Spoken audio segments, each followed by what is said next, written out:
It's the National Football League on EA Sports, and the wait is over for this rivalry game. It's the New England Patriots and the New York Jets under the lights on Sunday night.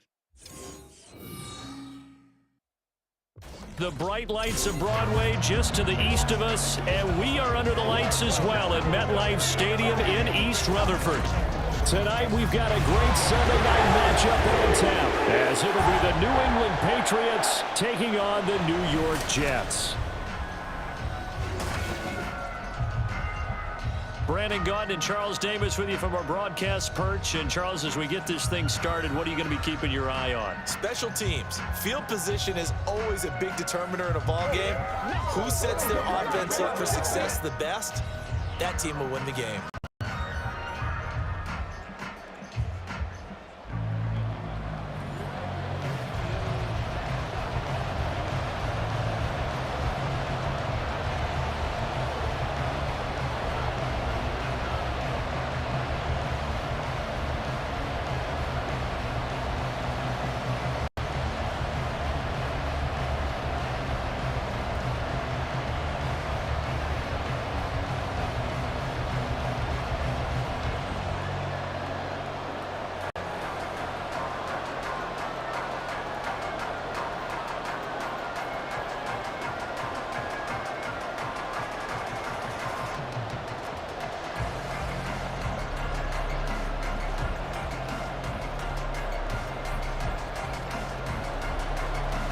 Here's a punter, Thomas Morstead, to get this one started. And we are underway from MetLife Stadium. And taken down just past the 20 at about the 21-yard line. So here come the Patriots now to take over on offense. And they will be led out by their second-year quarterback. And he's a young man who's always believed in his talents. Didn't have many offers out of high school, ended up at Houston Baptist and put up monster numbers. Decided to take the next step and go to Western Kentucky, and he did it again. Set NCAA records for passing touchdowns and passing yards in a single season. Now the big jump to the NFL. This guy's like a very skilled point guard, knows how to deal and put the ball in the proper place with every throw. Throwing on first down, but this one winds up to be incomplete. It's another zone defense. It looks like it's open for possibilities, but they did a nice job patrolling the middle of the field and forcing an incompletion. Now a 2nd and 10.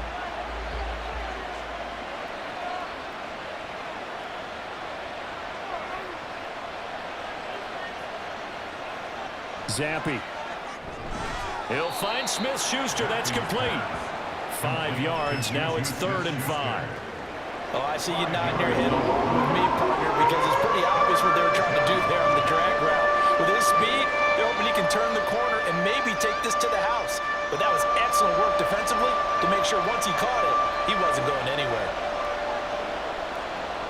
Zappi from the gun on 3rd down. Able to find the open man. That's complete. And he will have a Patriots first down as they're able to get the 3rd down conversion.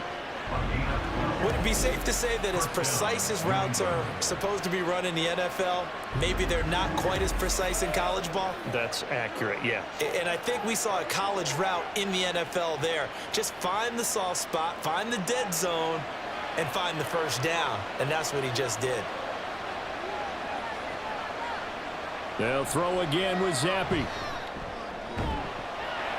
And this will be incomplete. Physical play on the football there, and it's 2nd down.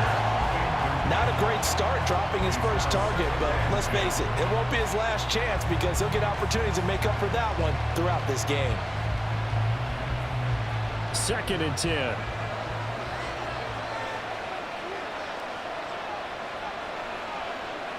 And Zappi to throw. Got a man open. That's Devontae Parker, complete.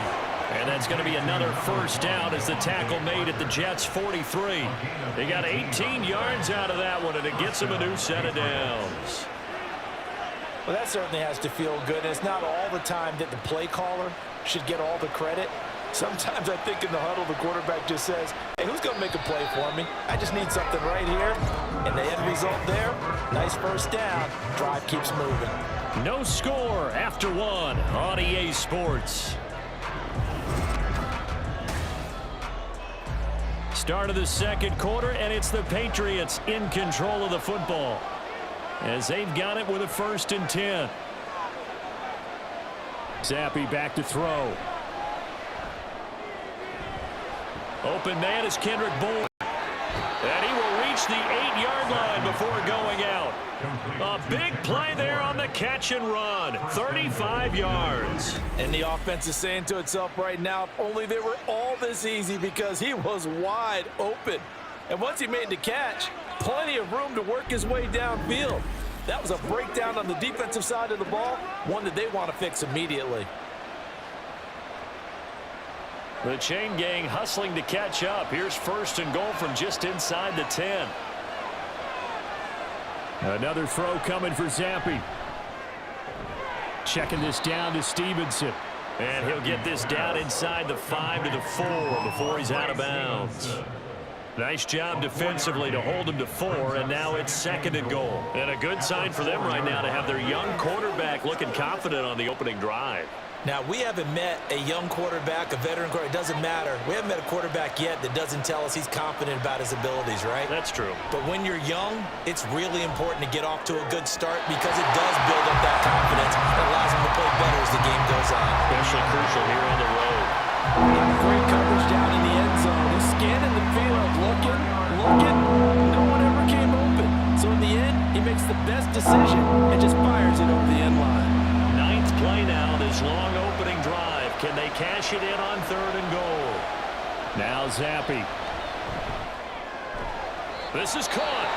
The Jets are going to use the first of their timeouts as they'll head to the sideline and talk over what to do next.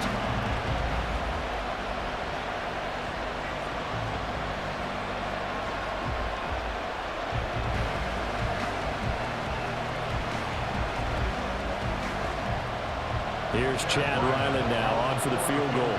From the right hash at a bit of a tight angle. And his kick here is good. So 3 points on the board, as easy a field goal as you're going to get, but I can see you shaking your head. I love that peripheral vision of yours, partner, because to me, if it's the 4th quarter and you're up 6, I get it. But now, even if you run and don't get in, you're still setting them up to go a long field, 98, 99-yard drive. How do you look at your defense and not give them that opportunity?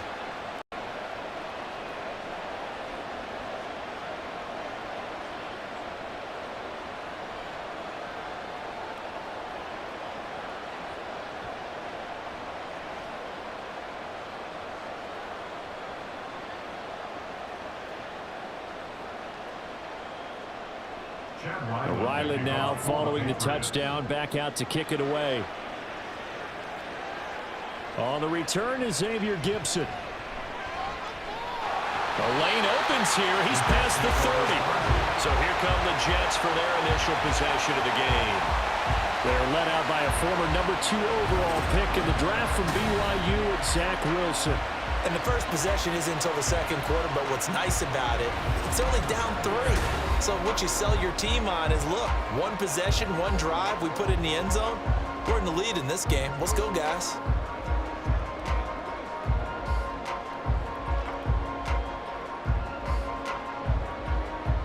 So they'll come up 1st and 10 now from the 33.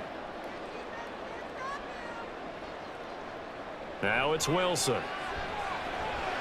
Caught by Kwai. Short completion, just 4 yards, and it's 2nd down. 4 yards on the pickup. 2nd and 6 at the 37-yard line.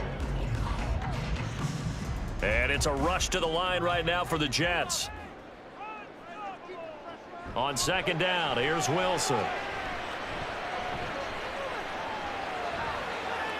Incomplete. Well, he left no doubt about that one, because even though he hasn't left the pocket, he's got a receiver in the area, so it's not grounding, even though there's no way that ball was going to be caught. So after the second down incompletion, they'll come up now against a 3rd and 6. Throwing is Wilson. Work in the middle of the field, and he's got a man complete. And he is going to have a Jets first down as they're able to get the 3rd down conversion. And that's well executed there on 3rd down, and I love the confidence that they had to let their tight end try and find some space in the middle of the field, right in their quarterback's line of vision.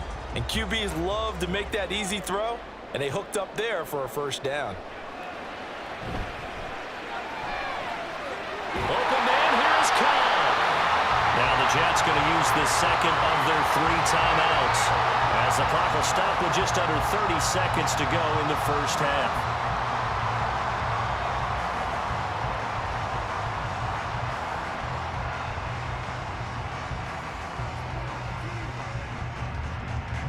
So the big play gets them all the way down to the outskirts of the red zone here for 1st and 10.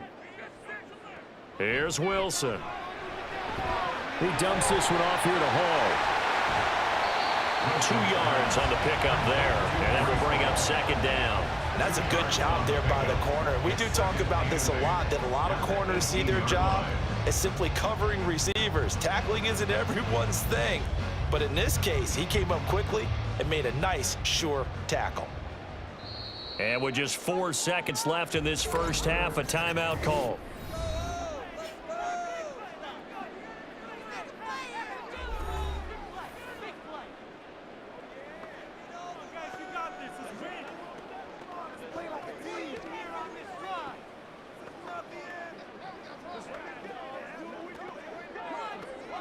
So with 4 seconds to go in the half, here's the field goal unit onto the field. This just a 35-yard attempt from the left hash. Zerline's kick is up and through, and that will tie us at 3-3. So matching field goals on our opening 2 drives. Yeah, it feels like 2 boxers feeling each other out here in the early going of the game, right? Exchanging some jabs, but none of the heavy stuff just yet.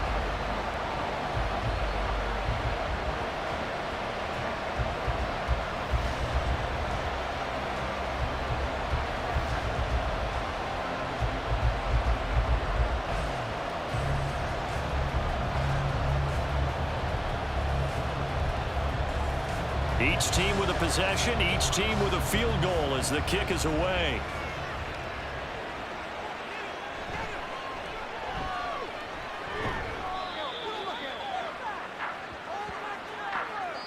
So we've hit halftime in what was obviously a very fast-moving first half of play. As we'll send you down the coast now to Orlando, that's where we find Jonathan Coachman, ready with our EA Sports Halftime Report. Coach. All right, Brandon, thanks very much. Welcome, everyone, to our brand-new studios here in downtown Orlando in the EA Sports Halftime Report. Not too much to show you scoring-wise in that first half. Just a couple of field goals make up all the scoring. But I wouldn't be surprised if we're close to a breakthrough, and things should open up as we move along. Okay, Coach, yeah, adjustments likely going to play a big role in this third quarter in what's been a tight contest so far.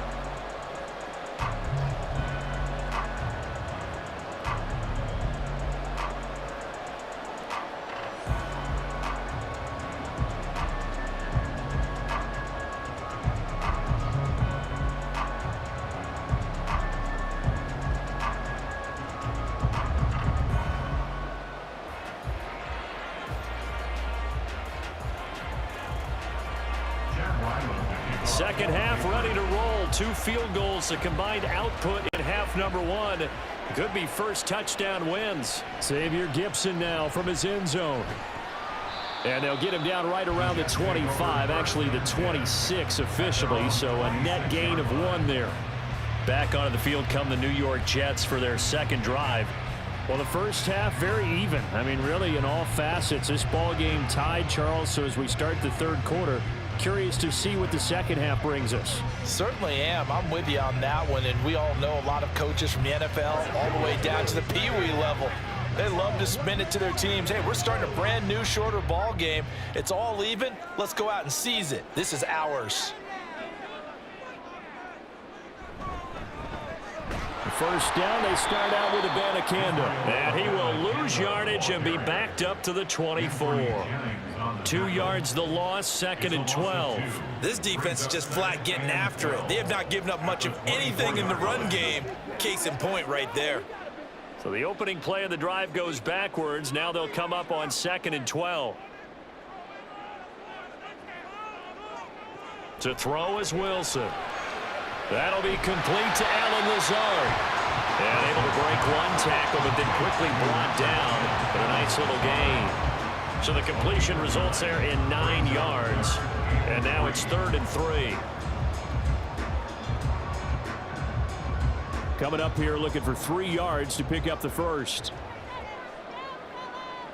Wilson now to throw on 3rd down. And Lazard's got it again. And he's going to be a yard short. A 2-yard pickup leads to 4th and 1. If this were baseball, we'd call this small ball. Instead of pushing it downfield, they throw a short pass trying to pick up the first down, but the defense rallies to the football and stops him short, bringing up a 4th down. Here's Thomas Morstead now. And surprisingly, this is the first punt of the game for either team.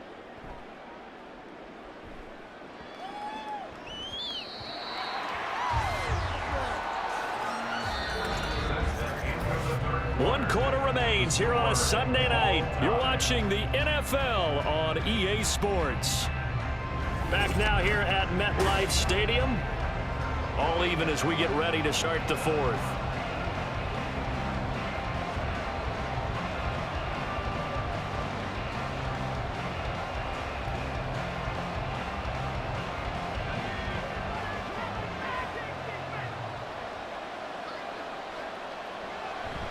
Zappi going to bootleg out. That's into the hands of Gesicki. And he'll get this up past the 25 before he's out of bounds. That's a staple of this offense. Drag route to the tight end. Yeah, he's unable to use his size to break off much more yardage after the catch, but still an effective gain nonetheless. Now 2nd and 4. Now Zappi. He short arms that one just a bit. It's low and incomplete. He was unable to complete it there, and just not the game that you would expect from him. He's been off the mark really start to finish. Yeah, it makes you wonder what exactly is going on. Is he a little bit dinged up here, or is it just off just by a bit? Maybe he can get it back in this situation. He'll need to. Zappi to throw. He's got Henry, and he will have a Patriots first down by about a yard. It's a gain of 5 on 3rd and 4. That gets them the first down, but they've still got to move quickly here.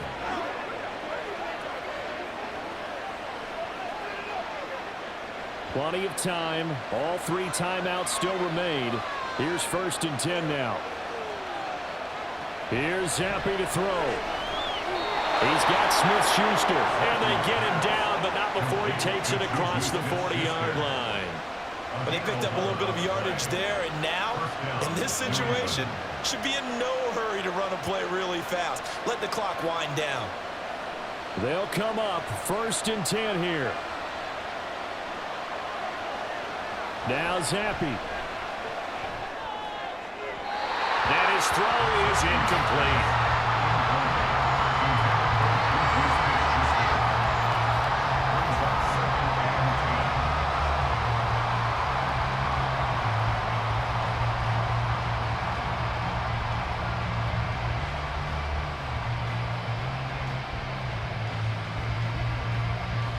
Inside a minute to go. Here's 2nd and 10 now. Here's Zappi.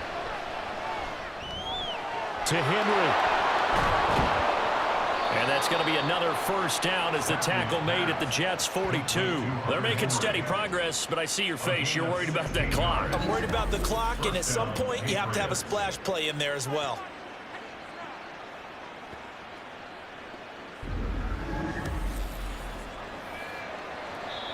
Now the Patriots going to use one of their timeouts as they'll stop it with 40 seconds remaining in this 4th quarter.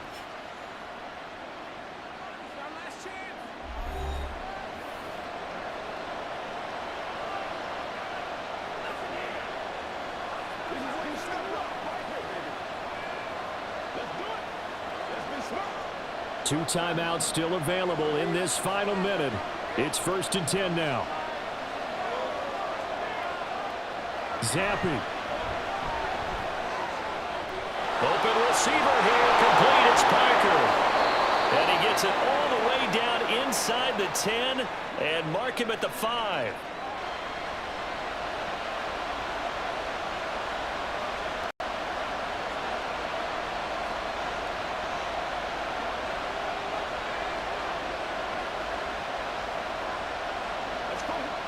Here's 1st and goal.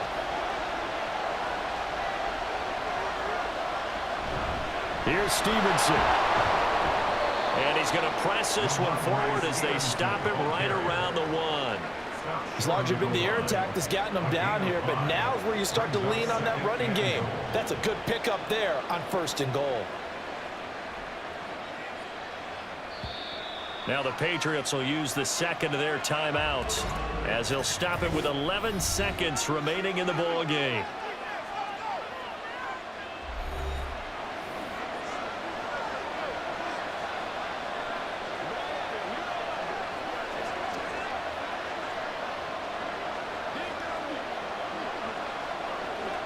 So it all rides now on the foot of the kicker, Chad Ryland. Now the Jets going to use the second of their 3 timeouts. That'll leave them with just 1 remaining in this 4th quarter of play. So here we go. Maybe the biggest kick of the game forthcoming. This to almost certainly win the football game. And his kick is good. And it's celebration time on that sideline as they have taken the lead in the final seconds. So they tried to ice him there, but it's fair to say it did not have the intended effect. And I've known kickers that take it as an affront. And there he says, you think you're going to rattle me? Think again.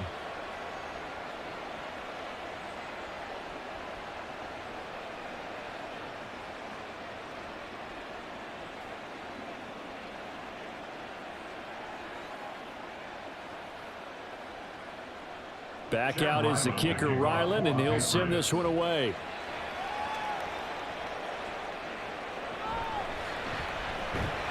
And he'll be tackled just shy of the 25. First and 10 at their own 24-yard line.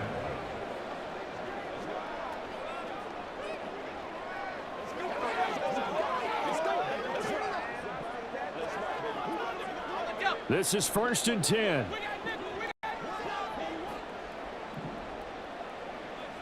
One last shot for Wilson. And it's incomplete. So their final drive comes up empty. And with that, the ball game is over.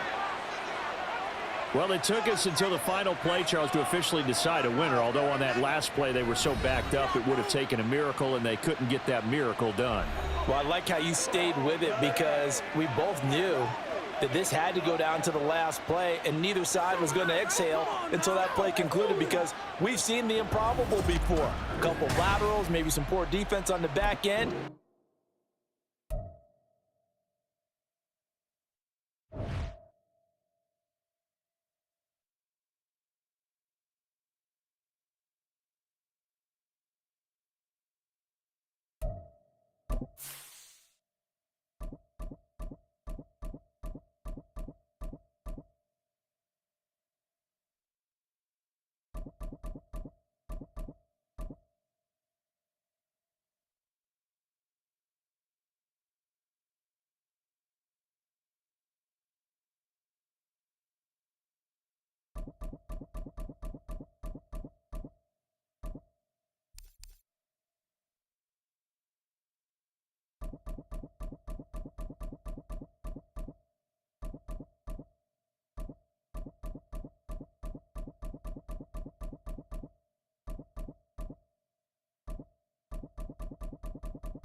It's the NFL on EA Sports, where we'll see which conference reigns supreme today.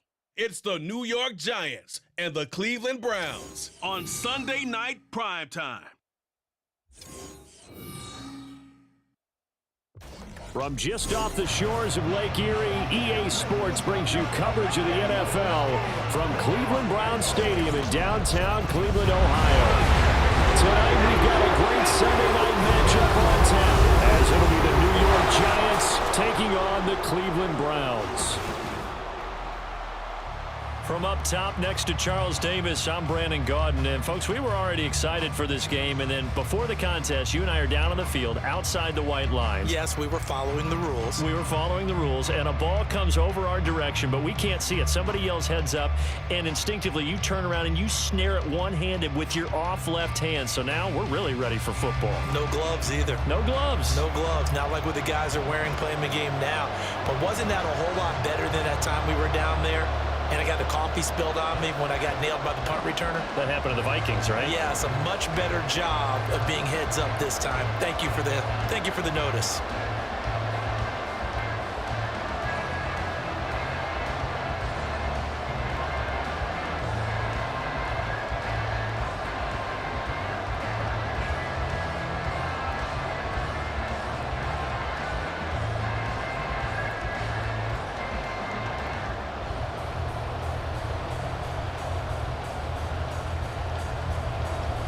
The veteran Dustin Hopkins has this one teed up, and we are underway here in Cleveland.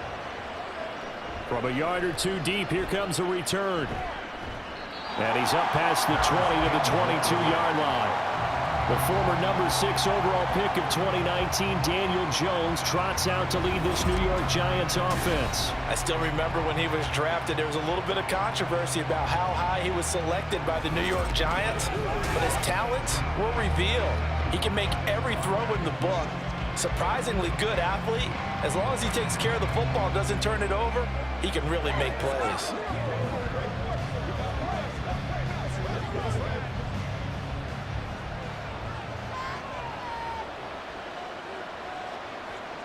Jones wants to throw to start things out here. Open target here, Darius Slayton. Now he's tackled a yard short of the marker. Good gain of 9 on first down. A good safe pass there right off the bat. That's almost a rhythm play. That's what we like to call it. Get them into rhythm early, something safe, something they're confident about, something they feel good. And once that's completed, then you just keep moving from there because the confidence elevates. And they get him down, but not before he takes it across the 40-yard line. First down for the Giants as they pick up 12. Well, one unit I know you want to watch is that offensive line. If they keep clearing holes like that, it could be a long night defensively. No doubt about it, because when they are in sync, as we're seeing so far, when that continuity is there, and you can see that they're playing off of each other while controlling the defensive front linebackers, you're exactly right. It could be a very long night for the defense because someone's going to run for some big yardage. And credit the tackle to Juan Thornhill. I feel like I could see what he was thinking on that carry. Wanted to follow that big tackle through the hole. Ended up only getting 4 yards on the carry. I think he had designs on that one being bigger.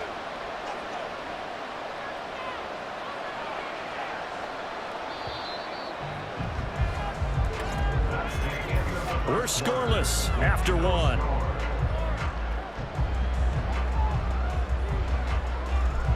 Giant football, and we're ready to begin the second quarter as they are looking at a 2nd down and 6 coming up. Now Jones. Catch made by Slayton. And they're going to have another first down as he's going to be tackled at the Browns' 40. They give him 13 yards there on the play and a fresh set of downs.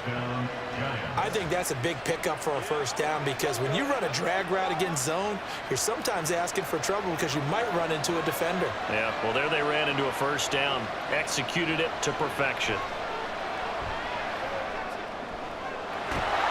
And now a throw on first down there, but it's incomplete. Well, the incompletion, yes, but maybe here not the worst thing in the world? No, not on 1st and 10. It actually gives them a chance to regroup, relax just a little bit. They huddle up, talk it over. Then they get a chance to continue their drive. Here's 2nd and 10. throwing, Jones. They'll set up the screen to Barkley. And give him 6 yards here as he's stopped near the 35 at the 34. And they're getting him involved early. You feel like they saw something on tape, or they just have a sense with him because he's had a good week of practice or something in that area that they want him involved. Just as you said, they want him to touch it either in the running game or the passing game, but they must like the matchups they're getting. Again, he'll drop to throw. He's got his target. That's complete. And he is out of bounds inside the 30. Call it a gain of 5 as they move the sticks. And forget about the run to set up the pass. They're just coming out throwing. Forget trying to set anything up. They feel like they have the advantage. They feel like they have the matchups, and they're just attacking right now. Yep, going to the air on the opening drive. They'll look to throw again. This one goes out wide for Barkley. The Giants going to go ahead and use the first of their timeouts as the clock shows 50 seconds to play here in half number 1.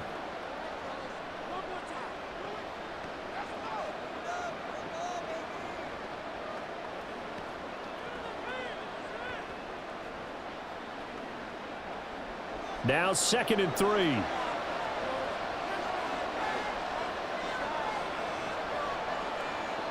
Back to throw again. This pass into the hands of Bellinger. He's got his first catch here before halftime, and it goes for a first down. Now the Giants will use the second of their 3 timeouts. So that means they're down to 1 remaining here as we head toward halftime.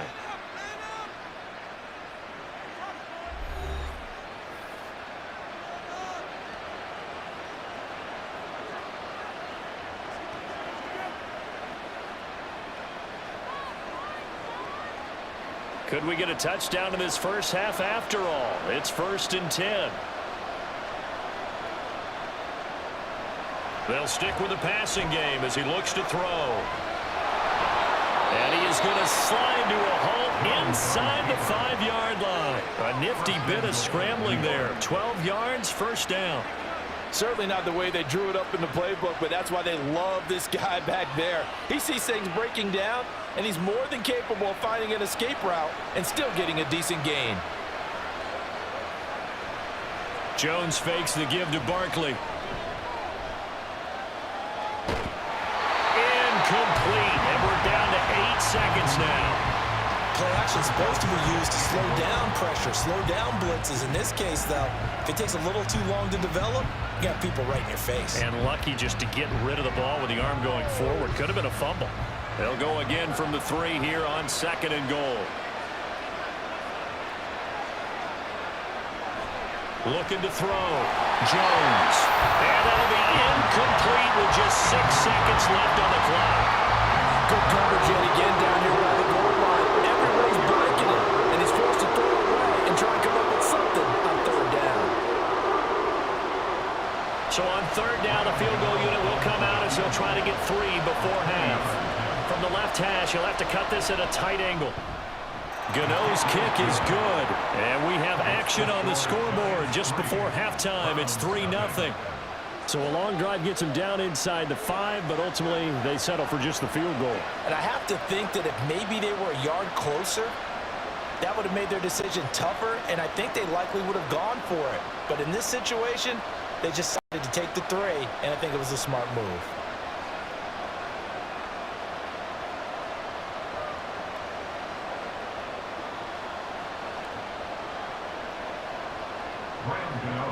So with 3 seconds remaining in the half, they will line up to kick this one away.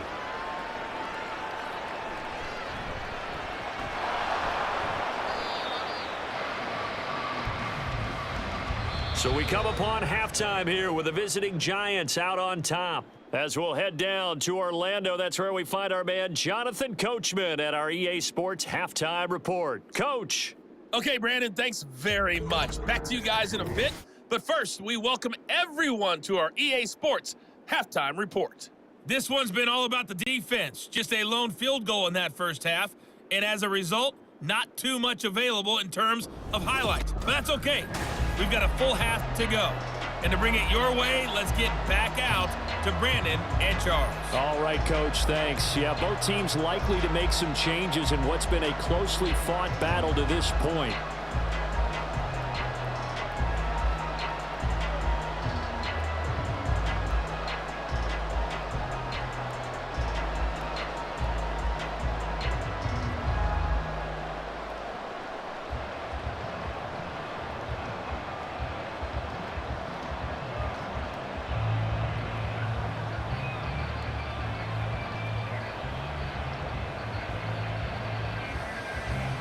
Just one field goal and a tightly played first half as we resume action here in quarter number 3.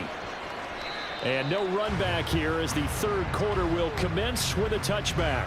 Here's the Browns offense now getting set to start off this third quarter. Charles, it'll be interesting to see what adjustments this offense made in the locker room. Haven't really been able to get anything going offensively, virtually nothing in the ground attack either. So certainly something has to change here in quarter 3. And I'm pretty sure their friends from the defensive side of the ball told them exactly that, because those guys, the stop troops, they've been playing pretty well, and they've kept them around in this game. Now they've got some time. The running game struggled in the first half. Opposition knows how to focus on defending the pass here. They've got to re-energize that ground game and maybe open things up for a comeback here in this half. Bobby Okereke making that tackle. I have to think a major focus of the halftime meetings had to be figuring out how to create space for the running game to get operating. Well, what you pointed out to me at half seems accurate. That line has struggled to sustain blocks. Yeah, I would agree with that totally. They've got to focus on staying on their double teams at the first level, make sure that block's secure before they slide off and try to chip someone at the second level. A first down there on a pickup of 25. Well, that's the kind of play that was lacking all the way through the first half. Maybe this can give them a little bit of a spark, because they're not out of this game by any stretch.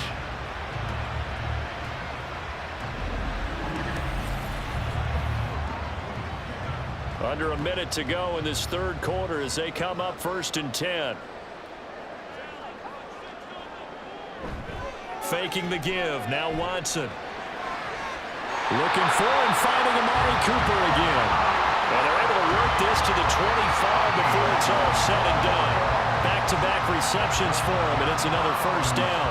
I don't know what they talked about at halftime. Whatever it was, it worked. They look like a different team here in the third quarter. Yeah, I doubt that there are very many trash cans that got kicked over, that type of a speech. I think what they did was they analyzed what worked in the first half, what didn't, and figured out a better game plan. 1 quarter remains here on a Sunday night. You are watching the NFL on EA Sports. And we're back now here in Cleveland. It's been a very hotly contested game to this point. Just a field goal separating these two teams as we get set for the fourth quarter. Watson to throw. Oh, no, he lost the football. And the Giants have it. It's picked up. Well, that simply is a missed opportunity. They're in position. If they take the ball downfield and score, they've got a chance to win the game. Instead, they cough it up. I don't think next week at practice is going to be a whole lot of fun for him. On the other side, no bigger time to force a turnover when you've got that small lead. Yeah, and when you look at it from the offense's perspective, taking care of the ball is so important. I know they're going to have all kind of ball security drills in practice all next week.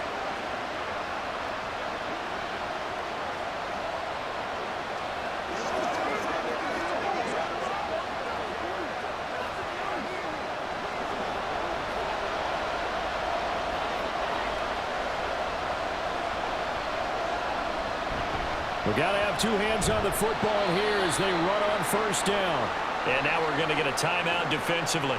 So another stop, 1:50 left in the football game.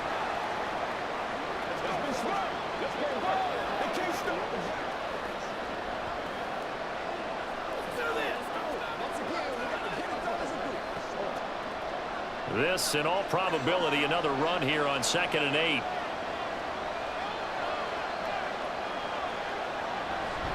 He's going to get it again. Just looking to get forward and protect the ball. And he is going to have a New York first down, and the Giants are going to win the football game.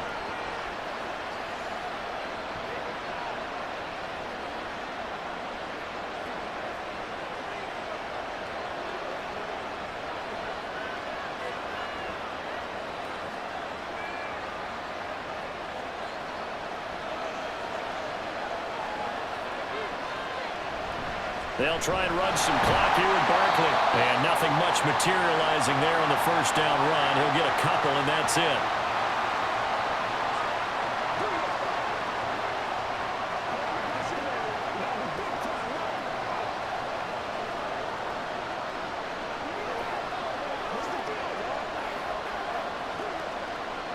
Second down, 8 to go from the 28.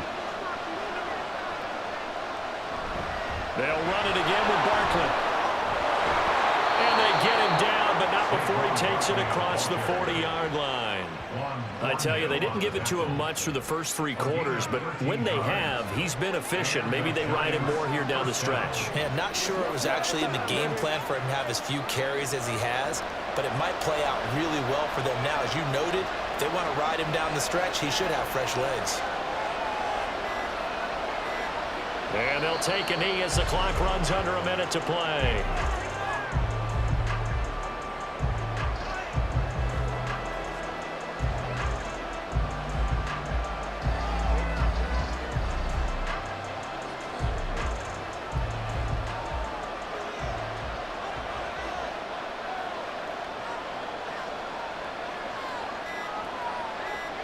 Down to a knee goes Jones, and that should just about seal it. Brandon, I can just tell you from experience, there's nothing like pitching a shutout on defense, but even more so when it's a tight game. I mean, when every defensive play is crucial and you don't give up any points, boy, they're going to feel awfully good about themselves after this one. Yeah, exactly. The offense wasn't humming, but, hey, all they needed was you can't score 1 point. All they needed was 2 points. Well, you can't score 2 points on offense. All they needed was at least 3, and they got what they needed. They got what they needed. Exactly right. So a victory here for the men in blue, the New York Giants. And not all W's are created equal, CD, and this one came in shutout fashion. Well, their offense certainly didn't need to do anything, right? They could take the day off, and they did. But the defense, they carried them in a big way. Yeah, look, the offense, obviously stuff to work on. But they did enough, and the defense carried the load. Well, you know what they say. It's always fun to work on things. If it didn't go well in your game, with a victory in your pocket. And that's what they've got going forward. So that'll just about do it for Charles Davis. I'm Brandon Gaudin. You've been watching the NFL on EA Sports.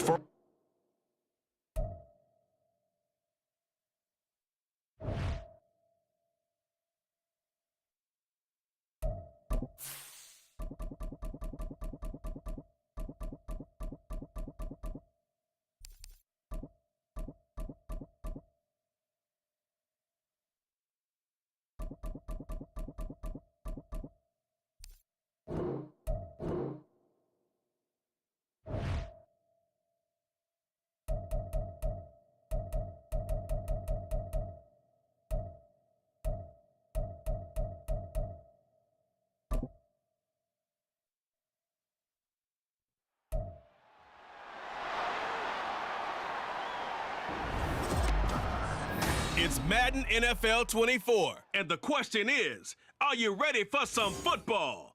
It's the Philadelphia Eagles and the New Orleans Saints on Sunday night. We are down on the bayou as you get a look inside the Superdome here in New Orleans. Tonight we've got a great Sunday night matchup on tap as it'll be the Philadelphia Eagles taking on the New Orleans Saints.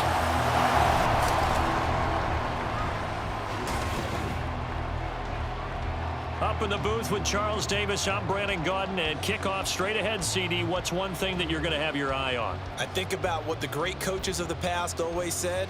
The key to any ball game. Can you rush theirs and protect yours? Well, in this case, both of these teams get after the quarterbacks. I'm watching the pass rush.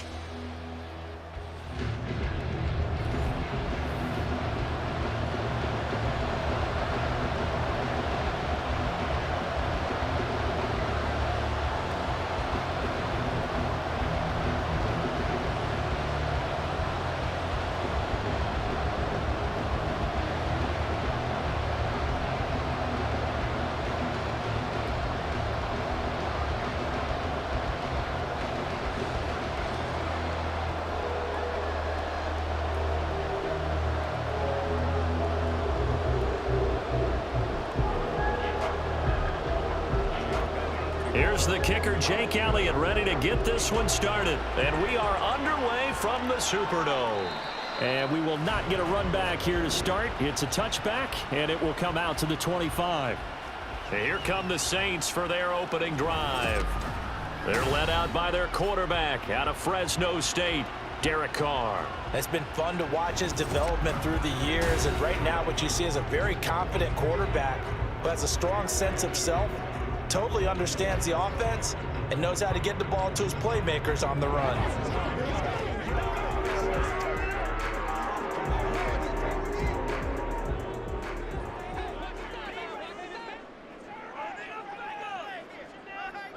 Right to the air is Carr.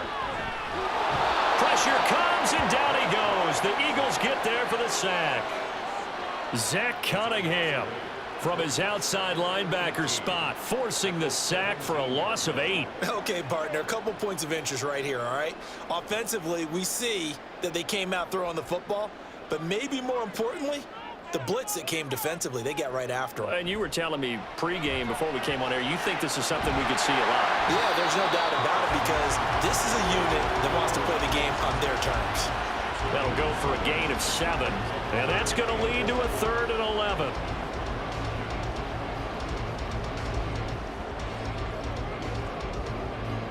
Backed up here, tough spot, needing 11 yards to pick up the first. Throwing his Carr on 3rd down. He's going to air one out. And unable to connect, incomplete. I'll give them credit, they took their shot, but it's going to bring up 4th down. You get a sense of what this game plan might be. They think they can take a few home run shots against this defense. They tried it there on the opening drive, but that falls incomplete. So on 4th down, on is Lou Hedley to punt for New Orleans. Britton Covey deep for Philadelphia. Good coverage there. An even 50-yard punt leads to a return of 5. And it will be Eagles football, 1st and 10. Philly's offense getting ready, and Jalen Hurts ready to lead them. The 2nd-round pick who started his career at Alabama, then finished with an electric senior season at Oklahoma. Tremendous production in college at 2 different universities, and this is a guy who was a finalist for the Heisman Trophy. Still much more of a runner than a thrower, but has plenty of arm and is capable of making the big throws downfield. And don't underestimate his ability to think the game. Remember, he's the son of a coach. They'll start out here with the option left. And give him 6 yards here as he stopped near the 35 at the 34.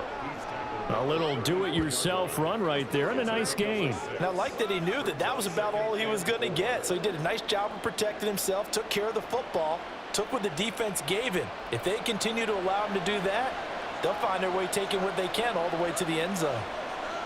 Hurts sets up to throw it. That's complete to Swift out of the backfield. And he'll be taken down as that will take us to the end of the 1st quarter of play.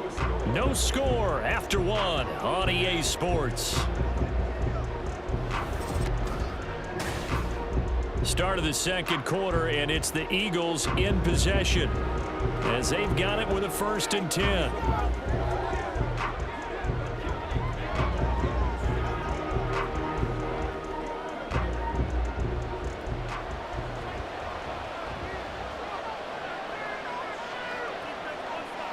They'll throw on 1st down with Hurts. He'll get this into the hands of Swift once again. They'll wind up getting just a yard out of it, and it'll be 2nd down. As a defense, you're more balanced when you're in zone coverage because you're able to keep your eyes on the quarterback and see the play develop in front of you. They're able to keep the quick pass in front of them and stop it right at the line of scrimmage. The Eagles hustling to the line, clock rolling. 2nd down, here's Jalen Hurts. It's caught on the right side of Smith. And he'll be taken down, but not before he gets into enemy territory. Hurts finding Smith for the Philly 1st.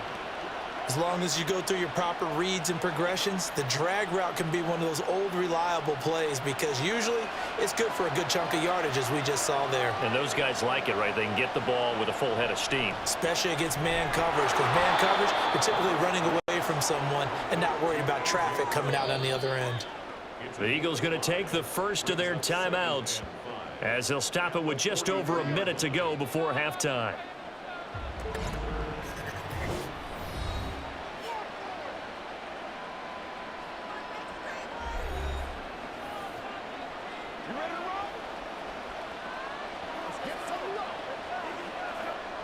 Here's a 2nd and 5.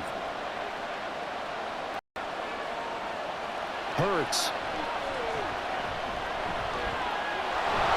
And nothing but green grass here. And now look at this. Big gain, but a fumble. And this ball recovered by the offense. But remember, they cannot advance it here in the final 2 minutes of the half.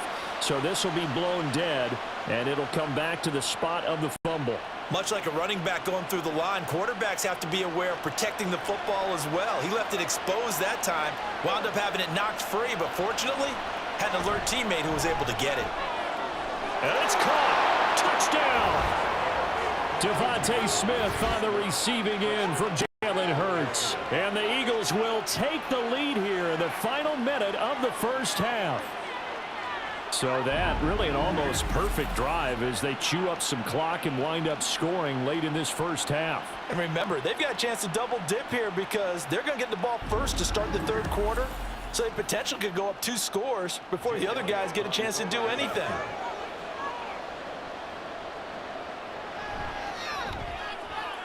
Elliott good with a PAT, and it's now a 7-0 game.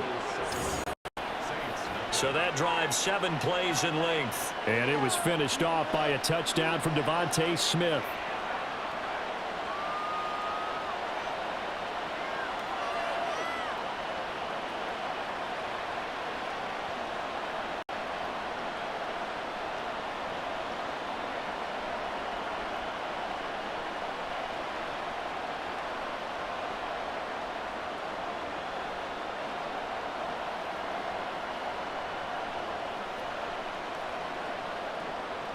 Now after the touchdown, here's Elliott on to kick it away.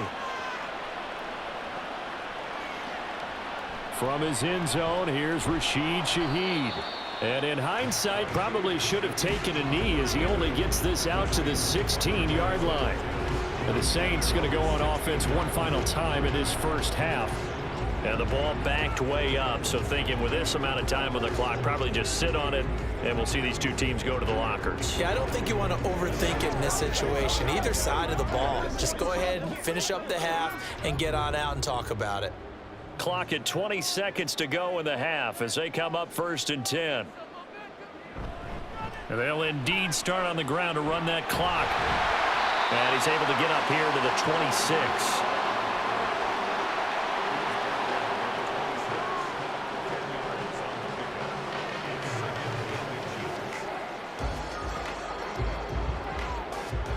So we've reached halftime with just the lone touchdown here. 7-0 is our score. As we'll get you over to Orlando, where standing by is Jonathan Coachman. He has our EA Sports halftime report. Okay, Brandon, back to you guys in just a moment. But welcome everyone to our Creative Village studios in the EA Sports halftime report. This has been a hard-fought battle thus far. Just the one touchdown to this point is still anybody's game at 7-0. As both of these defenses have been out there trying to one-up one another. Okay, Coach, thanks as always. This one's still anyone's game as we welcome you back for quarter number 3.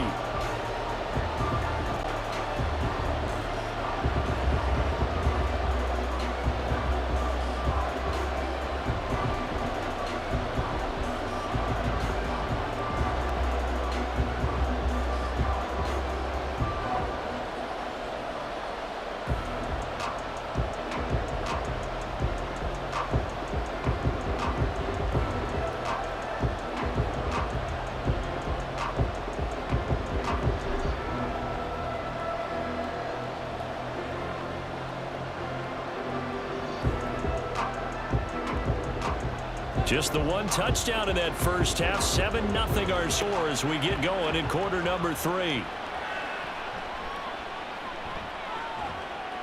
And he'll get it up past the 20 to about the 22. So back onto the field, here come the Eagles for their second drive. Their defense has pitched the shutout. Now they probably need to deliver a little breathing room, maybe make it a 2-score game as they've got it 1st and 10.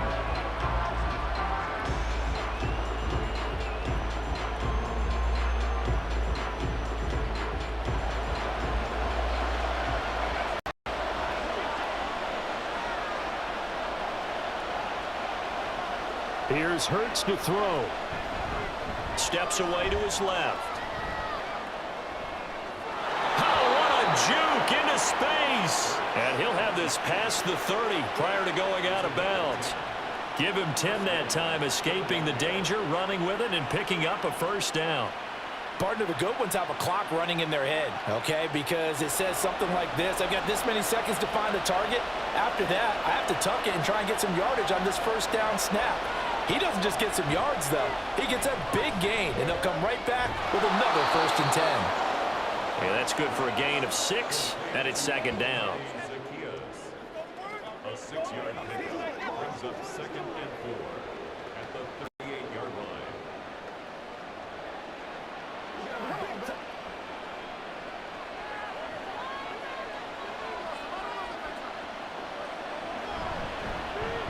A handoff, Swift running to the left, and he is going to lose yardage here.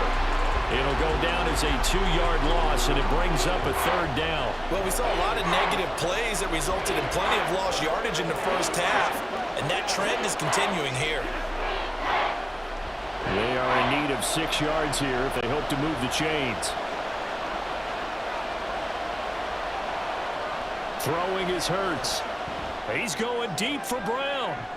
That's caught inside the 20. Touchdown, Philadelphia. A.J. Brown, 63 yards. And the Eagles are able to extend their lead in the final seconds of this 3rd quarter. So on 3rd and medium, they dial up the pass, and it works to hit the end zone. And it's really not a surprise to me. That's a throwing down in the NFL because of how tough it is to run the football. But what offenses like to do is still show run formations to make them respect it and throw out of those. In this case, they took a nice shot at the end zone and made it pay off. Elliott good on the extra point, and that'll make the score 14-0. So that drive, 4 plays, and it's capped off by an A.J. Brown touchdown.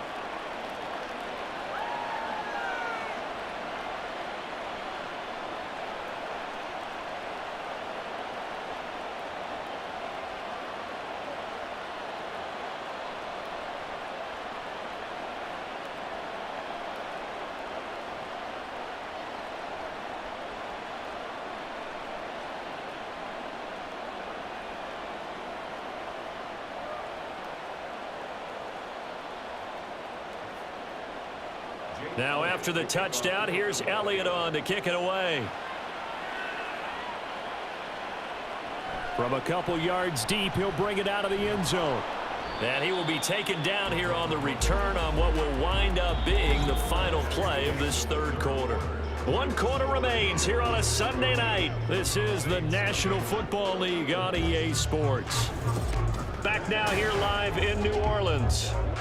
It's the Saints who hold the football, but they're trailing as we begin the 4th quarter of play.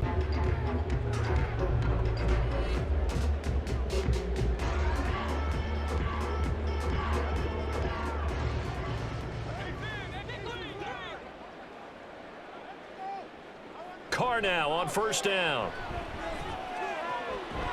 It's complete. Kamara. And he's going to get 7 out of this before being taken down at the 27. At this stage, this drive's got to be touchdown or bust because you need 2 of them. And if I'm the offensive play caller, I'm not just looking at my dagger plays downfield. I'm looking at some of my specials, something that can fool them and give you a big play now. With a sense of urgency. No doubt. Carr. He's got his target. It's Olave. That's just his 2nd catch of the game. They wanted to keep him silent. They have kept him silent. Defensive football 101. Don't let the best player on offense beat you. Take him out of the game, and they've done a great job of doing that. All 3 timeouts remain, but they've got to score quick. It's 1st and 10. Here's Carr. Eagle pressure, too much this time. Down he goes. That sack courtesy of the effort of Hassan Reddick. Well, he was really focused downfield, but there was really no viable options. The coverage was too good. And the defense really quickened the tempo of that play with their pass rush because there was nowhere for him to go with the football. The only place he ended up, down on the ground.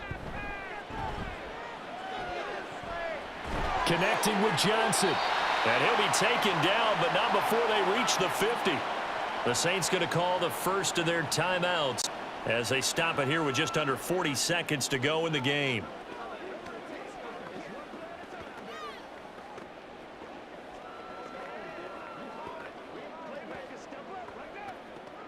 Here's 1st and 10.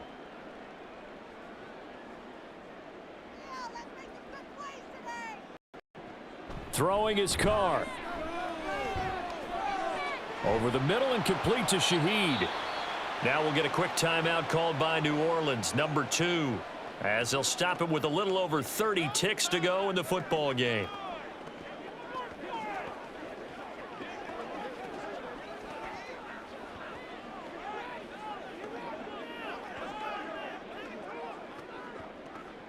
Here comes 2nd down. Now Carr. That'll be taken in by Shaheed.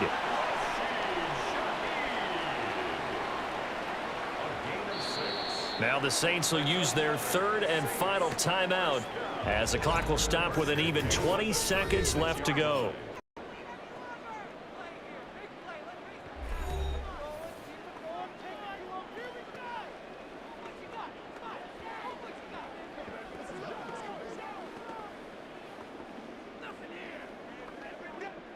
So from the 36 now, 1st and 10. Carr to throw. To the sideline and incomplete. And not a common sight, at least on this drive. A momentary setback, though, for this passing game that has been moving well this series. Good thing for them, though. Still 2 more downs to connect and try and pick up another 1st down. They'll try again here. 2nd and 10. Again, they'll throw with Carr.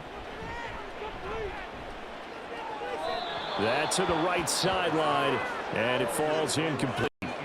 What would look like a march to the end zone has hit a momentary roadblock with that incompletion. No need to panic. They just got to come up with a high percentage play call and see if they can get their offense back on track. Here now, 3rd down.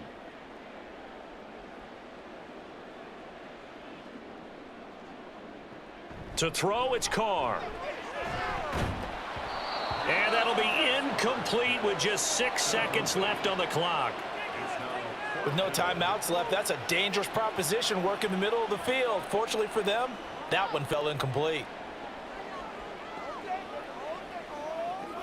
The decision made for them. They've got to go. It's 4th down. Now Carr, got to have this one. And that is going to officially draw the curtain on this one as the last throw intercepted. Picked off by Justin Evans. And the Eagles are going to get the ball back on the turnover as they hold on 4th down. So it's a victory here for the Philadelphia Eagles, and they did it in shutout fashion. Impressive. Would it be too bland of a statement to say they didn't have the greatest day offensively? I mean, did enough, but yeah, you're right. Most games, it wouldn't have been enough. So they've got to go into the locker room and applaud their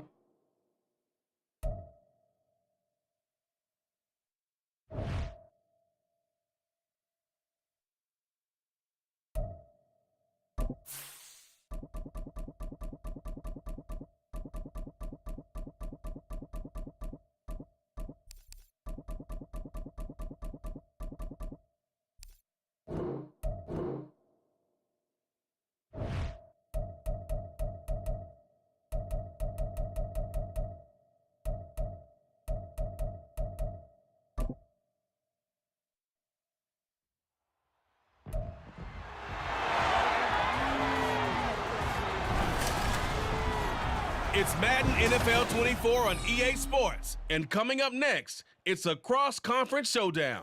It's the Houston Texans and the Minnesota Vikings under the lights on Sunday night. A very warm day outside by Minnesota standards, but then again, it is still summer. Either way, the AC is working just fine at US Bank Stadium in the Twin Cities.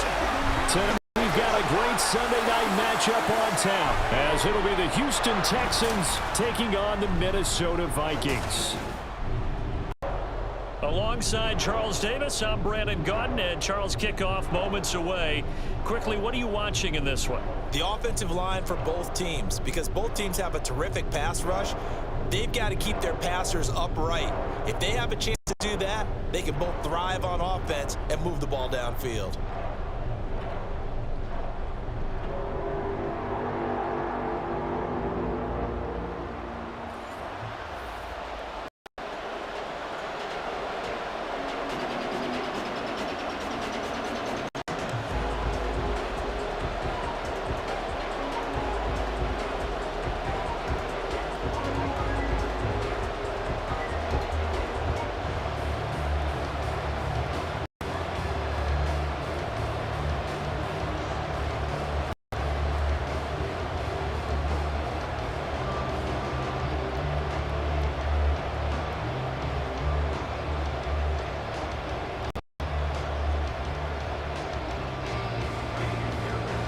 So here's Kwai to do the honors. And we are underway from downtown Minneapolis.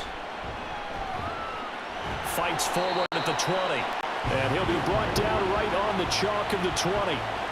Under center for the Vikings, out comes the former Michigan State Spartan and longtime veteran Kirk Cousins. And one nice thing you can always say about Kirk Cousins is that he's consistent.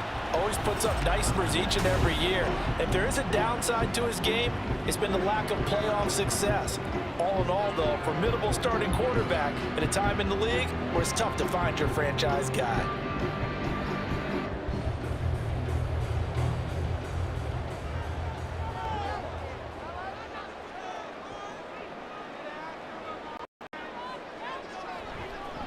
They'll start on the ground with Madison. And he'll go down at the 26, following a gain of 6. Burst there, and he nicely bit off a pretty decent gain.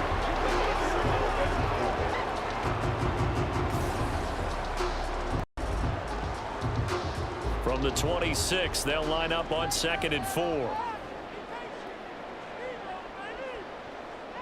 Cousins. That's caught by the big tight end, T.J. Hockenson. And Hockenson going to have the Vikings first down as he'll get this up to the 34-yard line. That was a route run not just with dexterity, but with intelligence. Found the hole in the zone, made sure the quarterback saw him, and was able to make the sure catch and flip the down marker back to 1.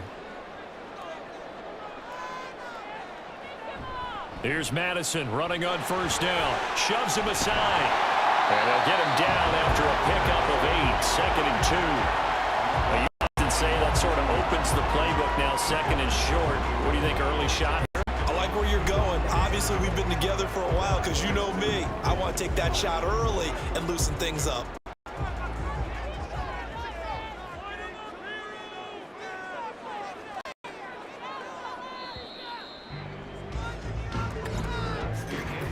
We're scoreless after 1.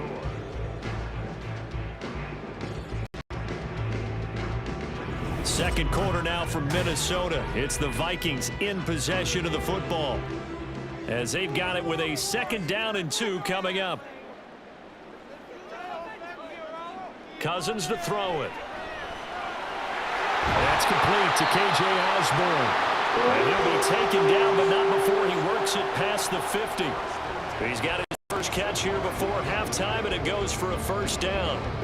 But one of the ways that quarterbacks keep all the receivers alive in a play, never lock in on any one guy. Make sure you keep your eyes moving, scan the field, and here he finds the open guy for a nice pickup. Cousins. He throws it on the move, but can't connect as that falls incomplete. Offense was moving it a little bit, had them back on their heels, but they earned a brief pause by forcing the incompletion. That gives them a quick chance to regroup and try and mount a stand before they're backed up even further. So now 2nd and 10 after the incompletion on 1st down. Cousins now. And that falls to the ground, incomplete. A nice job of bodying him up defensively, and now it brings up 3rd down. Feels like they're getting caught in between here because they didn't complete on 1st and 2nd down. Now you got to worry a little bit about the clock because you prefer not to give them another shot here in the 1st half. But if you don't pick up the 1st down, guess what? You're likely going to have to. That's out to the flat for Akers. And the tackle going to be made at the 41 as they stop him a few yards short of the 1st. 5 yards, not enough, and it'll be 4th down. We can make this one pretty simple. Locked up all of his progression downfield, forced to get it to his running back. But how about the way they ran to the football and knocked him down to force a 4th down? Cousins to throw for it on 4th. Pass taken in by his big tight end. The Vikings going to signal for the first of their timeouts as they get the stoppage with a little over 50 seconds to go in the 1st half.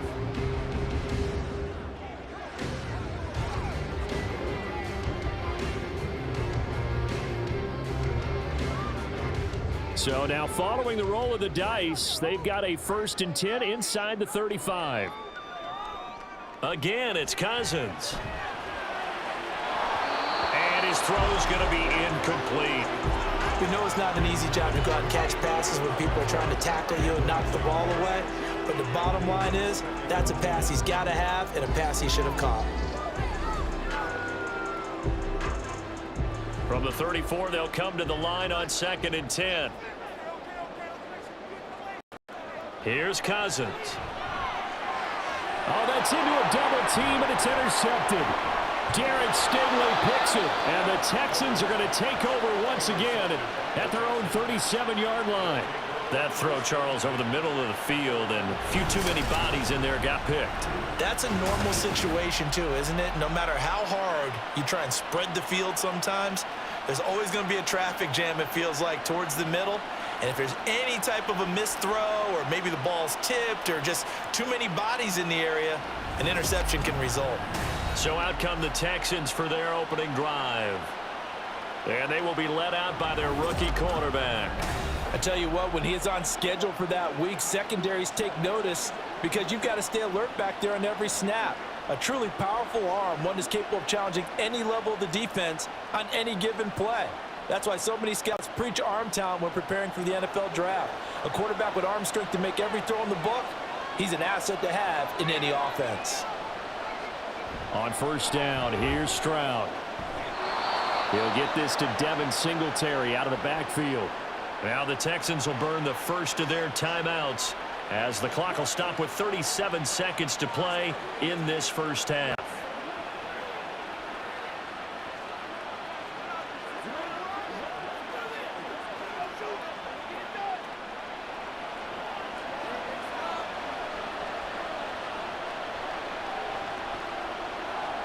Now they'll throw it with Stroud here, 1st and 10. To the sideline, and that is a heck of a catch as he was able to get both feet in. A good pickup there, 21 yards. Well, this offense is wasting no time getting into the flow of the game. They've come out throwing. 2 quick completions have this defense on their heels as they're already across midfield and driving. 1st and 10, it's Stroud. Throw left side complete. That's Schultz. Touchdown, Houston. Dalton Schultz, 32 yards. And the Texans will take the lead here in the final minute of the 1st half. Those are the drives that prove a lot. You got a rookie quarterback, Charles. You're on the road, takes him down, throws the touchdown pass. And in a game like this, with, as you described, a rookie quarterback, the team usually says, okay, we got to take care of this guy. We got to protect him. But when he goes out and plays like this on the first drive on the road, he doesn't have to say, I'm here to be your leader. They just need to follow him. Fairbairn good with the extra point, and that makes the score 7-0.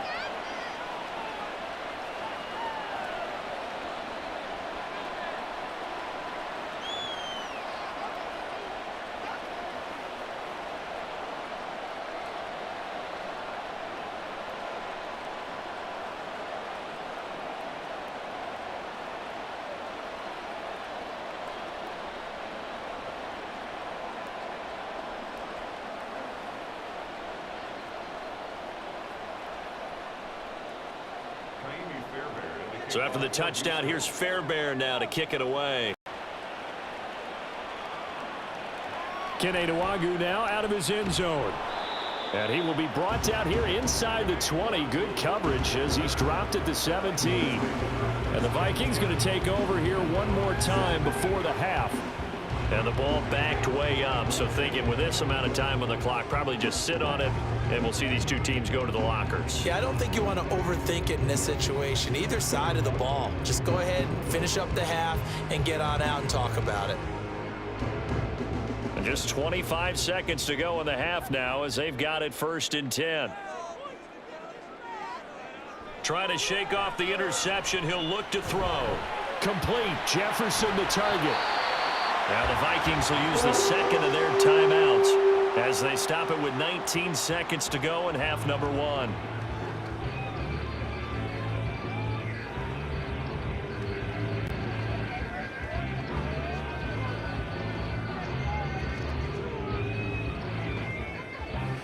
From the 32 now, here's 1st and 10.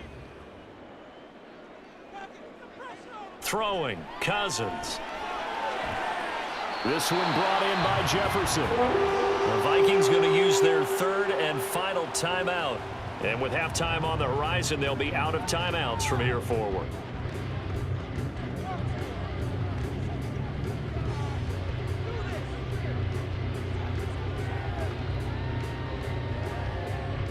Back-to-back good plays have them on the move on 1st down. From the shotgun, it's Cousins. And that one to the right side and incomplete. Nice progress down the field was halted by that incompletion. They could try for some safe yards here to get things moving again, or keep throwing it and pushing it downfield to try and pick up bigger yardage. An incomplete pass on 1st down. That leads to a 2nd and 10. To the air again, it's Cousins. A throw out wide, going to be incomplete. But there's an incompletion, partner, and the struggles through the air continue because so far their lack of passing production has led to a lack of points. And you see the clock almost empty, so this is likely the last play in the 2nd quarter. Final play of the half, Cousins. He's going to loft it deep right sideline. It's incomplete. Took a shot, couldn't connect. So we've reached halftime with just the lone touchdown here. 7-0 is our score. As we send you down to Orlando, where Jonathan Coachman has our EA Sports Halftime Report. Coach. All right, BG, thanks very much. And welcome one and all to our beautiful new downtown Orlando studios for this EA Sports Halftime Report. This has been a hard-fought battle thus far. Just the one touchdown to this point is still anybody's game at 7-0, as both of these defenses have been out there trying to one-up one another. Okay, Coach, yeah, adjustments likely going to play a big role in this 3rd quarter in what's been a tight contest so far.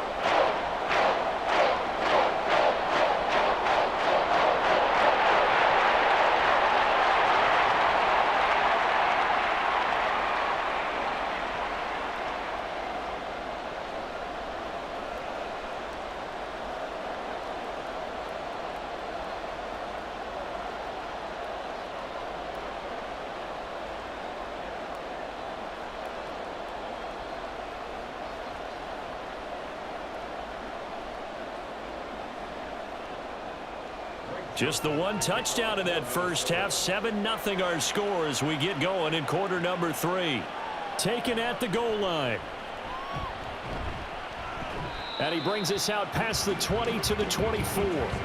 So now we get set to see Houston for their 2nd drive of the ball game.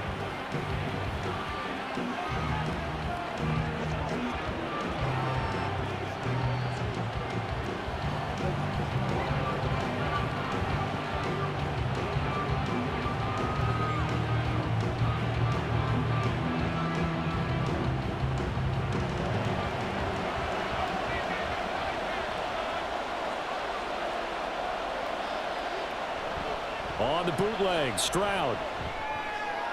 Got a man. It's Collins complete. Only able to gain a couple there, and it'll be second down. Gain of 2. Brings up second and 8 at the 26-yard line.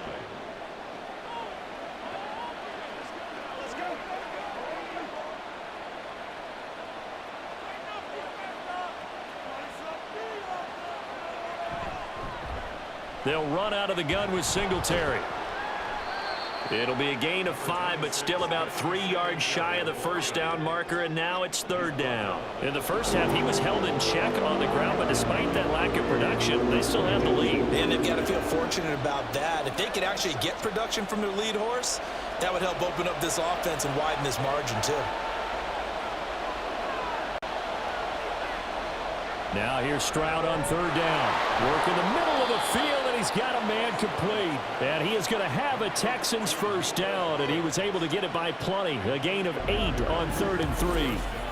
And Brandon, from our time in college football, where receivers weren't running the traditional NFL route tree, one thing they did learn, find open areas, find soft spots, and set up and catch the ball. And I think we just saw that there. Yeah, we saw that indeed, picking up the first.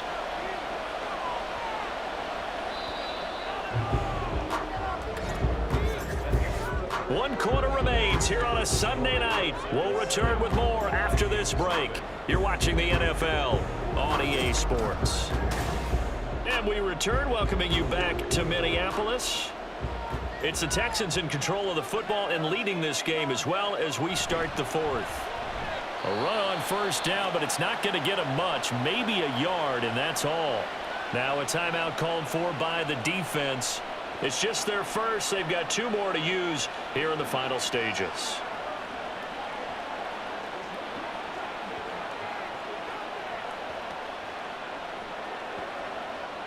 So 2nd and 9, and you'd have to figure just about all 11 probably crashing the line here.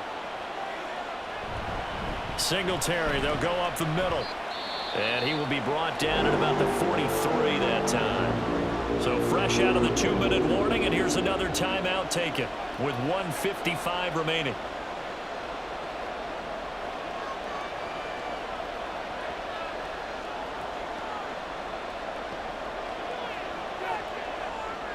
Now this is a big third down, and you'd have to think we'd see a timeout right away if they can't stop him here.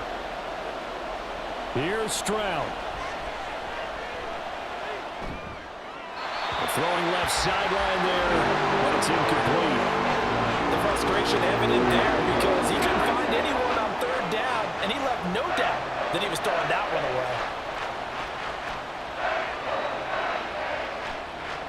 away. Here's Cameron Johnston now as he's on to punt for the first time this afternoon.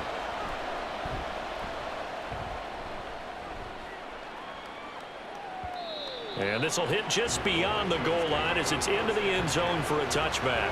So Cousins and the Vikings down 7-0. A minute 44 to go. They need a touchdown and the PAT to tie it as they come up 1st and 10.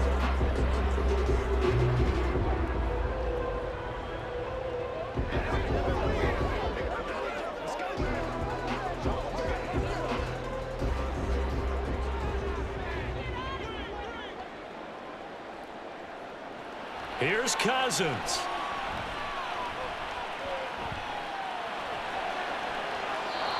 Not only did he have a chance to scan the field there, it felt like he had a chance to scan it twice. The protection was that good. Unfortunately for him, the coverage downfield, equally good.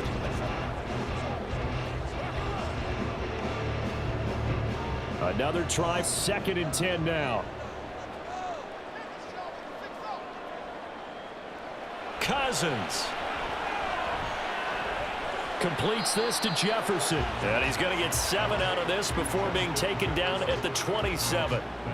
I don't know that those medium 5-ish yard gains are going to do it right now. Probably should have dropped it, right? Yeah, that way you save more time on the clock. But I know receivers, they think they can catch it and break a tackle and turn it into a big gain. A big play looming on 3rd down. Now Cousins.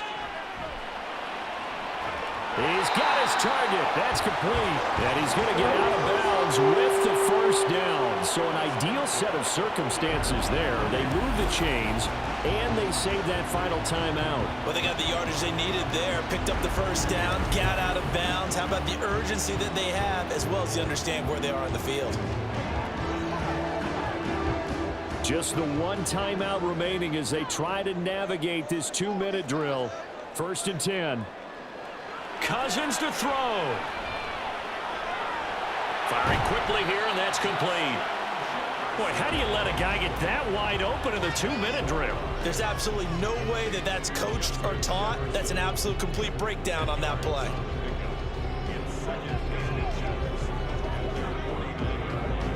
Now 2nd down and a few inches. Back to throw. To Jefferson on the slant. And Jefferson's going to have the Vikings first down as he's going to get this down to the 45-yard line. And remember, field goal does them no good in this situation. You got to think they should be taking some shots for the end zone soon. Here's 1st down.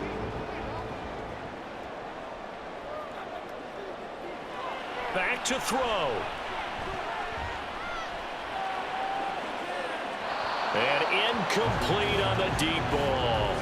Well, I think we were both wondering if we were going to see them try and push it deep downfield, facing a one-possession deficit late, and they certainly didn't disappoint. They gave it an effort. Now, they might be looking to get this in 2 chunks. We'll see as they come up here on 2nd down. He's back to throw. This goes out wide from Madison. And now with 6 seconds remaining, they're going to burn their final timeout.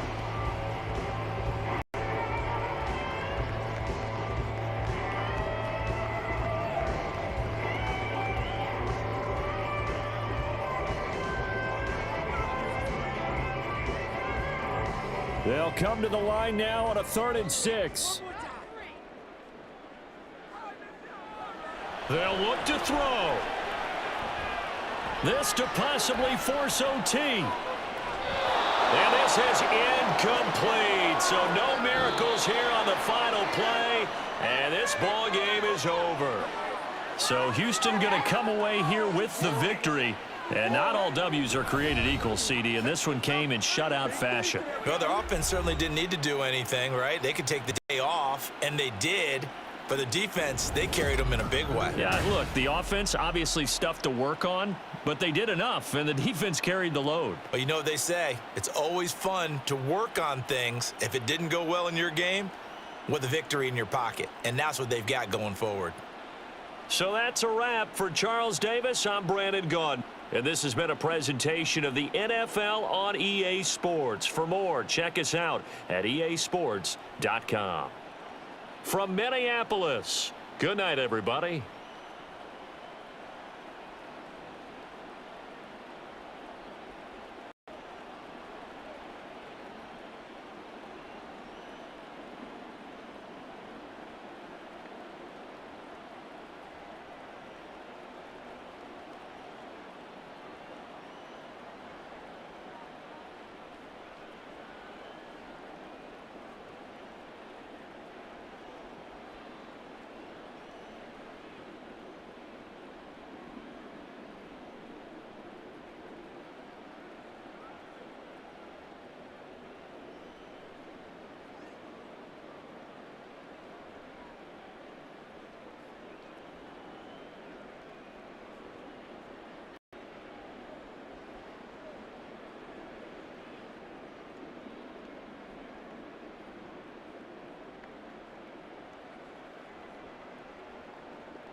It's the National Football League on EA Sports, where representatives from the AFC and NFC will square off. It's the Broncos and the Buccaneers on Sunday night primetime. Still a bit warm here in Florida, but really all things considered, a wonderful fall afternoon for football here in Tampa at Raymond James Stadium. Tonight we've got a great Sunday night matchup on tap, as it'll be the Denver Broncos taking on the Tampa Bay Buccaneers.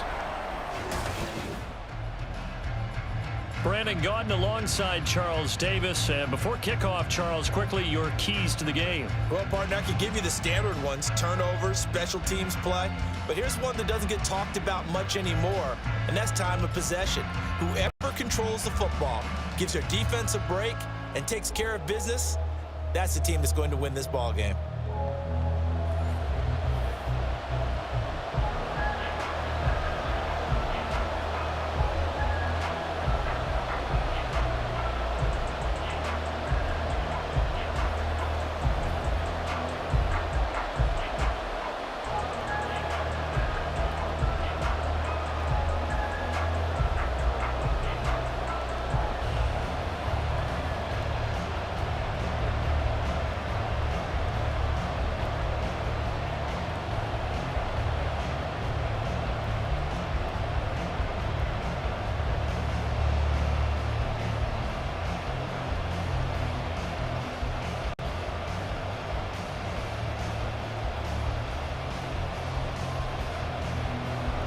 Certainly happy to have you along. Chase McLaughlin has it on the tee, and off we go here in Tampa. From his end zone, Marvin Mims. And ultimately cannot get this out to the 25-yard line as he's dropped at the 23. So here are the Broncos now for their opening drive. They'll be led out by their quarterback at 6'2" out of Auburn. It's Jarrett Stidham. For a brief time, he was thought to be a possible successor to Tom Brady while he was still in New England, but that didn't materialize. But opportunity may still knock for him to start in the NFL today. Definitely has the arm and mobility to make plays against NFL defenses. All he needs now is consistency.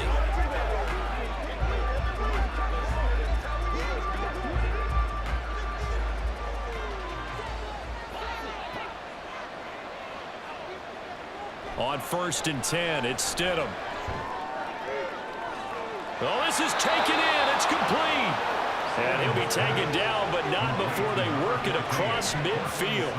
That goes for a gain of 31. I've heard of quick strike offenses, but this is taking that to the extreme. I mean, the very first snap of the ball game, normally you're thinking, let's get our quarterback comfortable and get him into the flow of the game, but not here. They come out attacking from the outset, and it pays off in a big way. So the line of scrimmage moves all the way across the 50 now as they come up 1st and 10. Now it's Stidham. And down he goes, a Buccaneer sack. Multiple players combined for their team's first sack of the game. So a nice bounce back there defensively after giving up the big play. Yeah, you can either get down on yourself or you can get motivated. And that time, they dropped him for a loss. So I would say that they got motivated and made the play.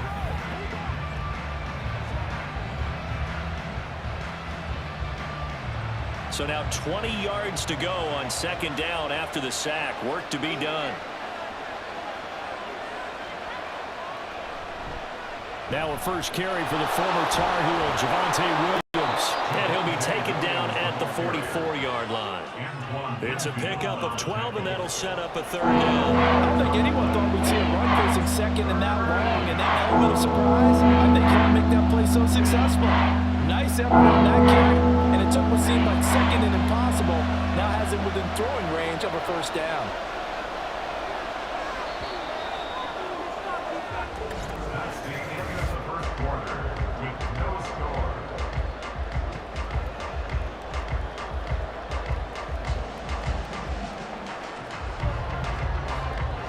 No score after 1 on EA Sports.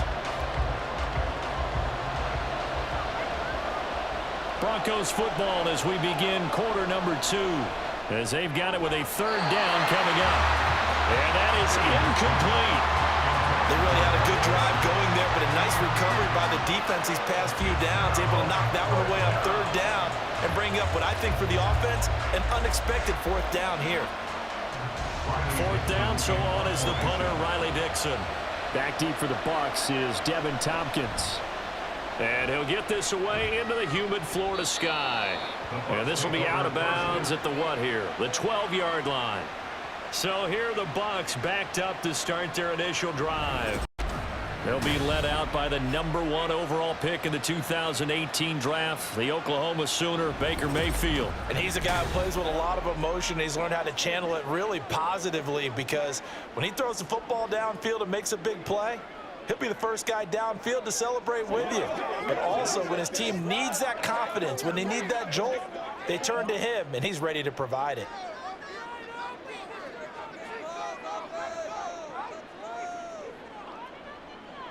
On 1st and 10, Mayfield. It's caught by Mike Evans. And able to get this to the 24-yard line. They began the play at the 12. It's also a pickup of 12 for the first down.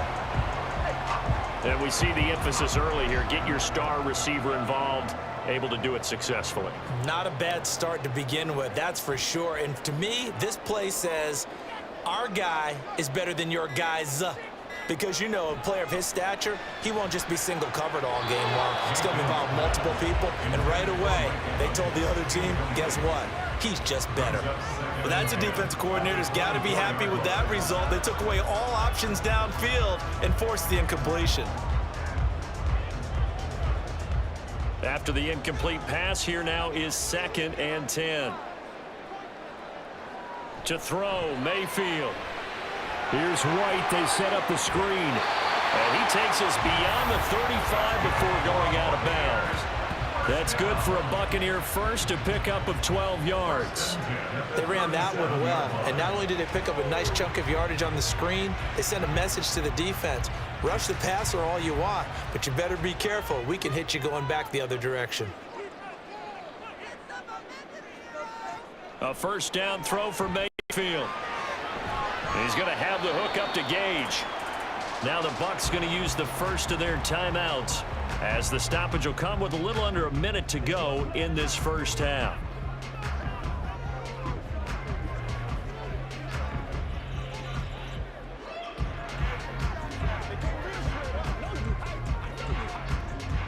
This is 2nd and 8.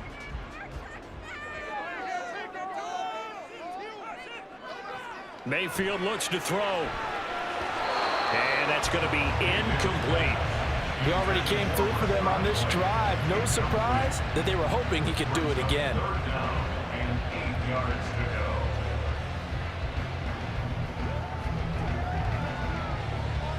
So the failure to connect on 2nd down, that leaves them staring up here at a 3rd and 8.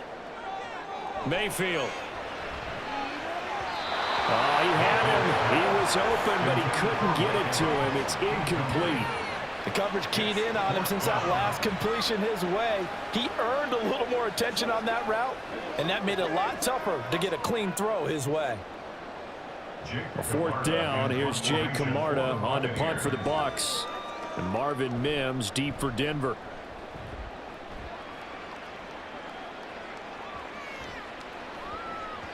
And that'll hit at the 5 and go into the end zone for a touchback. The Broncos going to go on offense now late in this first half. And they've got a little over 40 seconds to work with if they want to try to put something together.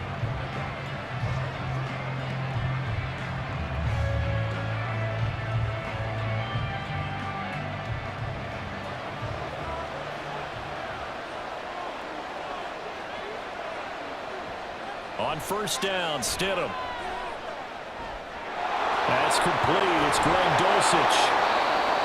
Now the Broncos are going to call the first of their timeouts, as the clock will stop with 37 seconds to play in this first half.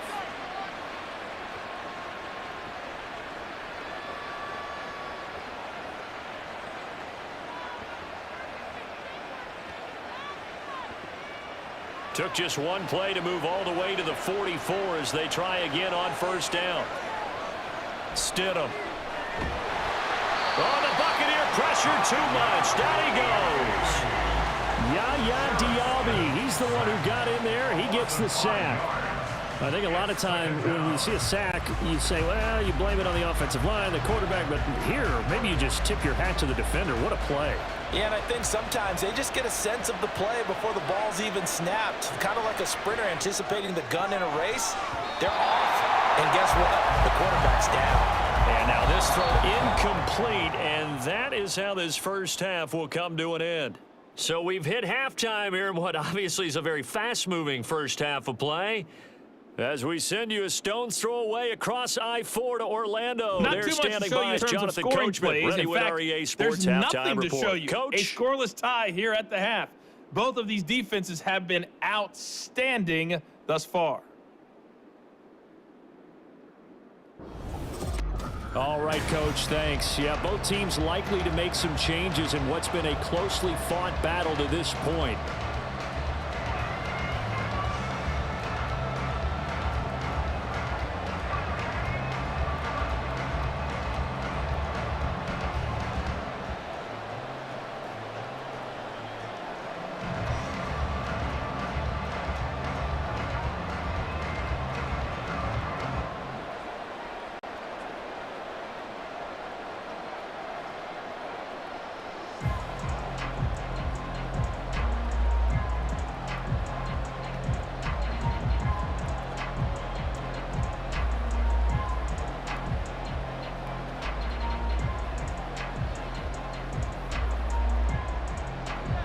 So no scoring in our first half. What will the second half bring as we are now back underway? And here comes a return from just beyond the goal line. And he's able to get this across the 20, but not by much as he's marked down officially at the 21. Out come the Buccaneers. They'll have it first to start the third quarter.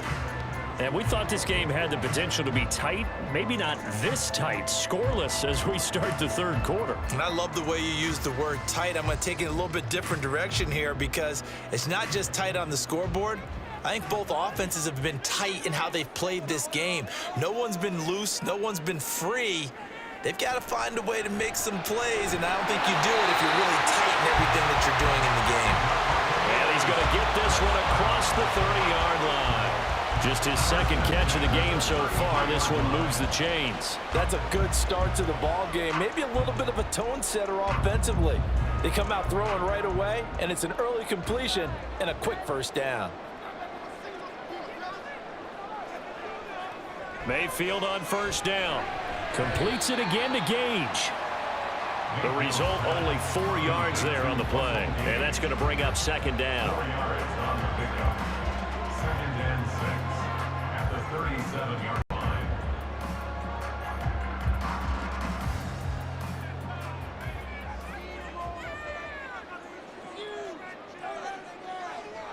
Mayfield to throw it. And a catch right side by Evans.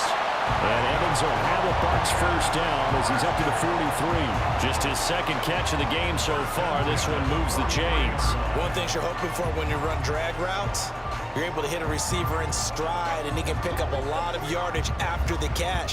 But in this situation, the defense was effective, able to stop him before you get a good head of steam going. One quarter remains here on a Sunday night. We'll return with more after this. You're watching the NFL on EA Sports. Back now in Tampa as we're about ready to rock and roll for the fourth and final quarter. First down, here's White. And he'll be taken down at about the 45. Short gain last two plays. Who do you think's excited about that? Absolutely. This defense are saying go right ahead with those.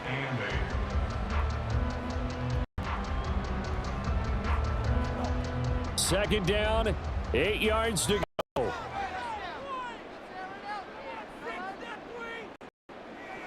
Mayfield to throw. He finds his target. It's Evans. And they'll get to him after a gain of 7, 47. Right there, he rose to the occasion late in a close game. It's something he thought about, dreamed about, and worked on throughout his career. Because in these types of situations, he wasn't going to allow extra coverage to keep him from getting the football.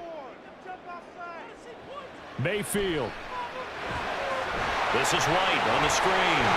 Powering his way forward. And he's going to get out of bounds with the first. And they are knocking on the door of field goal range now. Let's give a little credit there. The offensive color sense that the screen pass was available. Whenever you're getting a lot of heavy pressure towards your quarterback, that's when you're thinking about running the screen and using that pressure against the defense. It worked very well there for a first down.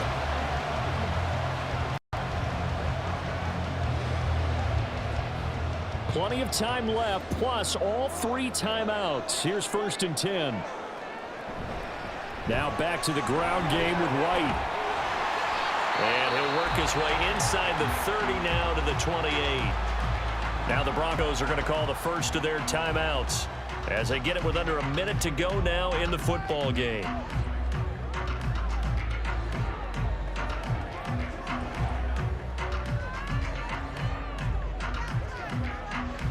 Here's 2nd down and 3.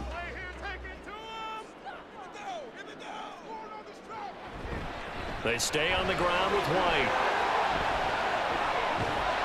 And he gets it inside the 10 to the 9.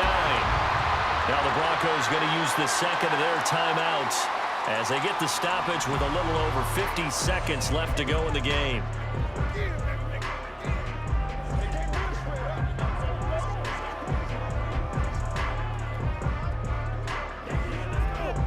Now 1st and goal.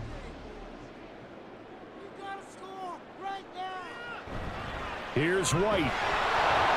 And he'll be stopped just outside the 5 at the 6.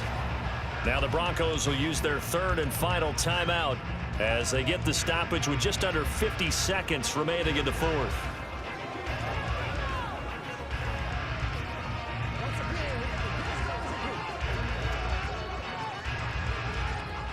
The 6-yard line, the line of scrimmage on 2nd and goal.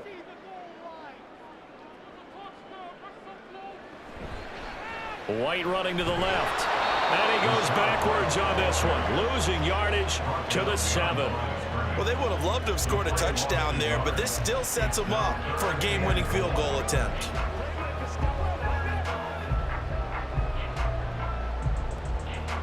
A lot of tired bodies on that field, but this is a big play, 3rd and goal. Now the Bucs going to use the first of their timeouts as he'll stop it with 11 seconds remaining in the ball game.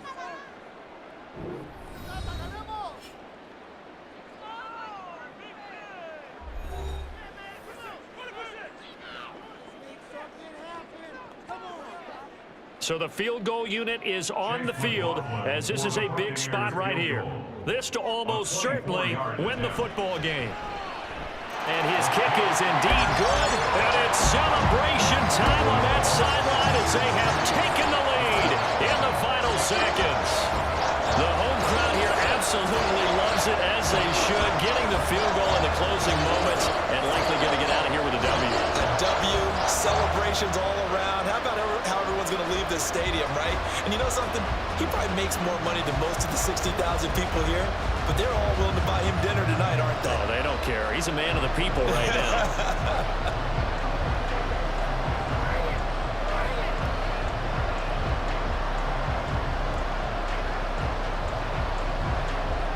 After the made field goal, here's McLaughlin back out there to kick it away.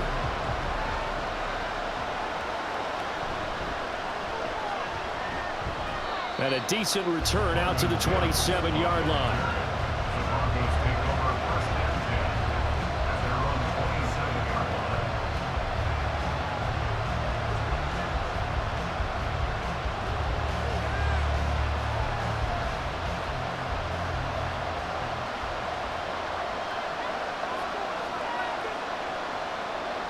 Stidham with one final shot.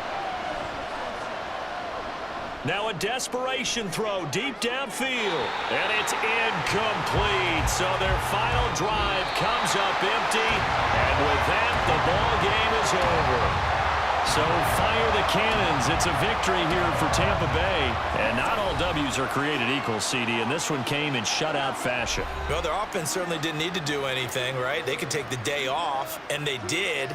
But the defense, they carried them in a big way. Yeah, look, the offense, obviously stuff to work on, but they did enough, and the defense carried the load. But you know what they say, it's always fun to work on things. If it didn't go well in your game,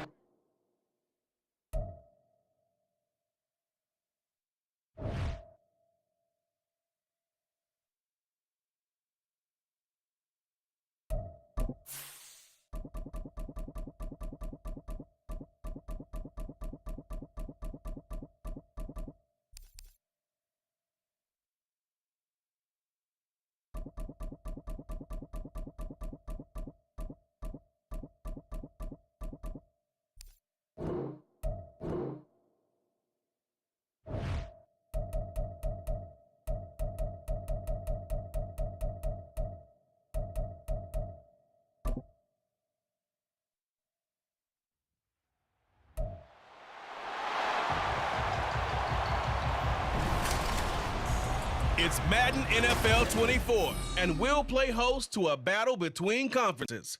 It's the Green Bay Packers and the Tennessee Titans on Sunday night.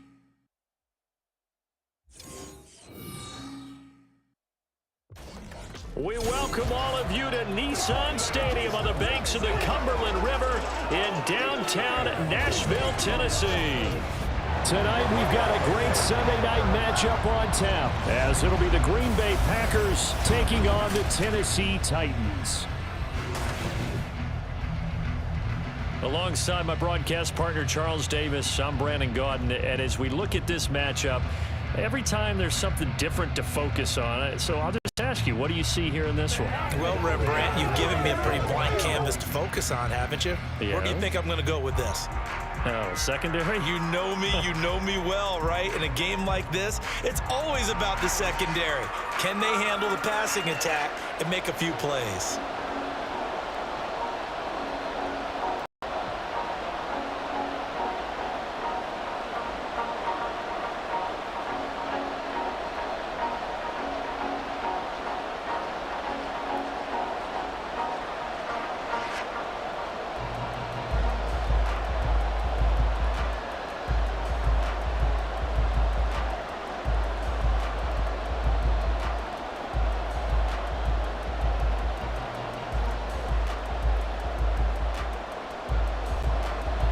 Two teams more than ready to get this one started. And off we go from Nashville. This fielded right at the goal line. And he returns this to the 22. 6'4" Jordan Love taking the field for the first time. The 2020 first-round pick from Utah State set to lead Green Bay. And at the start of Jordan Love's NFL career, he had one of the best seats in the stadium watching Aaron Rodgers work. But now he's looking for more than that. Rocket arm, big play potential. And he wants to show this organization that he's capable of being a dependable starter for the foreseeable future.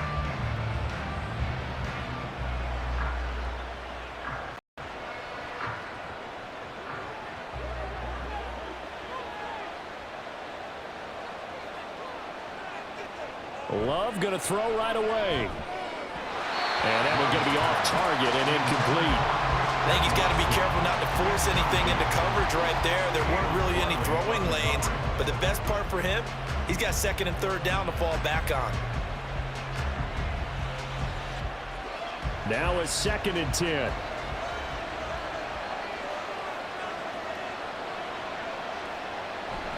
They go bootleg. Love. That's going to be caught downfield by Reed. He's to the 15. Touchdown, Packers! Jaden Reed, 78 yards. And the Packers need just 2 plays on their opening drive to take the early lead. Well, if they didn't get the wake-up call before the game, they got it right now. 2 plays already in the end zone. I think of it in boxing terms because whether it's a big shot with your first one or a probing one, a little bit of a jab, the second one was the payoff. That was the big one that landed. 1-2, end zone.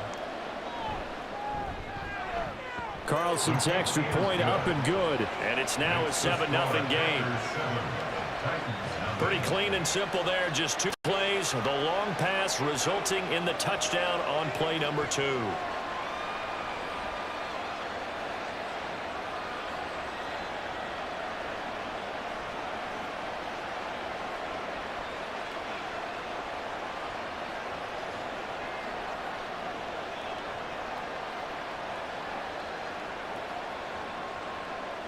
Carlson back out there now to send this one away.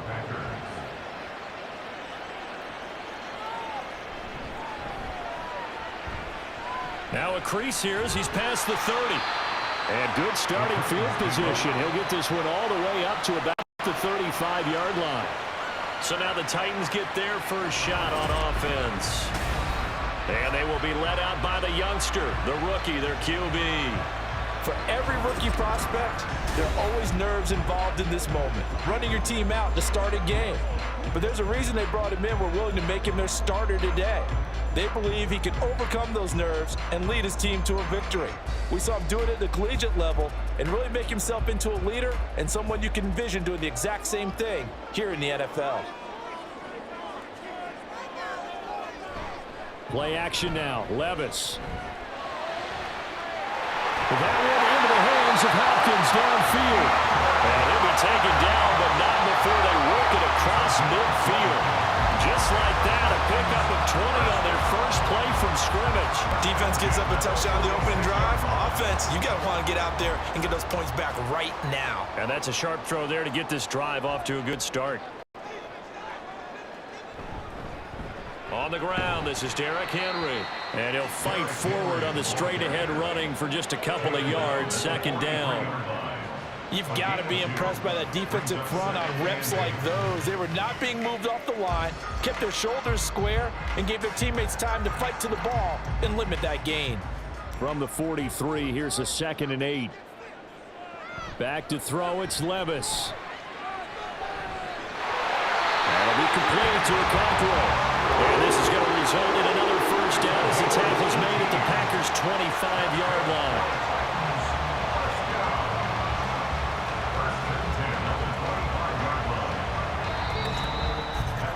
After one, 7-0 on EA Sports. Ready for the second quarter from Tennessee, and it's the homestanding Titans in possession as they've got it with a 1st and 10. A shotgun handoff to Henry. They get him to the ground right on the cusp of the red zone after a pickup of 5 or 6.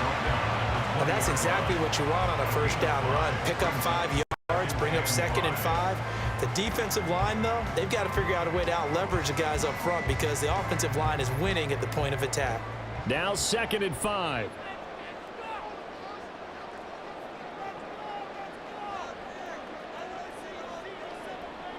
Now Levis. It's complete. Burks. He's got his first catch here before halftime, and it goes for a first down.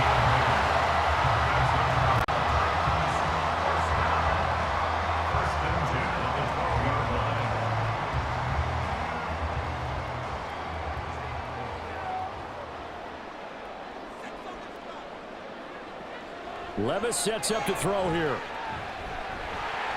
And he'll protect himself at the end here as he winds up getting pretty decent yardage.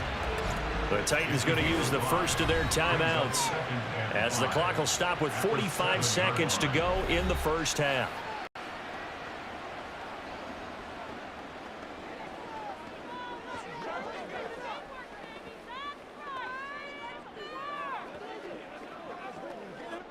From the 7, it's 2nd and 5. Levis out of the shotgun now. And he's got it. And it's a Titans touchdown. Trevon Wesco, a 7-yard touchdown grab. And the Titans are on the board here in the final minute of the first half. Walking into the stadium, saw a ton of people donning the jerseys of this rookie quarterback, so you know they love that opening drive, and he throws a touchdown pass. He gave a little bit of confirmation about what they had hoped, right? Because they thought they had a quarterback. They're thinking they have a quarterback. You do this, they believe they've got a quarterback. Look up, elbowing each other up in the stands. That's our guy. Folk connects on the extra point, and that is going to tie our game as we approach halftime.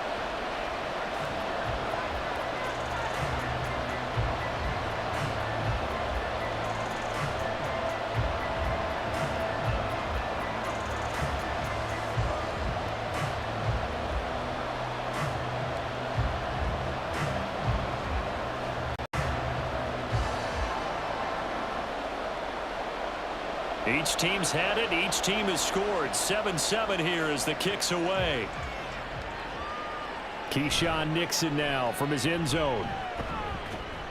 And he's up past the 20 to the 22-yard line. The Packers with a football here late in this first half. And they've got a little under 40 seconds to go if they want to try to put something together here.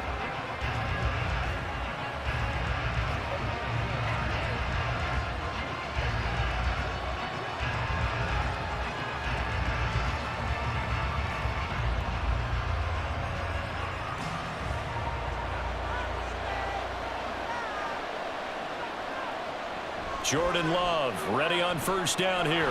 Setting up the screen here, Aaron Jones.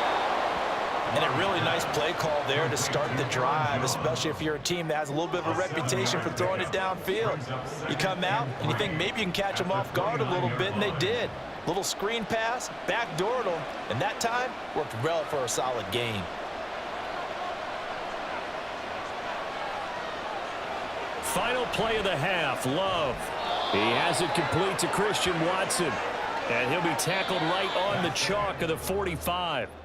So we've hit halftime here, and as we expected, looking at the clock, a very quick first half of play. As we'll send you down to Orlando, and we check in with Jonathan Coachman for our EA Sports Halftime Report. We thought this one would be a close battle coming in, and we have not been disappointed. They're all even to this point. This has the feeling of a game that could go right down to the wire. One mistake or one big play could turn out to be the difference.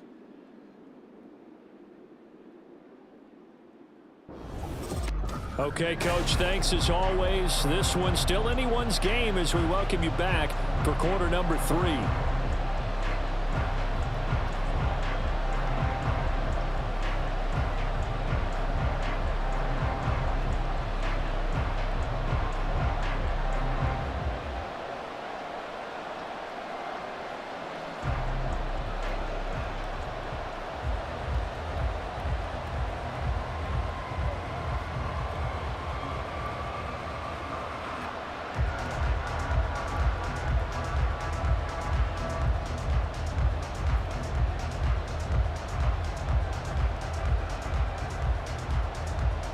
Set and ready to go for the second half. One touchdown apiece, 7-7 our score. This taken in at the goal line.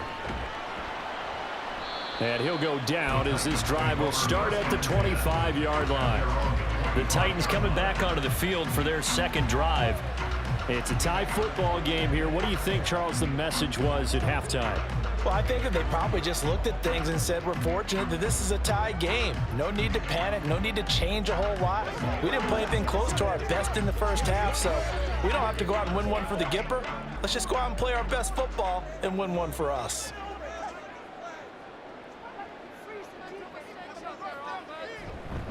Second half begins with a run by Henry. And this will be a gain of 5 as he gets it to the 30. I'd say they've got to find a way to get him going. He's such a big part of their offense. I wonder if they might throw it a little and come back to the run. Anything, because you're right. He's pretty much been completely neutralized. Ball on the 30. They'll come up with a 2nd and 5. Levis back to throw. Toward the sideline, and look at that catch. Dragging the toes, and that's going to be a first down. Well done.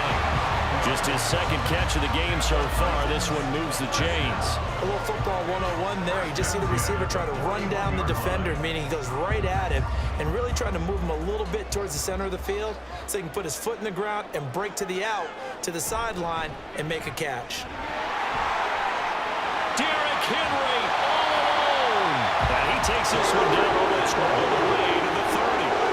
A big chunk on the ground there, 27 yards. At halftime, you have to feel like the defense had to be in a good position. They had to feel good about themselves. They had this guy boxed in all game long, but after that run, that might be the breakthrough that he's looking for.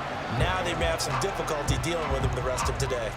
So into Packer territory now. Here's 1st and 10 at the 32-yard line. Again, it's Henry. And he'll power his way forward for about 4 yards there on the first down carry. Brought down that time by Kwai Walker. One quarter remains here on a Sunday night. We'll return with more after this. This is the NFL, and it's on EA Sports. Back now in Nashville. 7-7 is our score. Pretty even matchup so far as we start quarter number 4. On second down, here's Henry. Trying to get out wide, but he's going to be tackled right near the line of scrimmage. Partner, you've got about 20 coaches on your payroll, but there's 60,000 of them in the stands. I don't think any of them like that play. And the later we go, it's starting to sound like 100,000 in here. What can they come up with here? It's 3rd and 7.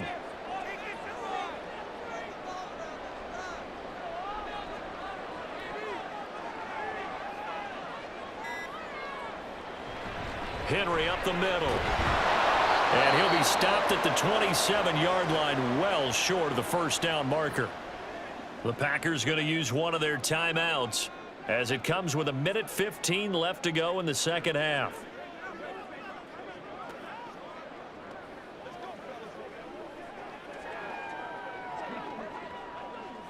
So here's Nick Folk in an important spot. This for the lead in the final stages. Folk's kick is good. And with a little over a minute to play, they have taken the lead. So he waited on the sideline for his first chance in the ball game, and it didn't come until the 4th quarter, but he connects there. A big one to give him the lead. Boy, you talk about coming in cold. I don't care how many times you kick it into a net. You're not really ready when you go out there and all that beef is coming at you trying to block the kick. Big spot, and he delivers.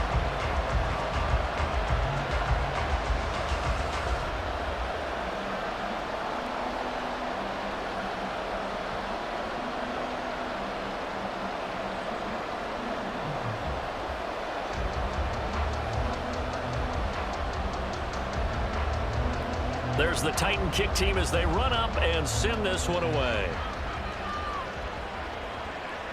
Nixon now from his end zone. And he'll get it up past the 20 to about the 22. So here's Love and the Packers. Down 10-7, 1:09 to play. How will this thing pan out? We'll watch as they come up on first down.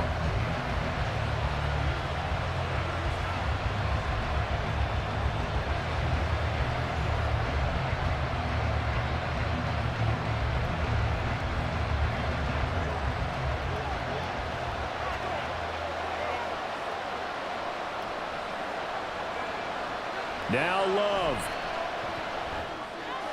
to Dobbs, and he hauls it in. And he's going to get a solid gain of 9 before being brought down. Second and right at a yard. Inside of a minute to go now. 2 timeouts left. Still in pretty good shape. I think they're in excellent shape here if they use the timeouts judiciously and use the sideline as an additional timeout. Love looking to throw it. Watson making the catch. Now the Packers going to go ahead and use the second of their timeouts as they'll stop it with 40 seconds remaining in this 4th quarter.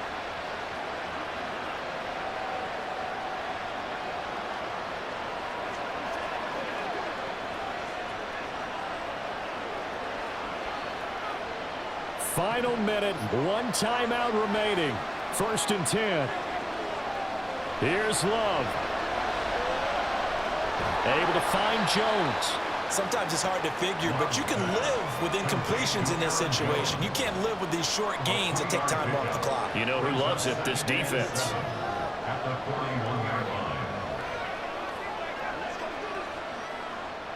Here's a 2nd and 7. Love. He'll find Jones again, complete. And he goes out of bounds. It looks like right at the 50. That's what they need right now. Get the first down, get out of bounds, stop the clock. Just playing smart football, understanding the situation, making the plays necessary, and making sure that clock stops at every opportunity. On a completed pass, got to get down quickly and call a timeout. Love looking to throw. This is caught. It's Christian Watson. And with 4 seconds remaining, they will call the timeout. So just enough of a cushion there to bring on the field goal unit and try to send this one to the extra session.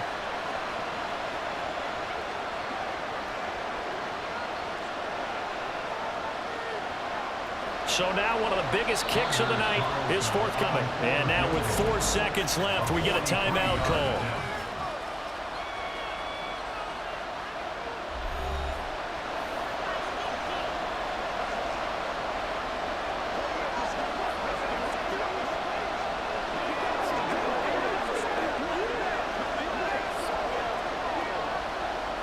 So off goes Love. On is Carlson for the Packer field goal. 4 seconds to go.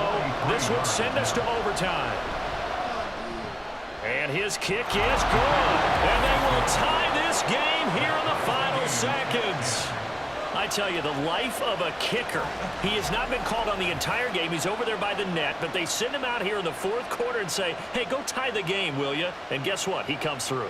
I just don't know how they do it. I really don't. These cats are a different breed from you and me. That's a pressure kick, but that one was never in doubt.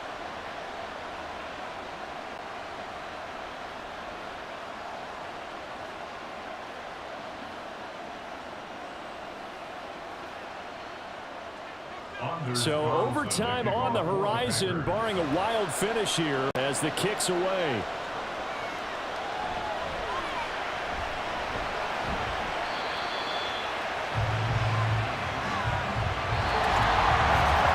And we've got free football. 4 quarters done, and we're dead even. We'll have overtime after this timeout.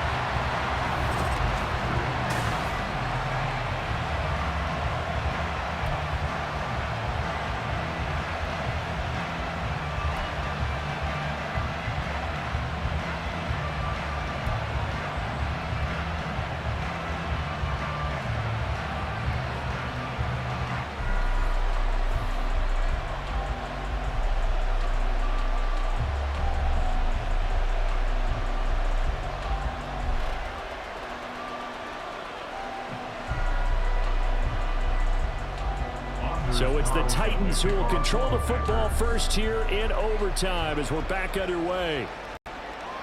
And no return here to begin the overtime session. That'll be a touchback. The Titans now just about ready to take over. I cannot imagine how these players and coaches feel, Charles, because my palms sweating up here in the booth now as we go to the 3rd drive of overtime. And as we know from here on out, any points win this football game. I'll throw you a towel as well, partner. I've got one for myself, but let's face it, our nerves, our pressure, nothing compared to what's going on that field. Both of the field goal kickers active here early. Can one of them become the hero and end this thing? They'll start on the ground. It's Derrick Henry. There he goes, right side. And he's going to be out up around the 45-yard line. They had a chance to limit his yardage, but he was able to fight off that tackle. So it's not just the responsibility of the guys who missed the tackles along the way. It's all 11 on defense, able to stop this guy, unable to do it on that play. They've got to find a way. How about his ability to break through and gain that yardage? They keep it with Henry on 1st down. And they'll get this just to the 47, 1-yard gain. Yeah, things were pretty stacked up there in the middle of the line. A lot of bodies, not much space. I think ultimately he was fortunate to get anything out of that run. Now 2nd and 9.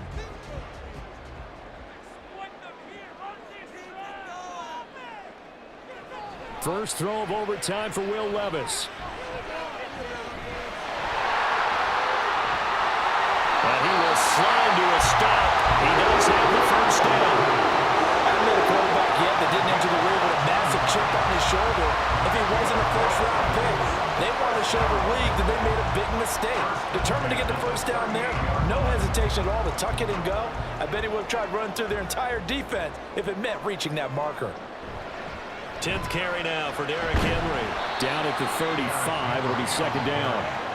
When we talk about defenders, specifically linebackers, keeping their eyes in the right spot, he had that eye down the entire time. And you know that's not easily done because they throw a lot of misdirection at you. They try and fool you and get your eyes in the wrong place. But you're right about that one. He correctly figured that one out and made a really nice play. Henry again on second down. Defensively, though, they had a chance there to hit him for a loss. Couldn't get it done. Looked like someone was able to knife into the backfield, but he wasn't able to get him down. But his compatriots, they were able to grab him at the line of scrimmage and not let him get any further downfield. What will they draw up to try to keep this opening drive of overtime moving? 3rd and 7. Now a first throw here in overtime. A throw on the run, but that's going to be incomplete. Sometimes the game is pretty simple. Put a few extra defensive backs on the field, give them nowhere to throw the football, force the incompletion, and get off the field on 3rd down. So on 4th down, out trots the kicker in a big spot here. This would at least get them a lead here in overtime. Folks' kick is good, and they will take the lead at 13-10. That was a big risk here in overtime. Send him out to fire away from long distance, but he knocks it through to give him the lead. Edgy, don't you think? Because if he misses there, ball goes to the spot of the kick, correct? Yep. And guess what? That only leaves about, 20 yards or so for them to go downfield and be positioned themselves. So you have confidence in him, and you have confidence in your defense to go ahead and let him kick that one.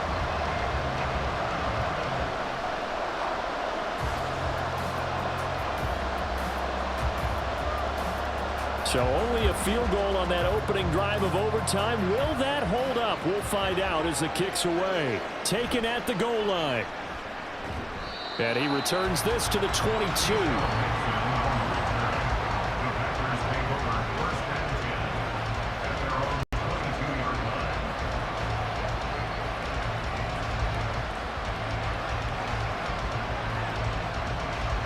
About set to get this drive started. The Green Bay offense at the line. Well, it's pretty simple now. They need a field goal out of this drive to extend overtime, or obviously, Charles, a touchdown to win it. Yeah, I'm taking the defense's perspective on this one, partner, because now they know with a 3-point lead, they can afford to give that up because you just keep playing, right? The overtime gets extended. But if you give up the touchdown, it's game over. So on offense, every play you make, you've got to try and get just a little bit more out of each one in order to try and get to the end zone, because they're going to play everyone back, keep everything in front. Now a deep ball there on second down, but it'll wind up incomplete. Sure, that pass was incomplete as they made an attempt to get a big one downfield, but that's okay because the second part of that is if you don't get the completion, at least you've told the defense you're trying to stretch them out a little bit, and they may have to change accordingly. So the incomplete pass on the last play, and that leads us to a 3rd and 3. Able to find the open man. That's complete. And he's going to have the Packers first down as they're able to get the 3rd down conversion.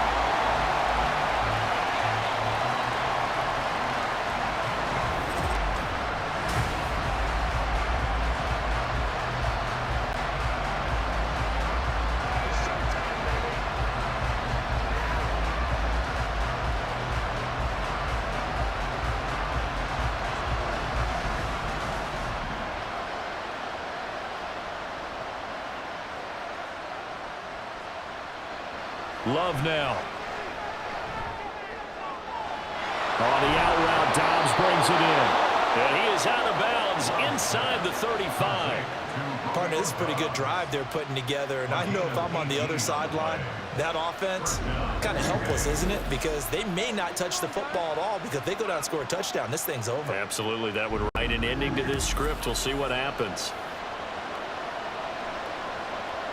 So operating from Tennessee territory now. Here's 1st and 10 at the 34.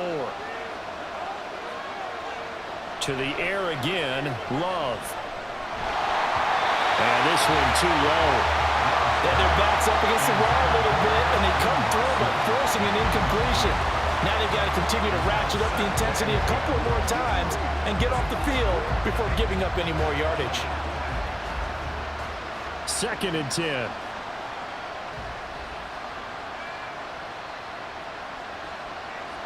To pass, here's Jordan Love. And his throw's going to be incomplete. I didn't like the look of that play right from the beginning. I thought he should have seen the coverage that was there, tried to force it in. That one, he's fortunate, just fell incomplete.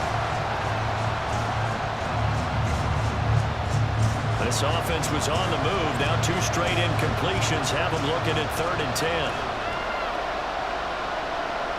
10. Working out of the gun. Love. And that's going to be incomplete.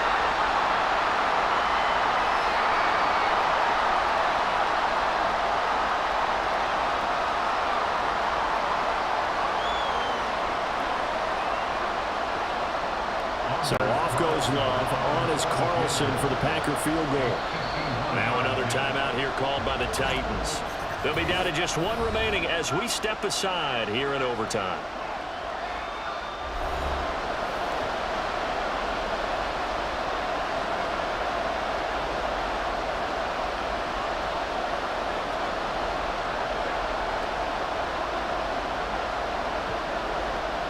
They'll bring out Anders Carlson now to try the field goal. This a long one to try and keep us going in overtime. And his kick is good. A gut-wrenching moment, but he's able to bang it through from long distance. And they match an earlier OT field goal with one of their own. Just a big-time kick there from a big-time kicker. I like how you use big time because we usually say that about position players, don't we? Big-time players make big-time plays in big-time games. Well, that goes for kickers as well. And guess what? We're on to sudden death now.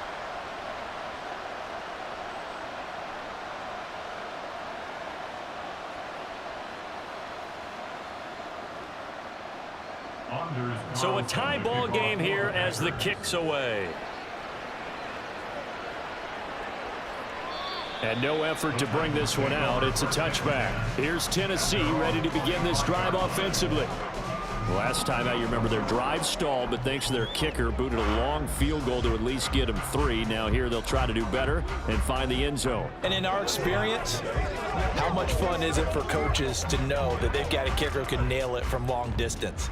Now, the hard part is, as an offensive play caller, you don't want that in your head too much where you're relying on it, and he goes out and gets the job done for them. But I'm quite sure he would be content to just kick extra points from here on out. Yeah, absolutely no question. I think his teammates would be okay with him just kicking the extra points as well. And, partner, I've not been a huge fan of a certain cliche, but it does actually apply here. Who actually wants it more now? I mean, both of them have gotten field goals here in overtime. Yeah, they've been out there a long time trading field goals. Now we'll see who wants it more. Yeah, mental conditioning as well as physical conditioning is going to determine who wins this one. Second down, they go again with Henry. And able to use his stiff arm for a little bit of leverage before he's taken down. A pretty good game. 74 yards rushing for him now as he is just trying to will his guys to an overtime victory. This now a 3rd and 4.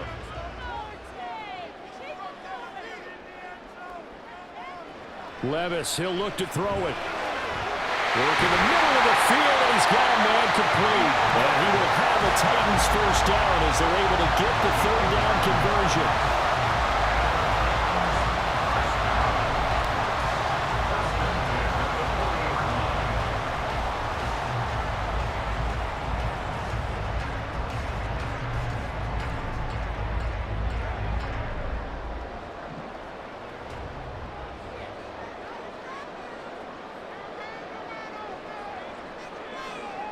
Levis to throw.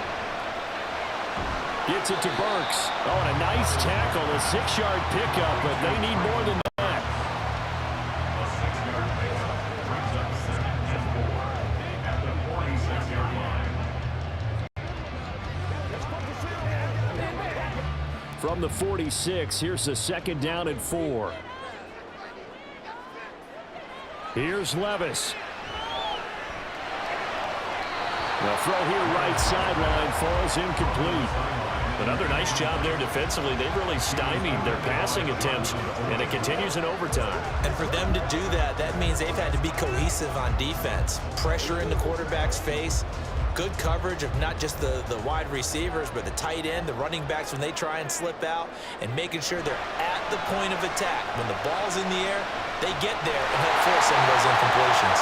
Yeah, he's going to be out of bounds, but not before he takes it inside the 40. So the OT clock hits 0, and we're still not done. We'll switch sides and need at least one more OT to decide it after this.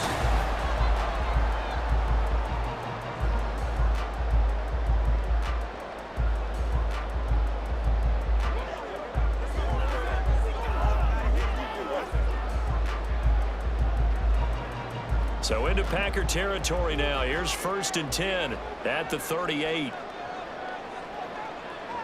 And Levis going back to the air. That one into the hands of Hopkins downfield. He's going to go out of bounds, but he takes this one down just shy of the 20. This is a big spot for a rookie QB, and overtime's kind of where you earn your stripes, isn't it? It really is, and we've talked with enough coaches and players about how these youngsters are getting into the game and playing this such a high level so early.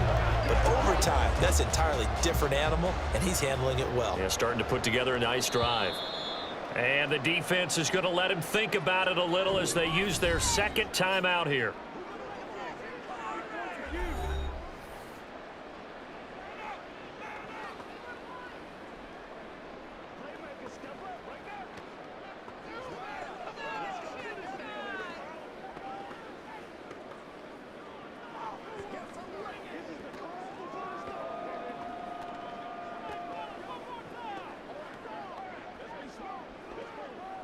So here now is the kicker, Nick Folk.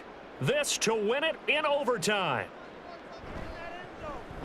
And the kick is good. And finally, this one is over. We thought it may never end, but that kick puts the exclamation mark on it. So he remains perfect, 3 for 3 in the field goal department. And it's so important for any offense to have an ace like him up their sleeve, isn't it? Because now you know what his range is, and as soon as your offense gets there, you're pretty much counting on 3 points going up on the board. But, Charles, a very simple mission anytime that you play on your home turf, and that is to defend your home turf, and today that mission was accomplished. Look, every offseason, every preseason, the head coach goes in front of the team and says, the mission for the season, defend our home field every time, split on the road, and we'll be in the playoffs. That's why defending the home field is vital.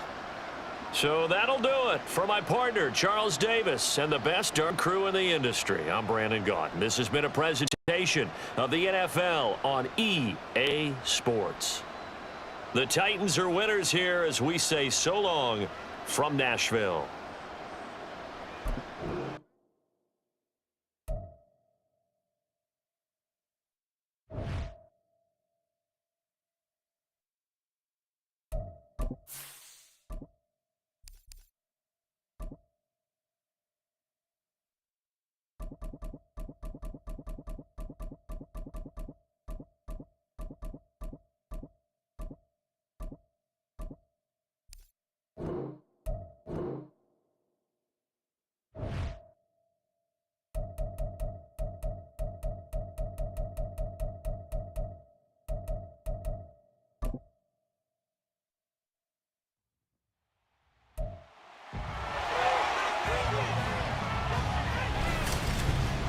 It's the NFL on EA Sports, and we're in for a rematch of Super Bowl 41. It's the Chicago Bears and the Indianapolis Colts under the lights on Sunday night. We are pleased as always to be bringing you coverage of the National Football League on EA Sports. Tonight we've got a great Sunday night matchup on tap as it'll be the Chicago Bears taking on the Indianapolis Colts.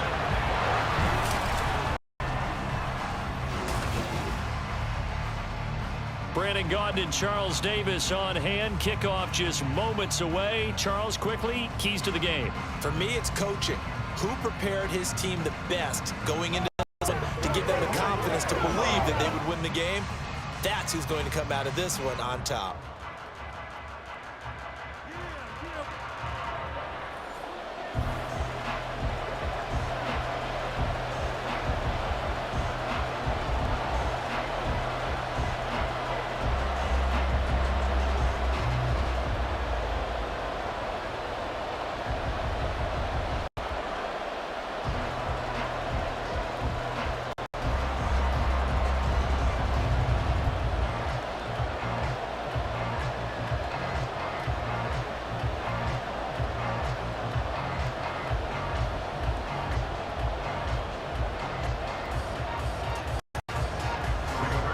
The punter, Rigoberto Sanchez, ready to go, and we are underway from Lucas Oil Stadium. Tyler Scott now from his end zone. And that decision to bring it out ends up not being a good one. Cost him about 5 yards as he's tackled at the 20. So here are the Bears now for their opening drive. They'll be led out by a first-round pick back in 2021 from Ohio State. It's Justin Fields. Coming out of Ohio State, one of the top prospects in the NFL draft, and it was so big that they moved up in the draft to get it, to make sure that they had him. And, boys, he got the full package. Loves the game, big-time arm, 4.4 speed, so good that another quarterback prospect said to him, "What's it feel like to run 4.4? Everybody wants to be that fast." Fields passing on the first play from scrimmage. And he will find the open man. It's DJ Moore. And they're going to get this beyond the 40 before he's taken down. A good pickup there at 22. Certainly no settling into the drive there. They came right out on the first play and attacked the middle of the field for a big gainer and a first down. One play has him up past the 40 already, and another 1st and 10. Here's the first carry for Khalil Herbert. And he can only manage to get a couple. 2nd and 8 coming up. Offense looked a little bit discouraged after that play, shaking their heads a bit, looking at each other. I think they thought they'd get a lot more out of that call. Sometimes you do get the running lane you want. And other times, the defensive front, they just break up the play before it can get going. Now it's Fields. His throw incomplete. I don't think either one of us is surprised about who they just targeted on that one. I mean, they're going to try and get to him as much as possible. Off to a nice start, but unable to hold that one in. Already looked his way a couple of times on this opening drive. Can't connect there. So the failure to connect on 2nd down, that leaves him staring up here at a 3rd and 8. Fields. Trying to fit it into Moore, but it's intercepted. And the Colts will have the football as this is taken up past the 30. So a nice play defensively by the rookie, coming up with the INT. And that's a late-round pick right there, making a first-round impact. And a lot of these day 3 corners, they end up winding up on special teams and sub-packages and even on practice squad. But he's really made an impact on this defense, and he comes up with the interception there. So the Colts now coming out for their opening drive. They'll be led out by Gardner Minshew, 6th-round selection in 2019 out of Washington State. And how about this young man? Took the NFL world by storm. As a 6th-round rookie, signature mullet, mustache, but 21 touchdowns for the Jacksonville Jaguars. Great personality, and everyone gravitates towards this guy. Teammates love to win with a quarterback who leads them like that, and fans love to root for a guy who seems just like them. Throwing on 1st down is Minshew. He's got a man complete. And he's going to get this down to the 35-yard line. It's a gain of 34. That's good for a Colts. 1st and 10 at the 35-yard line. That's the end of the We're scoreless after 1.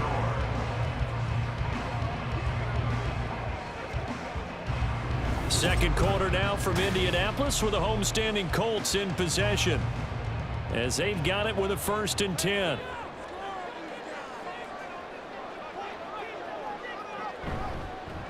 Up the middle, here's Taylor. And he'll take this down to the 33. Oh, that's a real nice job there by the defensive front. They just engaged and held their ground. But how about the guy who made the play? We often talk about whether they take a good first step or not. Many times you just don't take any step. Just get your feet moving, get your body going, and then once he made the read, he was able to make the play. Now Minshew. Got him in. It's complete to Jelani Woods. And he's going to have another 1st down as the tackle's made here at the Bears' 22-yard line. Another good reception there. The Colts on the march. And after that completion, you can understand why so many teams in the league are emphasizing speed on defense at every position. The tight ends have created so many tough matchups now.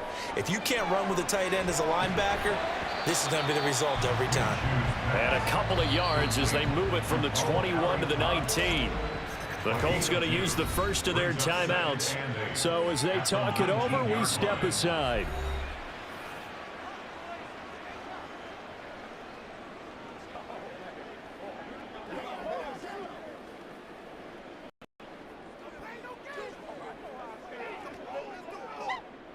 2nd and 8 coming from the 19.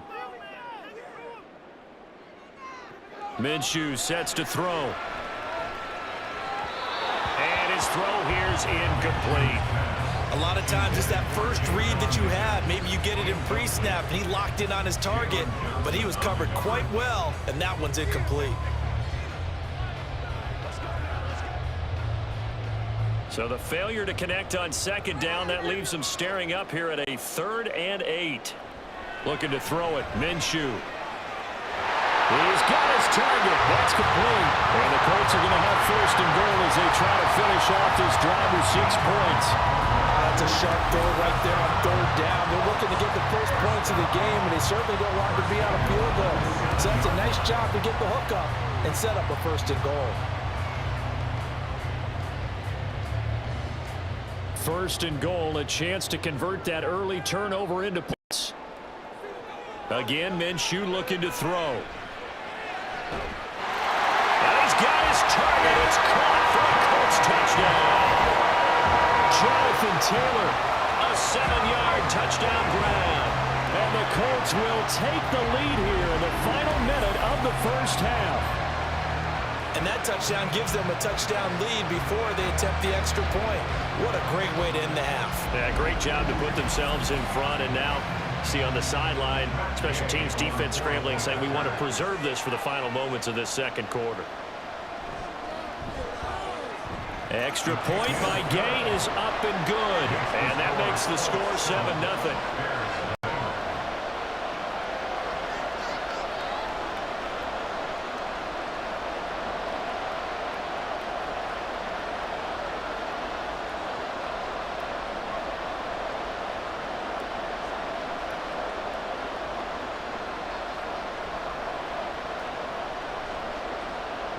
Sanchez now, he'll kick it away following the touchdown. Scott on the return out of the end zone. And only able to get this to the 19, so probably should have opted for the touchback. The Bears going to get one more possession in this 1st half.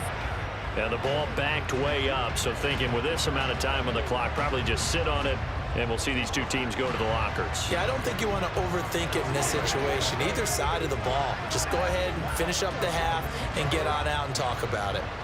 A little under 30 seconds to go. We'll see how they play it here on 1st and 10. Trying to shake off the interception. He'll look to throw. Now the pressure comes and he goes down. Just inside the 10, back at the 9.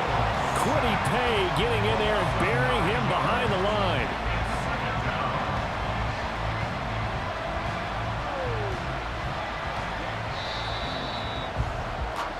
So we've reached halftime with just the lone touchdown here. 7-0 is our score. As we'll head down to Orlando, that's where we find our man Jonathan Coachman at our EA Sports Halftime Report. Coach.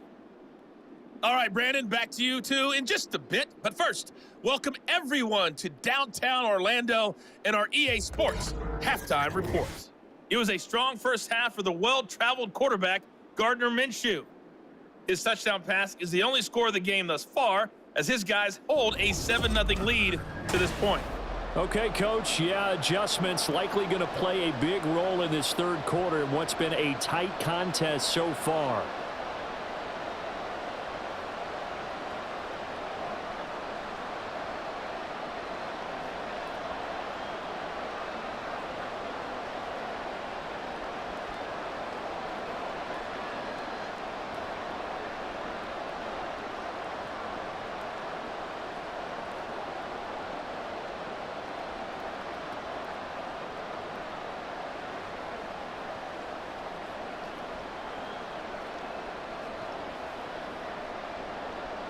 Just the one touchdown in that 1st half. 7-0 our score as we get going in quarter number 3. And he'll take it a yard or so past the 20, call it the 21. Out come the Colts. They'll have it first here to start quarter number 3. And both of these defenses have been stifling these last few drives offensively. Just not able to get anything going, so what needs to change? I think a lot of the guys will go back and review, so to speak, because everyone has someone assigned to how did each play work. Okay, what did we use that kind of worked for us during this game? Try and get back to some of those plays, as well as the possibility of showing something you haven't shown already in this game and trying to change things up. We'll see if they take the advice of Mr. Davis. Now this will leave him a yard short. Nice pickup of 9 yards on first down. Nothing fancy on first down, but a very consistent type of a play. Hit that slant. A lot of people call it an extension of the running game, and it can be if that pass is completed, because you hit a guy on the run like that, you often can go for big yardage. Sets him up nicely for second down, staying ahead of schedule. And nothing doing. He's immediately taken down at the line of scrimmage. No gain on the play, and now they're faced with a 3rd and 1. Brandon, you're a big lover of music. How about what you just saw there? This is what I call playing the piano for a defensive lineman, the ability to move laterally up and down the line of scrimmage. How about the way he just flowed and got to the outside part of the field and made that play? On 3rd and short, they'll try option left. And he's able to get it to the 33. Good enough for a first down. So that was all you're looking for on a play like that. Get the first down and keep the drive moving. Yeah, it just looked to me like he just said to himself, I've got this. I'll take it. I'll pick it up, and let's keep moving. Get the first down, get a new set, and let's start over.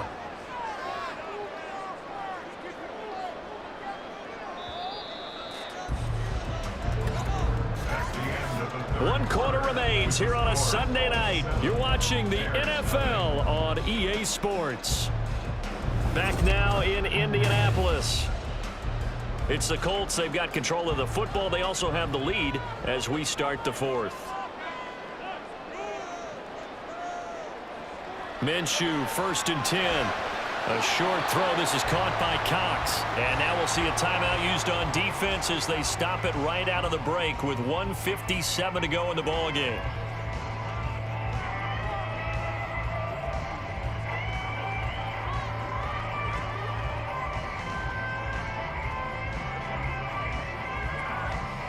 Second down and 4.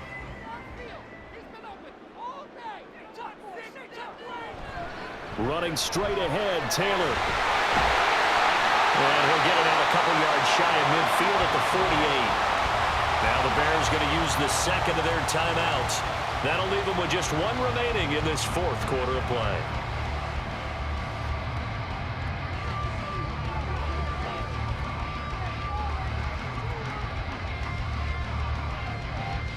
Not totally home free yet, but it's looking good as they come up 1st and 10. Again, it's Taylor. And just no chance of turning the corner. He can only get back to the line of scrimmage. 2nd and 10 coming up.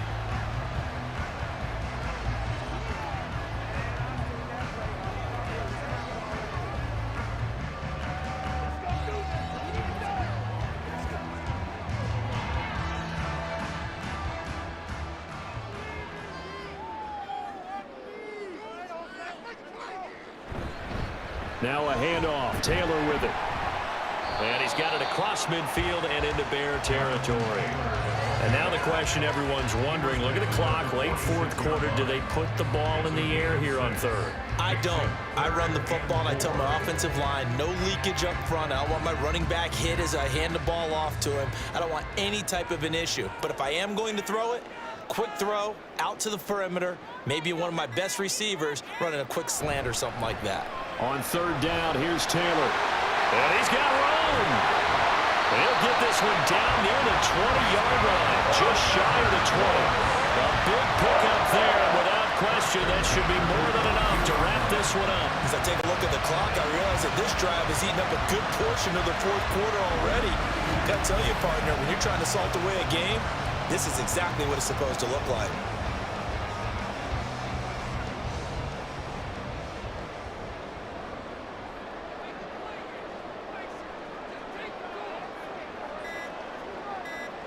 Minshew down to a knee, victory formation, and that should be just about it. Brandon, I can just tell you from experience, there's nothing like pitching a shutout on defense, but even more so when it's a tight game.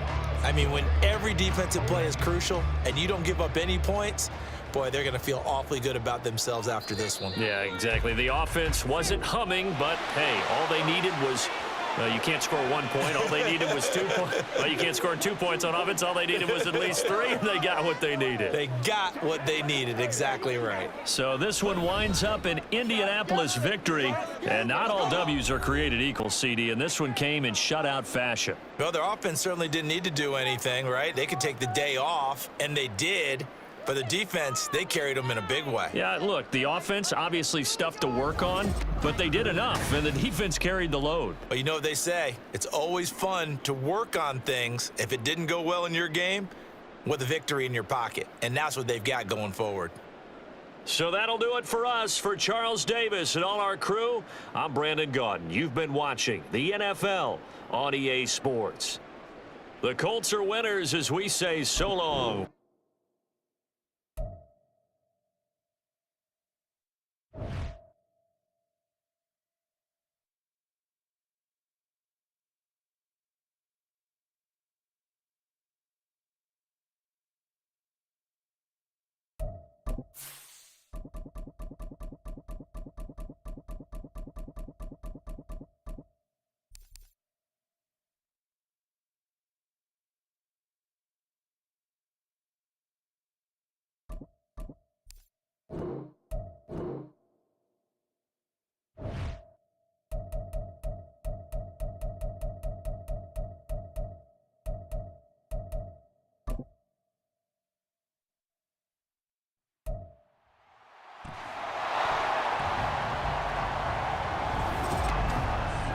It's Madden NFL24 on EA Sports. And if it's in the game, it's in the game.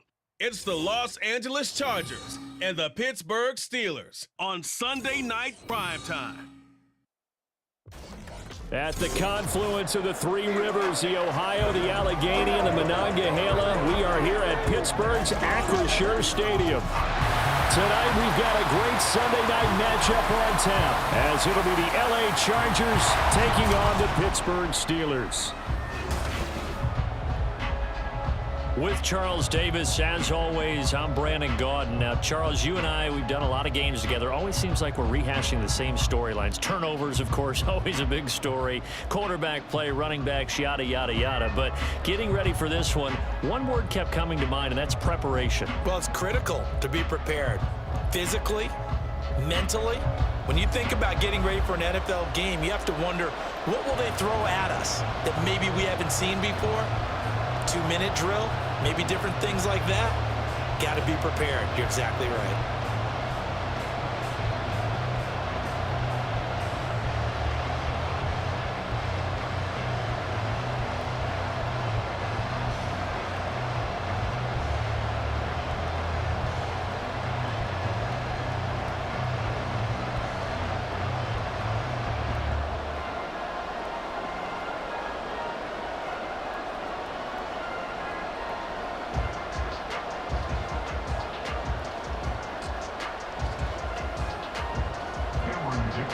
Now the kicker, that's Cameron Dicker, set to get us started. And with the terrible towels waving wildly, we are underway from Pittsburgh. And the decision to come out of the end zone is going to cost him 5 yards as he's taken down right at the 20. So the Steelers offense getting set for their first drive. They'll be led out by a third-round pick back in 2018 out of Oklahoma State. It's Mason Rudolph. And when Mason Rudolph is on the field, sometimes the scouting reports have to be revised a little bit because often quarterbacks like to throw short to get a rhythm. For Mason Rudolph, he loves the deep fade and he loves the deep post pattern. Anything over the top, those are his favorite shots downfield, and that's what gets him comfortable.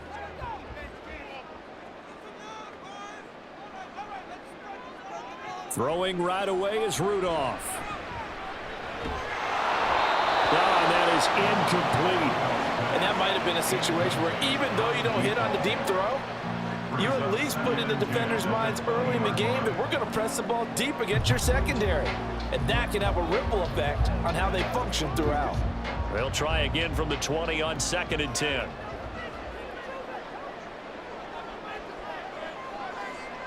Now Rudolph.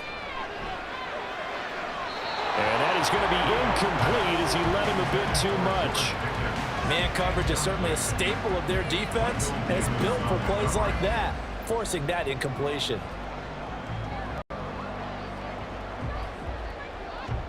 So 2 incompletions have led him to an early 3rd and 10. Rudolph looking to throw. And that's incomplete. How about that? Red man coverage and decided to test them early. But they proved up to the task and forced the incompletion.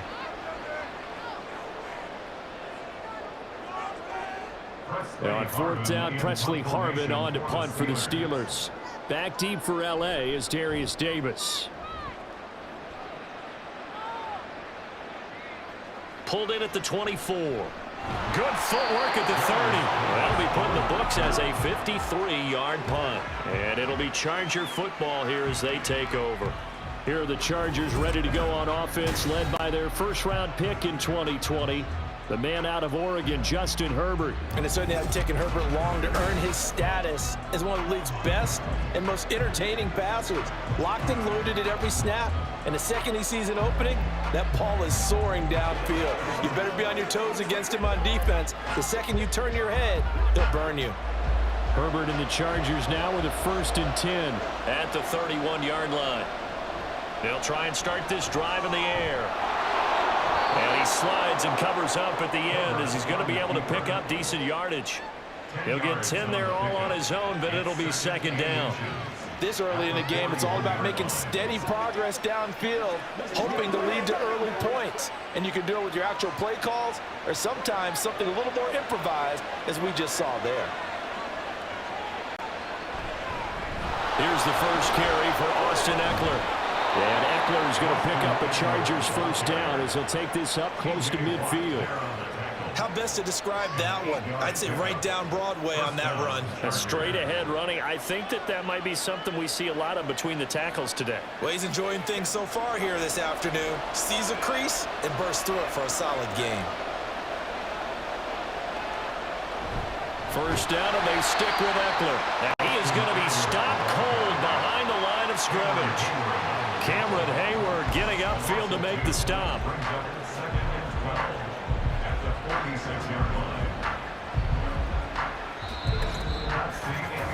No score after 1 on EA Sports. Charger football to start quarter number 2 as they've got it 2nd down and 12.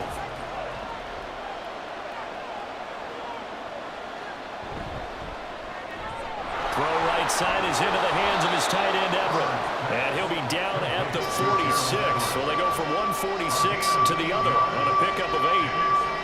Let's not quibble about the gain there on 2nd down. That was a positive play because that was a take-what-you-can-get situation.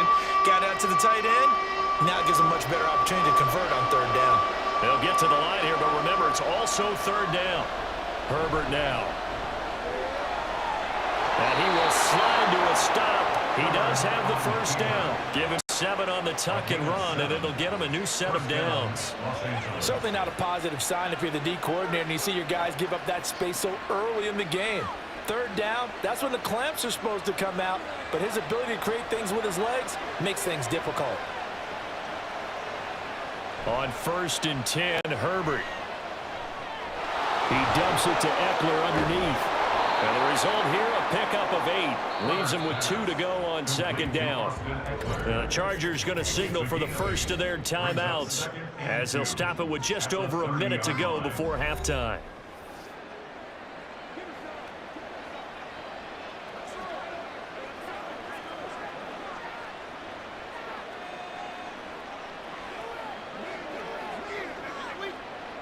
Two yards to go, 2nd down. Here's Herbert. And that is incomplete. A lot of force bearing down on him there. He could not hang on. It's 3rd down. This team is not going to make it easy for you. They're a physical group, and we just saw it there on that play. They came in, made the contact, just as he's trying to haul it in. They're trying to keep the drive going. This will be play number 8. It's 3rd and 2. Here's Herbert. He had a man open, but he missed him, and it's incomplete. Nice call by the defense there on third down. Just flood the field with extra defensive backs in their dime package. Nowhere to go with the football. Forces the incompletion. It's a 47-yard field goal try from here, but instead they're going to opt to go for it on fourth down. They'll run for it with Eckler, and he is not going anywhere. They stop it for no gain. He needed 2, but he doesn't come anywhere close. And this Steeler defense able to come up with a stop.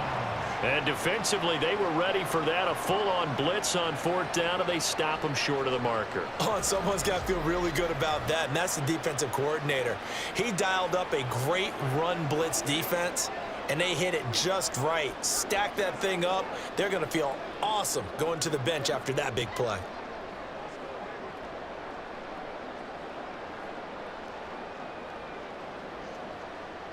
So 1st and 10 now from the 30.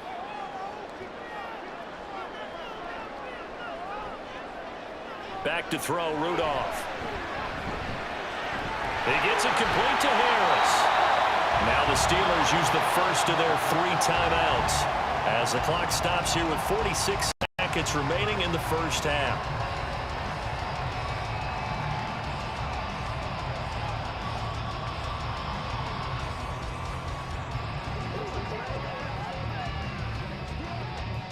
From the 35, back to work on 2nd and 4. Here's Rudolph. Looking for Johnson, and it's intercepted.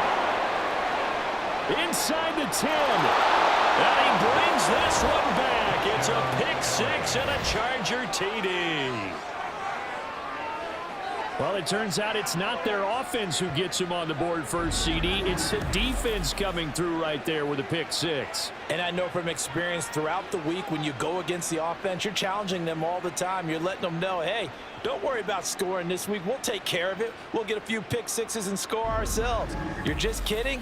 But how about what he just did right there? Laid it out for the rest of the game. We scored. Hey, offense, can you keep up with us?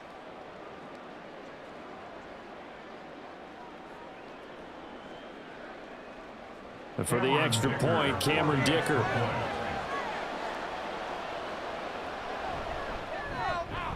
And the Chargers grab the 7-0 lead. So the defense creating some points, not only getting the interception, but then returning it to the end zone for the pick 6.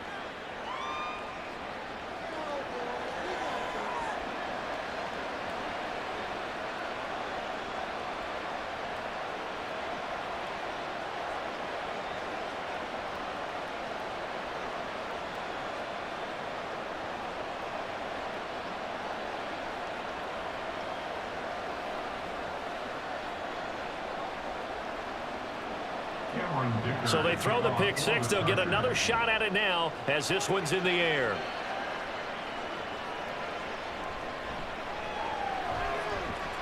Oh, a good return up past the 30. And they're going to be set up beautifully. A heck of a return down inside the 40-yard line. But whatever the relationship was between the special teams and the offense, it's gotten a heck of a lot closer after a return like that. Special teams just keep setting them up. The offense thinks they'll go out there and knock them down. And Pittsburgh getting set to take the field. And where the ball is now, you got the field goal pretty much in the bag. Now do you try for the end zone a couple of times? I don't think there's any question about it. You might get a gift of 6 points rather than the 3 that you just noted that you feel like you already have. Be aggressive, go after it, and try and get those points.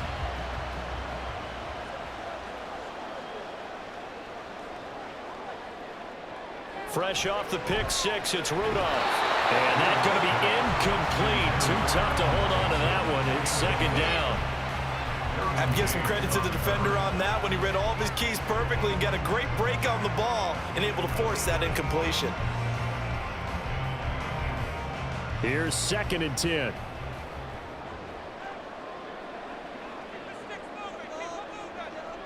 Rudolph looking to throw it. Looking left side, and he's got a man. That's one. Now the Steelers use the 2nd of their 3 timeouts as the clock will stop with 21 seconds to go here in the first half.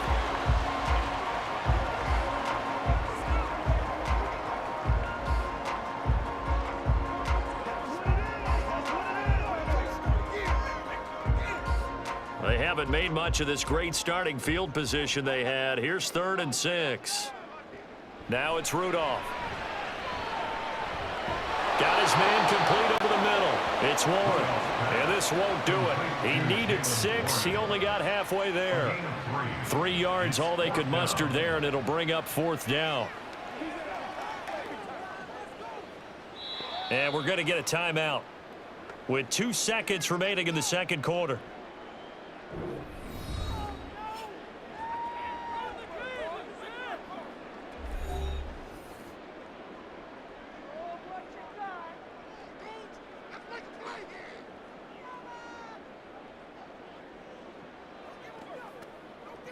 So with 2 ticks left here in the half, on is the field goal unit. This from 44 yards out, left hash. Boswell's kick is good, and that will do it for this first half. So we've hit halftime in what was obviously a very fast-moving first half of play. As we send you down to Orlando, where Jonathan Coachman has our EA Sports Halftime Report. Coach. Okay, Brandon, thanks very much, and welcome in everyone to our downtown Orlando studios in this EA Sports Halftime Report. We were certainly treated to an entertaining first half. Both these teams with some high points and maybe a couple of low points as well. So it's going to be a question of who can be the most disciplined team going forward. All right, Coach, thanks. Yeah, both teams likely to make some changes in what's been a closely fought battle to this point.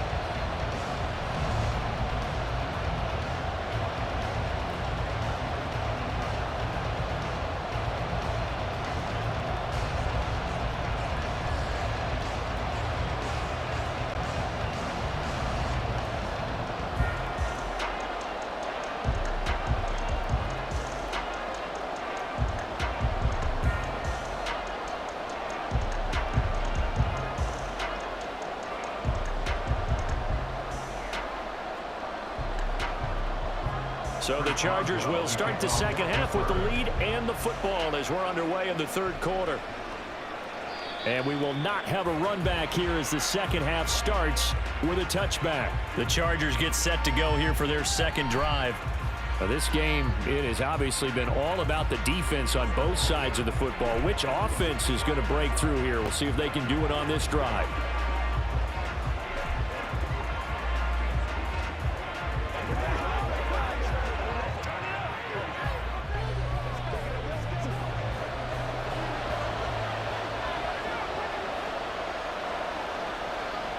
On first down, it's Herbert.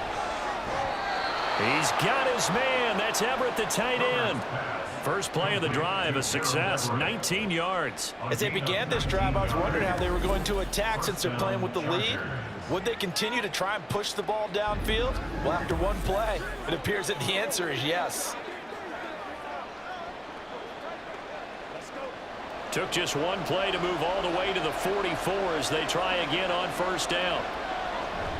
They'll fake the handoff. Now Herbert. Got an open man. It's Josh Palmer. And he's going to get this all the way down inside the 35. And 22 more yards there and another first down. It's taken a while for this offense to get going. A little creaky at the start, but they're oiled up now. A nice throw there, and they're really putting together a good drive. Back-to-back good plays have them on the move on first down. Off the play fake to Eckler, it's Herbert. That's complete to the tight end, Everett. And all the way inside the 15 before they drop him. That's now a pair of explosive plays in succession, both north of 20 yards. My goodness, they've come out locked in on this drive. Play calling, execution, they are fully in sync. 3 straight passes, 3 first downs. They're moving the ball downfield almost at will. This defense really struggling to find answers. 1 quarter remains here on a Sunday night. You are watching the NFL on EA Sports. Back now in Pittsburgh. It's Charger football, and they've got the lead as well as we begin the fourth quarter.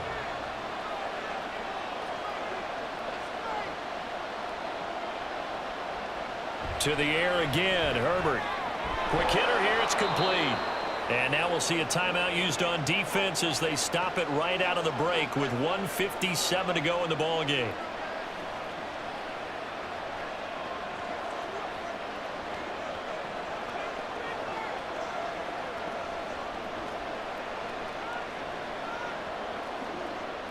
An ideal down and distance to try to finish this thing off. 2nd and inches. Herbert will give this one to Eckler. And he'll be brought down right on the edge of the goal line at about the 1-yard line. The Steelers signal for the 2nd of their timeouts. That'll leave them with just 1 remaining in this 4th quarter of play.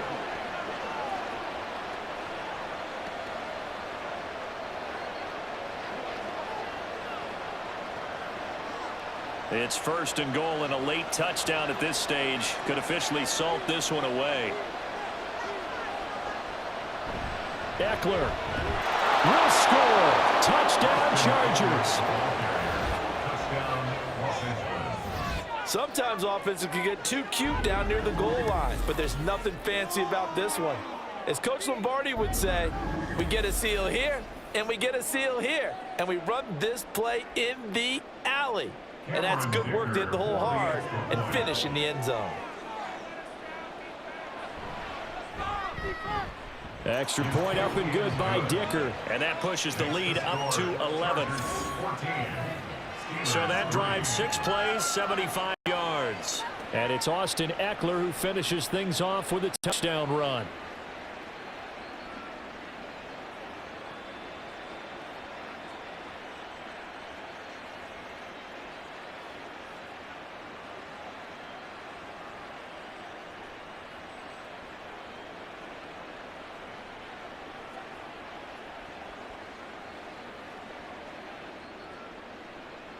Here's Dicker now as he'll send this one away.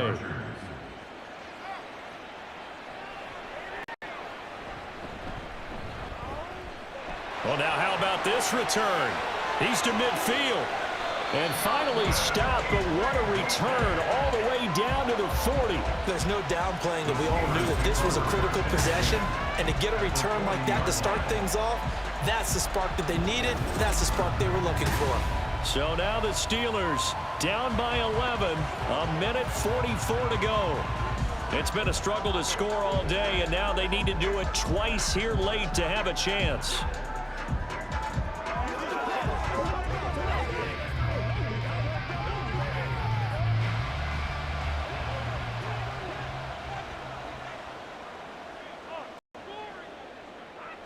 Rudolph. That's caught by Johnson. One thing I think that's safe to say defensively, the tackling's been really good. And because of that, it's been very, very hard for them to move the ball because you're not getting the benefits of run after catch. They're tackling them almost on the spot. That means you have to run extra plays, harder to move it. Here's 2nd down. Now Rudolph. He finds Pickens over the middle. And he's got this down almost to the 20 before he's dropped. Of course, remember, you need a touchdown here and a field goal. Doesn't matter the order, but they have to get it done and get it done fast. Well, they need to score and score quick. 1 timeout remaining. Final minute, 1st and 10. Got his man, it's Warren. And he'll go out of bounds in the red zone just inside the 20. And we see another pitch and catch there to the running back. This position just continues to evolve. They become just as critical to the passing attack as a lot of receivers, tight ends, because their ability to make people miss in the open field can really generate big plays for an offense. Throwing here, Rudolph.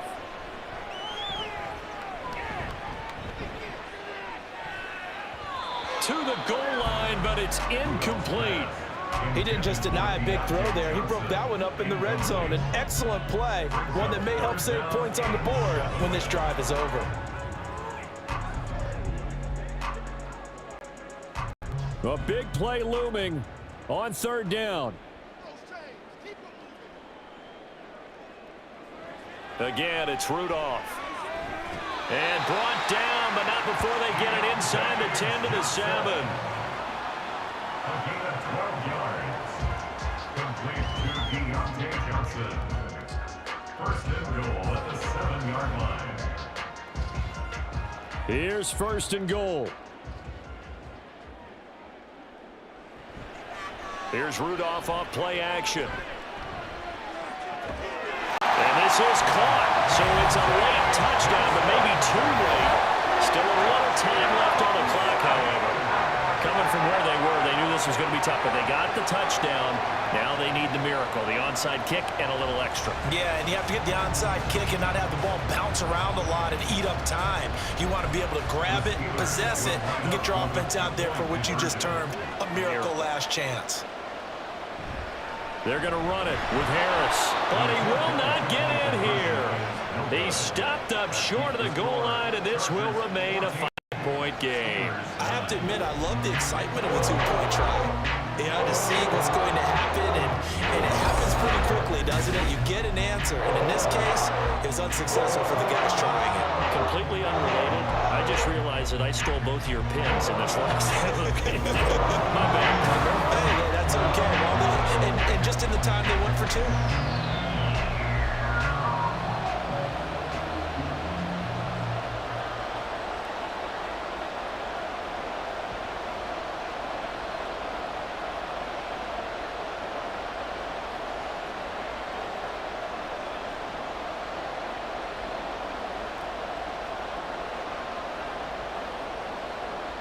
So with 13 on the clock, it's time for an onside kick.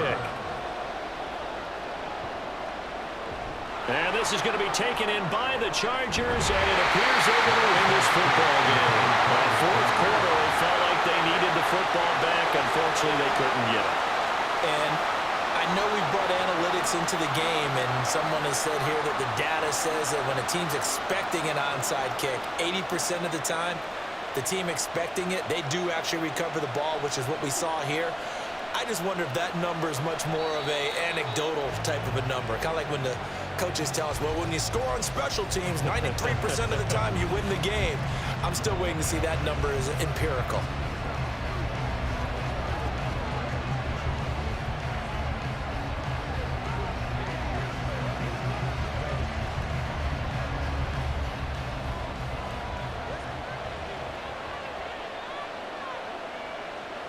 Herbert to a knee, and that should just about write it into this one.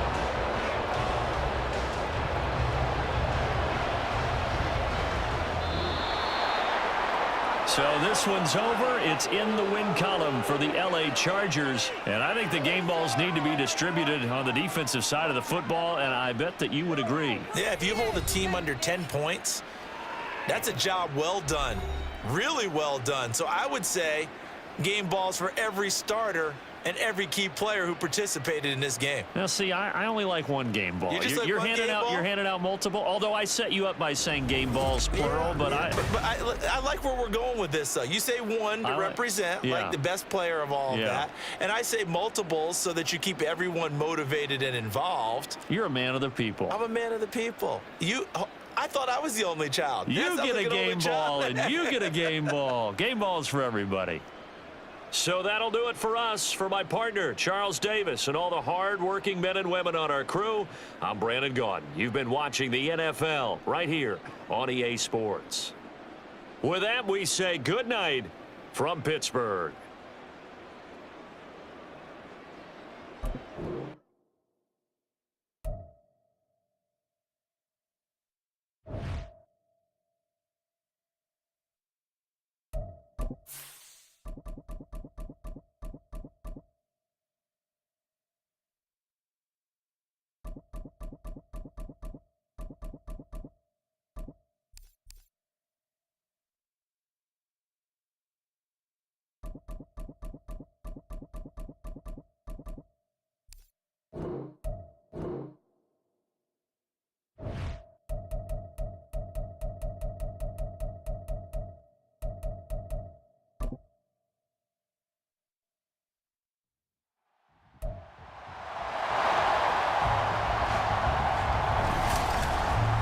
It's Madden NFL24, where we'll see which conference reigns supreme tonight. It's the Miami Dolphins and the Seattle Seahawks on Sunday night. With Mount Rainier in the distance, there are few cities finer on a clear afternoon than this one, and we have a picture-perfect day for football at Lumen Field in Seattle. Tonight, we've got a great Sunday night matchup on tap, as it'll be the Miami Dolphins taking on the Seattle Seahawks. Happy to be on hand. I'm Brandon Gaudin with Charles Davis. And before we kick, partner, your keys to the game, please. Well, my keys are on the defensive side of the ball for both teams. And the big one, making sure you avoid giving up the big play. These safeties are going to get tested all game long. Their job, keep the ball in front of them, tackle people, make them run extra plays in order to try and score.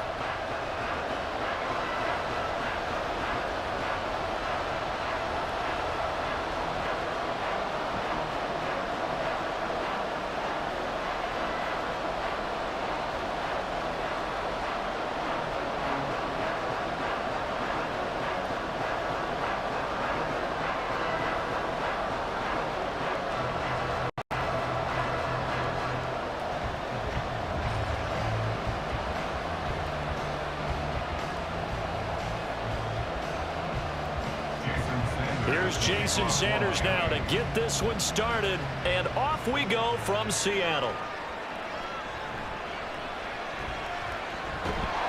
And up to about the 26-yard line, just across the 25. So out come the Seahawks now for their first possession.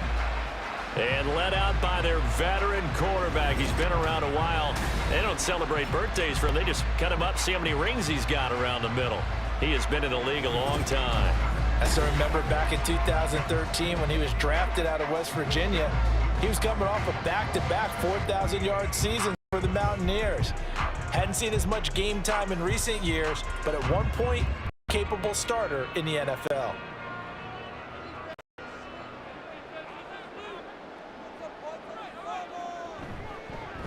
Here's Walker to start the drive.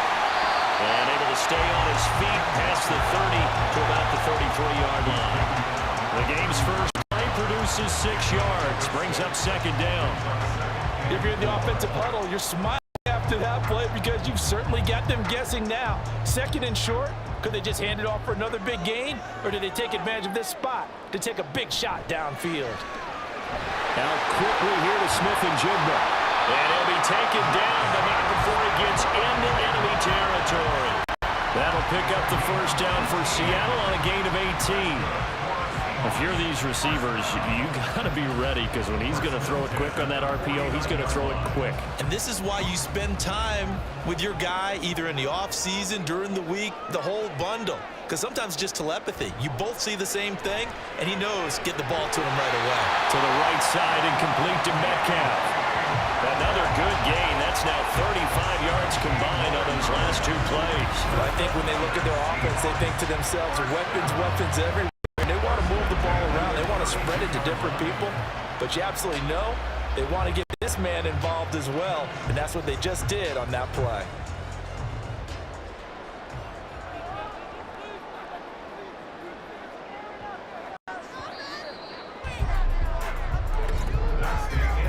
We're scoreless after 1.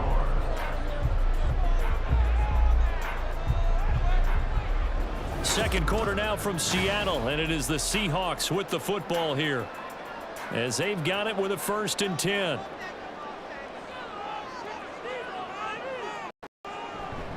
Out of the gun, Walker with it. And he'll work this forward for about 3. It's second down. Well, that's just a pile of bodies there, and that's when you kind of find out who's a tough guy, right? Who can stand up and make a play. It was only a 3-yard run, but for both sides, they had to walk away from that feeling like, okay, I can stand up when the going gets tough in here. To throw on second down is Smith. Short throw to Disley. He's got his first catch here before halftime, and he goes for a first down. Many different ways to create space, but on that play, he did it with that big, wide body of his. Didn't get a whole lot of yardage on the play, but it did what it was supposed to. Pick up a first down.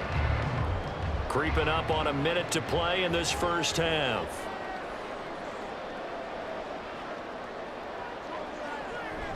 Walker now on 1st and 10. And he'll take this inside the 20 and down to the 18. Now the Seahawks going to use the first of their timeouts as they get the stoppage with a little over 50 seconds to go in the first half.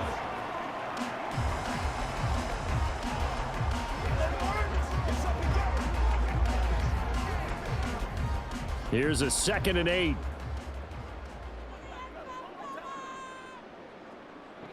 Throwing now is Geno. And his throw is incomplete. Not sure what happened out there, but it looked like the timing was a little off on that throw. Well, you know I'm a defender, so what am I going to say? Great defense. Darn right. They did something to disrupt that timing. 8th play of this opening drive coming up. This is 3rd down. Geno now to throw. That is caught, and he'll be taken down at the 2-yard line. They're able to convert on 3rd down, and that sets up a 1st and goal. Now the Seahawks call the 2nd of their 3 timeouts, as it'll come with 36 ticks to go in half number 1.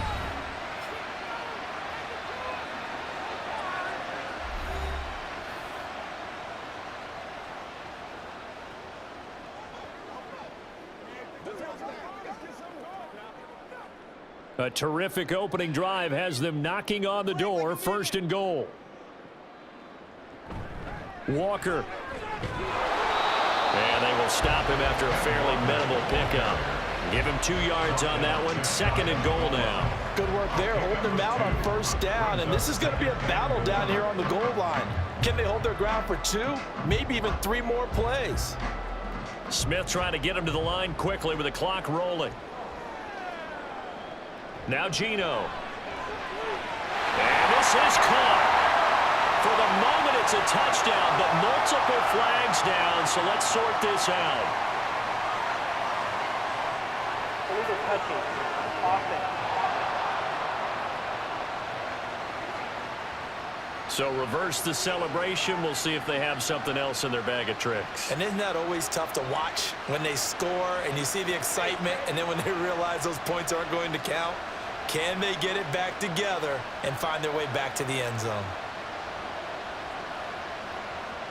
And this will be play number 10 on this pretty long opening drive. Here's 3rd and goal. Out of the gun, Smith.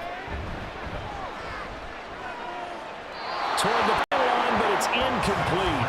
The Dolphins do the job defensively there, and now it brings up 4th. You can already start to hear this crowd. They're saying, go for it. Yeah, have we ever been at a game where you've heard the crowd go, field goal, field goal? No, I have not. That's a good point. Yeah, they always want to go for it, and I think they've got the right idea right now. The way they've moved the ball in this drive, I wouldn't stop that momentum. Go get it. So an opening drive field goal maybe doesn't whip this crowd into a frenzy, but I think that they will take the early lead. There's no doubt about it. They will always take the early lead, and maybe that celebration comes later if they play well and they can break things open. But right now, this is all about letting the offense just get settled in.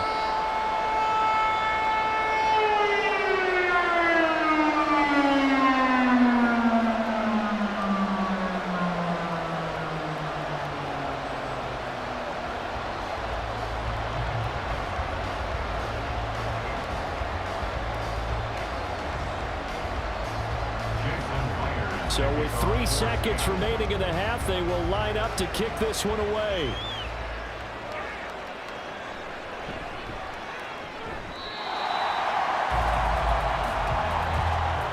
So we've reached halftime. All we have to show for the first half, a lone field goal. 3-0 our score. As we'll send you eastward to Orlando. Standing by with that EA Sports halftime report now is Jonathan Coachman. Take it away, Coach.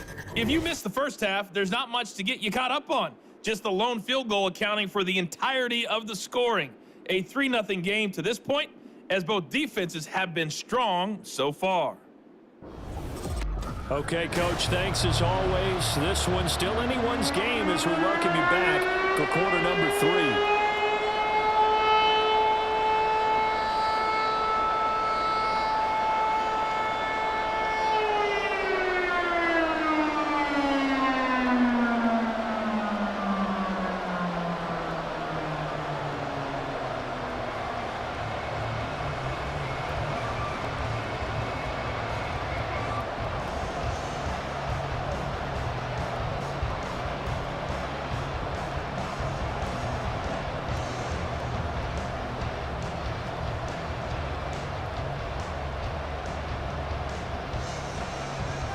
These offenses seemingly still back at the hotel for the first half. 3-0 our score as the second half gets underway. And he had no room to run as as he's tackled down inside the 20. The Dolphins getting set to go back to work here in quarter number 3. But, Charles, we saw a pretty entertaining first half, close ball game. Remember there toward the end of the second quarter, the opposition scored to take the lead. Now we'll see if these guys can get a score of their own to regain that lead. Yeah, they want to have that type of a response, don't they? Because they want to find a way to take control of this ball game one more time. Gauntlet's been thrown down. They want to see if they're ready to answer it. And the Dolphins now with a 1st and 10 at their own 18. Here's Tagovailoa to throw. That one caught by Tyreek Hill. And he's brought down, getting this one up to about the 35. He was held without a catch in the first half, but he's got one here, and he also picks up a first down. Well, this defense certainly knows they're going to have their hands full trying to slow down this passing game. Here's an example on the very first play from scrimmage. I think we'll see some different looks, maybe some pressure from different places, but it didn't work there, and it's a quick first down. And he'll rumble for about 5, up close to the 40. Well, they're hoping that the second half is better for him than the first half. They've got to find a way to get him going. He's a big part of their offense. Second and 5 at the 39-yard line. Here's a 2nd and 5.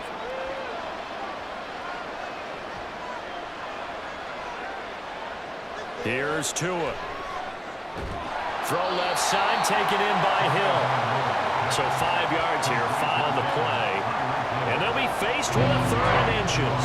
But that's what you're looking for when you want to throw the ball downfield. You want one of those guys who can play out on the perimeter, can play out wide, who can not only get open, but when they're covered, can uncover themselves downfield and create catches.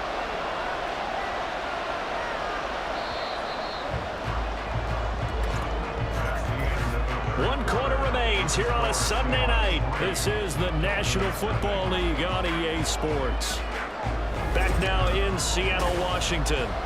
It's been a very hotly contested game to this point. Just a field goal separating these two teams as we get set for the 4th quarter. Throwing Tua. They'll try and run here with Mostert. And he gets it down to the 48, enough for the first. Now you're right on the edge of field goal range. You've still got time, but get up to the line of scrimmage and get set. First down, Miami. Plenty of time. All 3 timeouts still remain. Here's 1st and 10 now. Here's Tua. That'll be caught by Hill. And he goes down, but not before getting this inside the 25. And this is obviously a spot where you lean on your stars. Get the ball to them in open space and let them do what they do. Here's 1st and 10. Tua. And that is incomplete. He couldn't hold on through the contact. Brings up 2nd down. Limited time left on the clock after that incompletion, so I think both sides are going to savor every second to prepare before the next snap.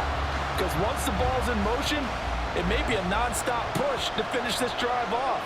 Everyone better be on the same page right now, because I think they're going to try and get several plays off in quick succession if they can. He's going to drop this underneath to Mostert, and he'll be brought down at the 21, just shy of the 20 in the red zone.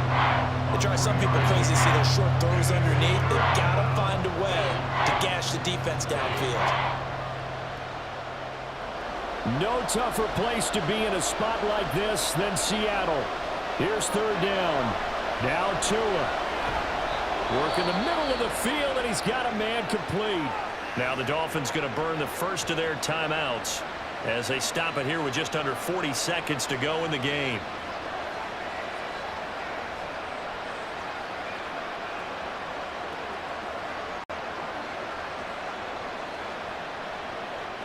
Two timeouts still available in this final minute. It's 1st and 10 now.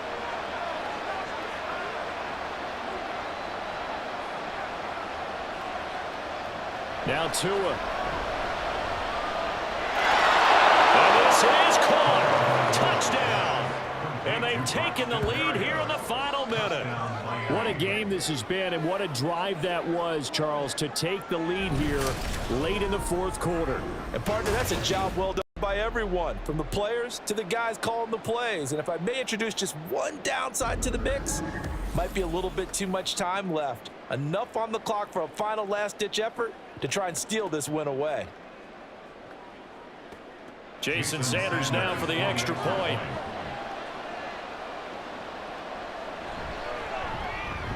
And this is up and good to make it 7-3. A good drive that time as they go 9 plays in all. And it winds up in 6 points for the Dolphins.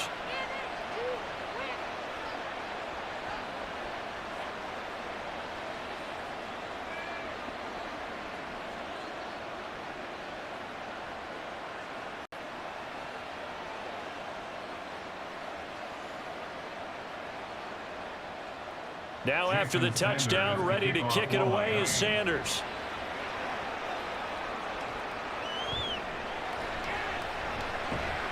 And running with power here. And not much happening on the return as he'll get this to about the 23.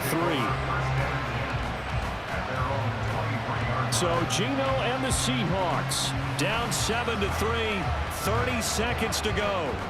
How will this thing pan out? We'll watch as they come up on first down.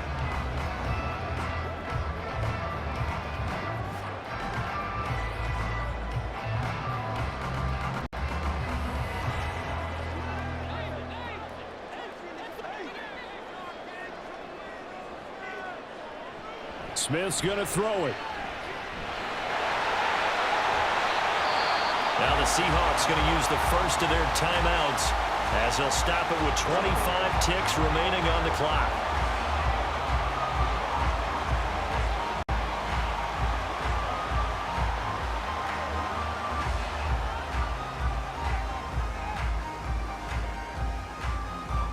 They come up now on 2nd and 2.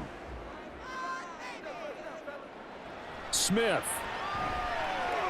He's going to let it fly. And that will be incomplete. Tried to dial up the long one way out there, but it'll be 3rd down. Tried to go for the big one there on 2nd down. Now they're likely down to their final 2 plays. And you know they've got to keep going for the big shot, right? So defensively, you play what they call top down. Nothing behind you. Make everything get completed in front. Here's Smith. Gets this to fail. Now the Seahawks call the 2nd of their 3 timeouts. That'll leave them with just 1 remaining in this 4th quarter of play.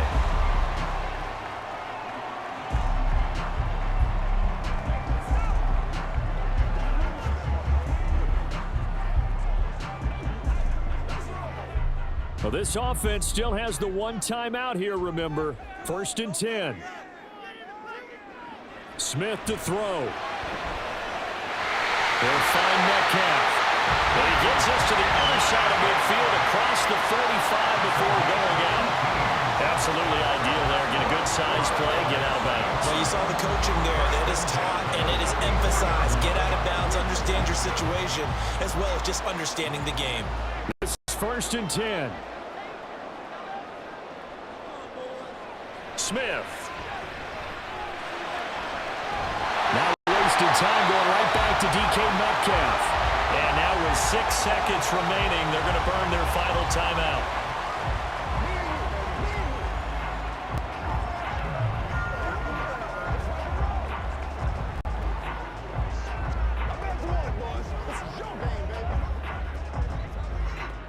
Here's 1st down.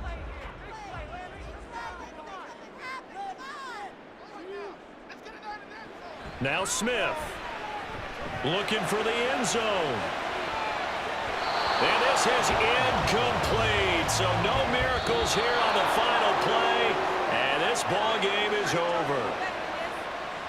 Well, Charles, a pretty exhilarating finish to the end of this ball game. At the end, the Hail Mary prayers, though, they went unanswered. Could have won it, but couldn't get it done. Almost felt schoolyard or playground, didn't it? You know, you remember when you called that play? Everybody just go long and try and find someone open. They gave it a shot, but unable to successfully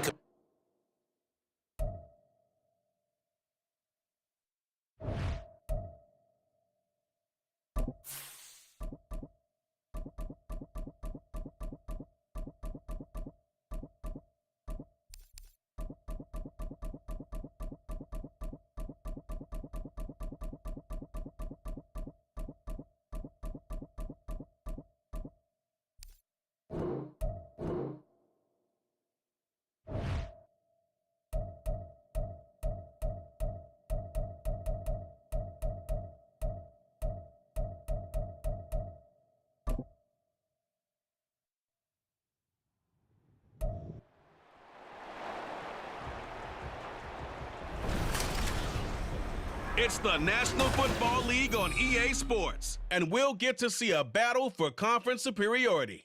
It's the Panthers and the Silver and Black under the lights on Sunday night. Well, even with all the buildings along the Las Vegas Strip and all the action here, this is one of the city's biggest attractions. Allegiant Stadium opened back in 2020. Tonight, we've got a great Sunday night matchup on tap, as it'll be the Carolina Panthers taking on the Las Vegas Raiders. Along with Charles Davis, I'm Brandon Gaudin, and for both of these teams that we're going to see, Charles, the future is kind of right now. You know, this is something you only see a handful of times in an NFL season where you've got a rookie quarterback versus a rookie quarterback. And I think a lot of that has to do with the era we're in now, because our dads, they didn't see rookie quarterbacks go against each other. In fact, it could be 2-3 years before they even saw the playing field. Nowadays, you get drafted, they expect you to play earlier, and these guys as competitors, they'll take their lumps early, but they'd rather be on the field.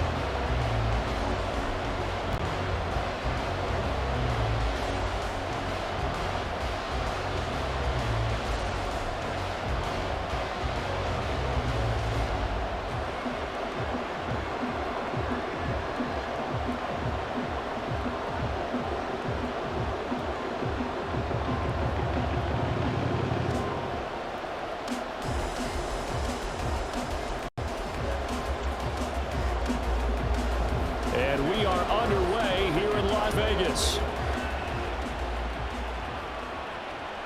This fielded right at the goal line. And makes it across the 20 as his guys will set up shop at the 23-yard line. So here are the Panthers now for their opening drive. And they will be led out by their rookie quarterback. We're seeing it more and more in this league, how teams love to have athletes back there taking the snaps, guys who can throw it and move around and get yards with their legs if needed. He's one of the best examples that we see out there right now. He can throw for hundreds of yards one week and then run for 100+ the next. He adds an extra dimension that really confounds defenses when he puts it all together.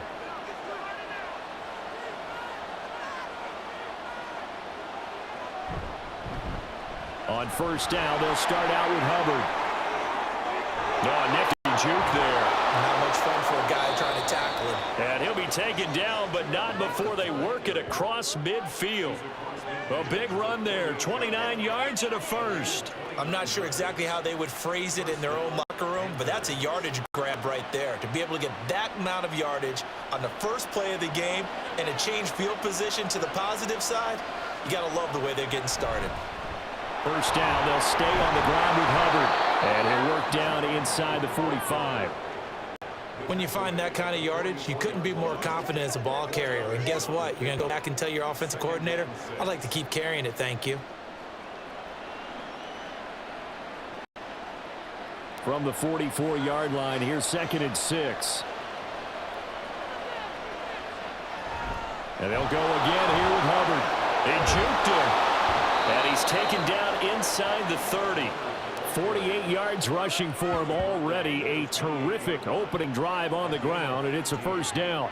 You were telling me this yesterday. This is exactly what they want to do on the opening drive, establish the ground game. Yeah, remember our conversation? We were talking about what one of the GMs in the league has told me repeatedly. It's a big man's game, and it's not necessarily size. He's talking about playing some big boy football. Line up, get leverage, knock people back, and establish the run early. No score after one on EA Sports. Panther football to start quarter number 2. As they've got it with a 1st and 10.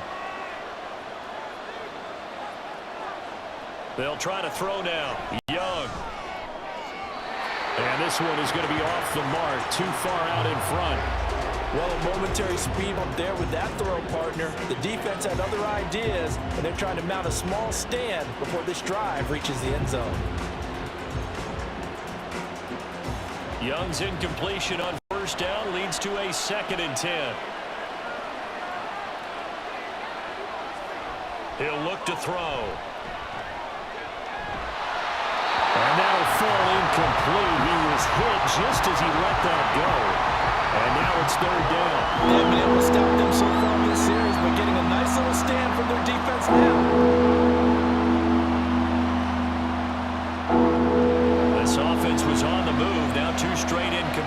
Rams have them looking at 3rd and 10. From the shotgun, it's Young. He'll find Thielen working the middle. The Raiders going to use one of their timeouts as they'll head to the sideline and talk over what to do next.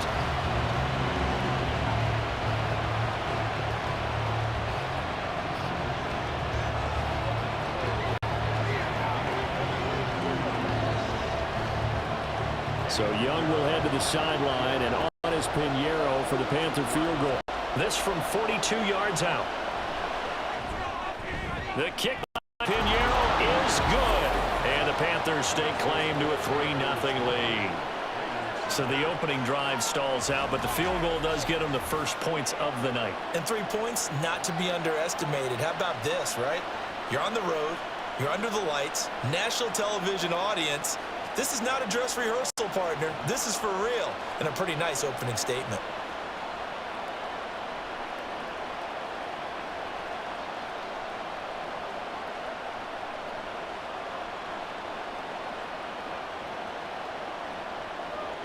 After the field goal, on to kick it away is Pinheiro.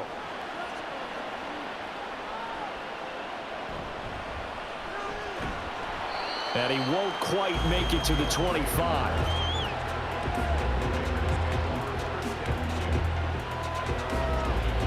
So now it's the Raiders' turn to go on offense for the first time.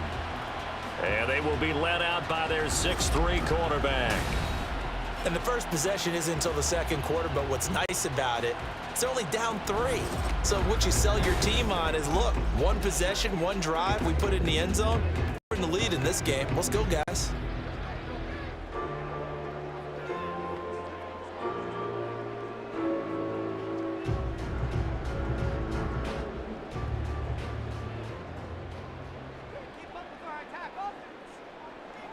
First down throw, O'Connell. Catch is made by Hunter Renfrow. This will be stopped about 2 yards shy of the marker. 8-yard gain, 2nd and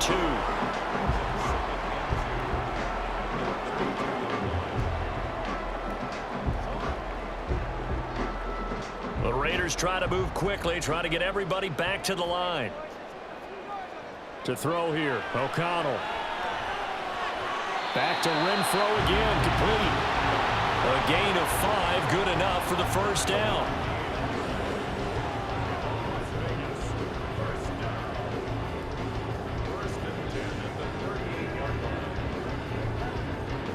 Now they got to get to the line quickly. O'Connell looking to throw on first. That one's complete out to Michael Mayer. And he has a big gain inside the 40 before being dropped. Now the Raiders going to go ahead and use the second of their timeouts as they'll stop it with 40 seconds remaining in this first half. Well, it certainly feels like there are more stars at the tight end position than there were even 10 years ago. And I think it's become more of a glamour position because of the ways it can hurt a defense, and guys want to be involved. They can be in line, close to the line of scrimmage. They can split out like receivers. But hands, route running, speed, and some toughness to go across the middle, you put it all together, you got a heck of a tight end candidate. Throwing on first down, but this one winds up to be incomplete. Well, they've been back on their heels a little bit here on this drive, but a chance to exhale just a little bit there with incompletion on first down. Now they have to gear up, try and get 2 more stops, and escape this drive. Now a 2nd and 10. Fakes the handoff. Now O'Connell to throw. Well, he rifles one, and that's going to be intercepted. Picked off by J.C. Horn. And the Panthers are going to take over here up near the 40. Maybe he telegraphed it a little bit right there. You've got a quarterback knowing that he's going against a rookie quarterback. He stepped in and picked it. You think he had a great week of preparation, looking forward to this opportunity? And the second part of that is, when you're a young quarterback, you are going to stare down targets, but oftentimes your playbook hasn't expanded to give you full field reads as well. Makes it a little bit tougher for him. Here comes Chuba Hubbard. Let's take a closer look at him. He's been effective so far, over the 40-yard mark here in the second quarter. Don't forget about those guys up front, though. They've been effective, too. The leverage game has been in their favor. They've been the ones who've been able to bend their knees, drop their hips, and get a little bit lower than the guys on the other side of the football, and they've moved them out of the way for the runner. Sometimes that's tough for those big fellas. Not an easy thing for them to do. Got his man. It's Jonathan Mingo. Now the Panthers going to use the first of their timeouts as they'll stop the clock with 24 seconds to go in this first half.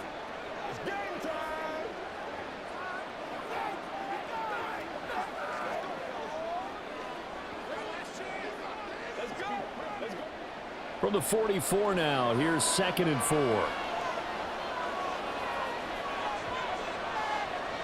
Now Young.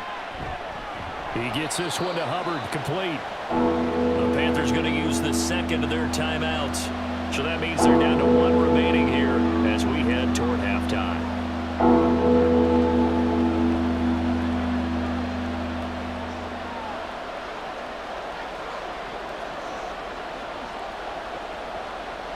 A dime look defensively for the Raiders on 3rd down. Yeah, you're right. 2 extra DBs out there. It's Young off play action. Oh, he tries to force it in, and it's intercepted. And the Raiders are going to take over at their own 41. Defensively that time, they were in zone coverage. As a rookie QB, what lesson can you learn there? Well, understand this. You saw zone in college, and the defensive backs reacted, but they don't react like they do on this level. So when they're in zone and they see the ball coming to them, they'll react at least a half a second faster. You've got to know where you want to go with the ball and be decisive with it. Otherwise, the end result can be something you don't like.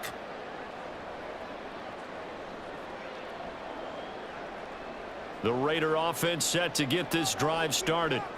And with time quickly fading here in the second quarter, not sure how aggressively, offensively they want to play this. I think we'll find out just how much they trust their guys in this situation if they decide to take a shot.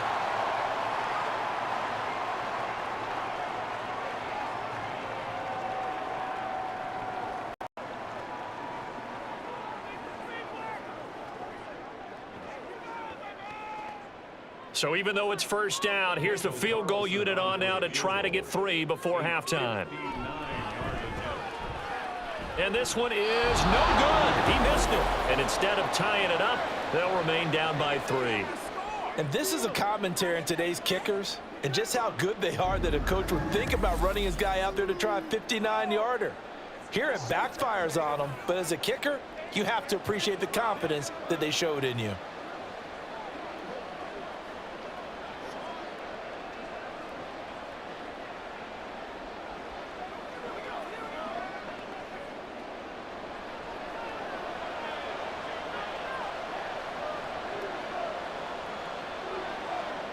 Final play of the half, Young. He's going to take a shot at the end zone. Why not? That's going to be knocked away and incomplete. So we've hit halftime here in what obviously is a very fast-moving first half of play. As we are off to Orlando now to check in with Jonathan Coachman and our EA Sports Halftime Report. Coach? All right, Brandon, thanks very much. Welcome, everyone, to our brand new studios here in downtown Orlando in the EA Sports Halftime Report. If you missed the first half, there's not much to get you caught up on. Just the lone field goal accounting for the entirety of the scoring. A 3-0 game to this point, as both defenses have been strong so far. Okay, Coach, yeah, adjustments likely going to play a big role in this third quarter in what's been a tight contest so far.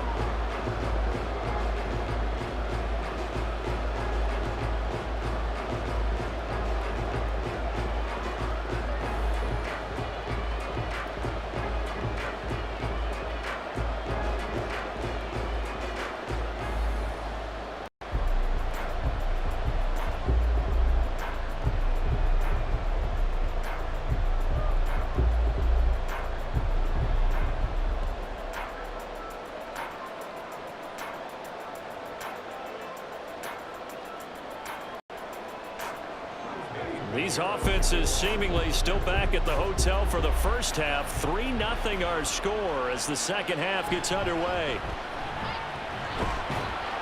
And able to get this across the 20, but not much further as he's dropped it to 23-yard line. Out comes the Raiders offense. They'll go on offense first to start quarter number 3. As they begin their second half here, Charles, offensively, not where they want to be, obviously. They're losing in this ball game, but very much within striking distance. We'll see what adjustments they make in the second half. Is that the old glass half full, half empty type of a deal? Which way do you want to look at it? Because you're right, they're down on the scoreboard, but they're definitely opportunities now, because if they want to go ahead and get going in this one, get back to the running game. I think there are going to be some places to go with it, and I think the offensive line will appreciate the chance to fire out and hit people. That's a good point, because they virtually had nothing going in the ground game in that first half. Well done to sniff that out defensively. He had it diagnosed pretty quickly. I love that description, because diagnosed is perfect on that one. Read his keys, made the play, and he couldn't even get going moving the football. Now this one complete downfield on the left side. And they're able to get this one across the 35. Just his second catch of the game so far. This one moves the chains. If you're going to blitz, likely going to leave you in man coverage with this guy, and that is less than ideal. It is, because just about any offense that has an elite receiver, if you blitz and have him in man coverage, you're going to him, even if he has an elite defender on him, because he usually knows where the ball is before the defender does. That's caught by Myers. And he's going to get this all the way down inside the 35. Give him 30 yards there. He just had the feeling that sooner or later someone was going to come up with that one play. Neither team has really done a whole lot offensively, but here's one that pays off to the tune of big yardage, and it's one that could maybe get this group in gear. 1 quarter remains here on a Sunday night. We'll return with more after this break. You're watching the NFL on EA Sports. Back now in Las Vegas. Welcome back, everybody. It's been a very hotly contested game to this point. Just a field goal separating these two teams as we get set for the fourth quarter. Now this throw caught left side and inside the 20 before he's brought down. And now all of a sudden the shoes come on the other foot. Maybe you pull the reins back here a bit? Yeah, a little bit, because you got to make sure that you don't score too quickly.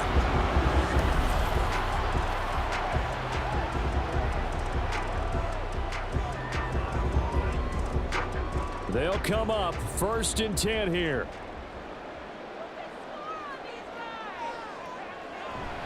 Jacobs going to try the middle. Just not a whole lot of room to operate there on that carry. No, not at all. They did a really nice job staying in their proper places and not allowing any lanes to open up.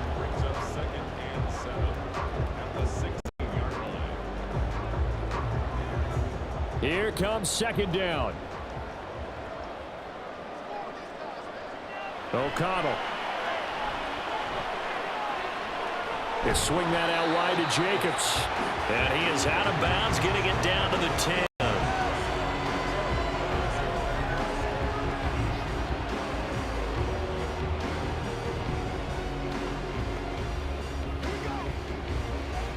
Boy, just a gigantic play here, both sides. This is 3rd and inches. Here's O'Connell. Pass taken in by his big tight end. And he'll be taken down, but he does have 1st down yardage. And in a lot of ways, that catch is expected. Red zone presence, and that one was realized there. You've got to find your tight end in that situation. Here we go, 1st and goal.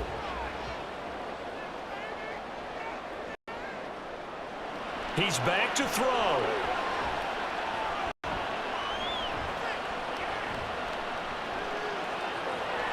To the back of the end zone, but too high. Over everybody and incomplete. And now defensively in the 2-minute drill, the big key to me, make sure you understand your assignments, and anytime you get a chance to tackle someone in bounds, get them on the ground. They come up here with another shot from the 6-yard line, and it's 2nd and goal now. Running straight ahead is Jacobs, and he's able to get it down to the 2-yard line. An incompletion, now a short pickup. That's not going to do it. Yeah, you've got to get to the line of scrimmage quickly, get set up, and aim downfield.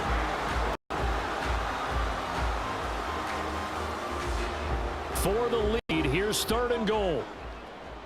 And now the timeout call. So 5 seconds left, and a field goal would send us to overtime.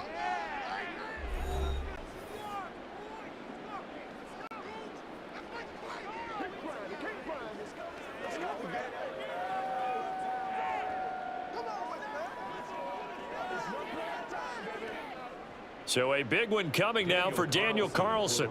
This to potentially send us to overtime. And the clock will now stop as a timeout is called with 5 seconds left.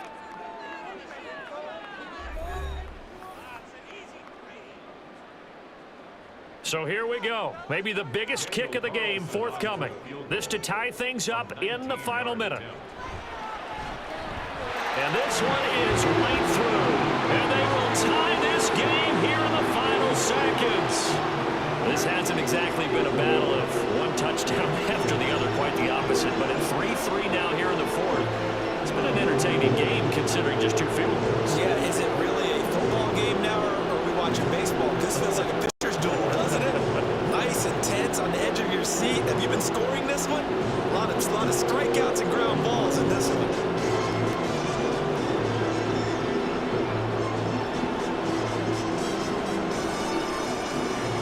So overtime on the horizon, barring a wild finish here as the kick's away.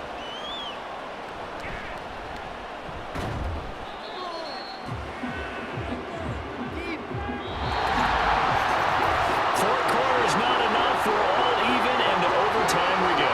How much fun is this for everyone who's watching the game? How much fun is it for us to see this one get an extra period to get settled?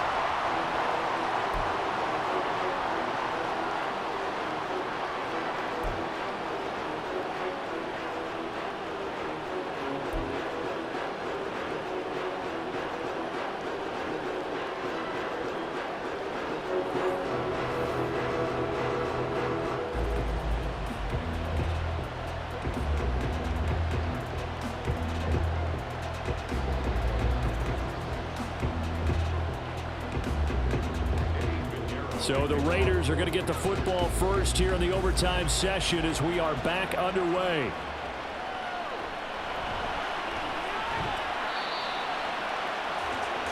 The Raider offense now making their way toward the huddle. And last time they got 3 points, but it was a chip shot field goal. And when you go to the sideline after a chip shot field goal, maybe the offense not too happy. It's a balancing act, isn't it? Because you're exactly right. They're none too pleased that they didn't punch it in for 6 points. But you also have to remember they did put points on the board. 3 points is 3 points. And in this league, you take points when you can get them. Not easily done.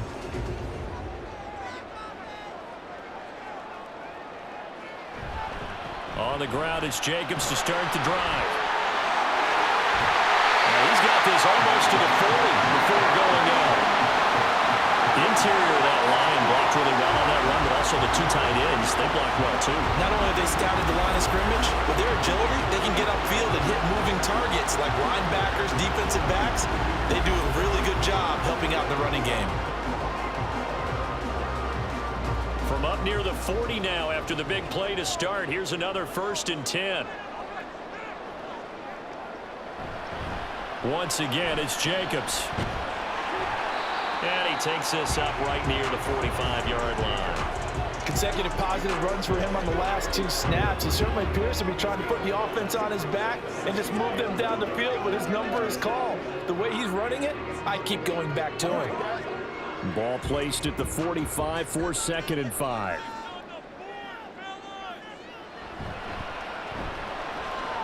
Now a quick throw out wide to Myers. All right, partner, I wasn't good enough to get this done, but I played with plenty of guys who did. When they spotted wide receiver screen and they got to the football fast and blew the whole thing up, the same result as we just saw usually happened. No gain. It's 3rd and 4. Big play here, trying to keep this opening drive of overtime alive. Here's O'Connell looking to throw it. The throw right side here going to be incomplete. Well, I know you're toward the middle of the field here, but still, 4th down this distance, you got to punt it right. That's definitely the first instinct because you say, okay, let's just play some field position, make sure we don't lose the game here, turn it over in a key spot. But if you feel really good about your trigger guy, if you feel great about him, you might want to leave the ball in his hands and let him work his magic. And this is going to carry well into the end zone for a touchback. The possession of the football goes over to Carolina. But their defense did the job, got off the field without giving up any points. And now, Charles, all they need here is a field goal, and they get the victory. Yeah, and this is the way I love overtime. I'm one of those really old school guys that like sudden death right from the beginning. Well, we've got it now because any points wins the game. On defense, get a safety, a pick six, fumble return, you can win it as well. So I'm really looking forward to this series and see how both sides play it. Yeah, boy, and it's tough to bring him down that time. He surges forward. He's going to get a full 6 out of that. Second down. A 6-yard pickup brings up 2nd and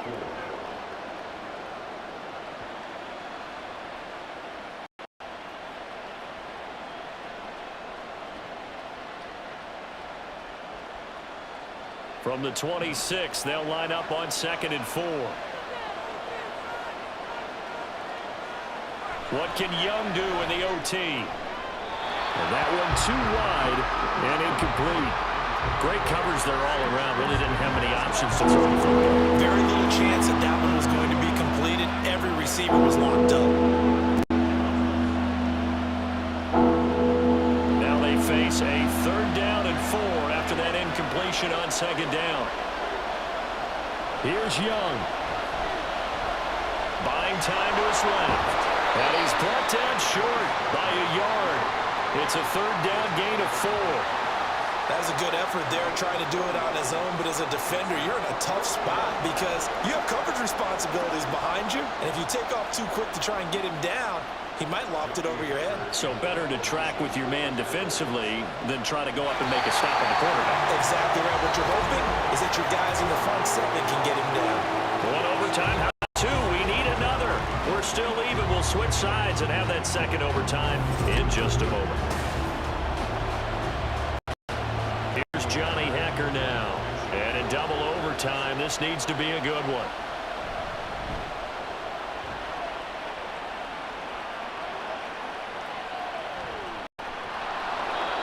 Officially, that'll go as a 52-yard punt. Not too shabby. And it'll be Raiders football, 1st and 10. Here's Las Vegas ready to take the field. Over on the sideline, hoping to hit that reset button between possessions. Last time out, they had to punt it away. This time, hoping to finish this thing off in the end zone.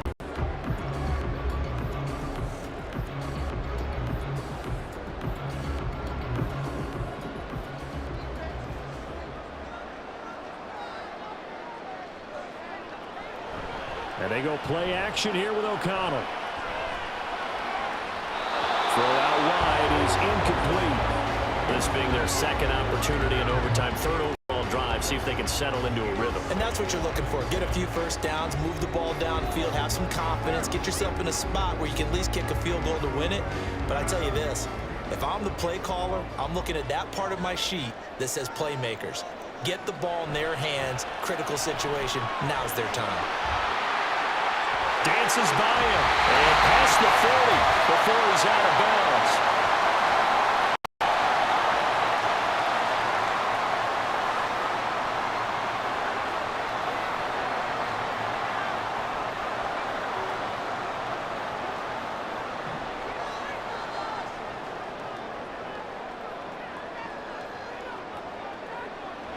On 1st down, they go with Jacobs again. And not able to break away this time as they're going to stop him right around the line of scrimmage.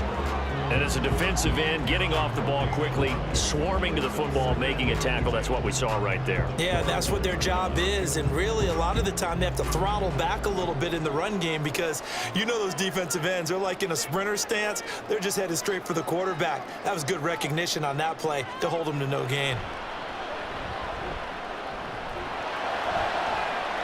There's a ball thrown right side and complete. And he has a big gain inside the 40 before being dropped. Doesn't matter whether it's a zone coverage or man coverage, the drag route can be effective when it's run well. So from Panther territory now, it's 1st and 10 at the 38. On the handoff, this is Jacobs. They've had some success here in overtime in this opening drive running the football. Right back to that well. And why not? When you have that kind of success, make them stop you. And until they do, keep going back to that well you just spoke about. I think there's more water there available to them. Now 2nd and 5.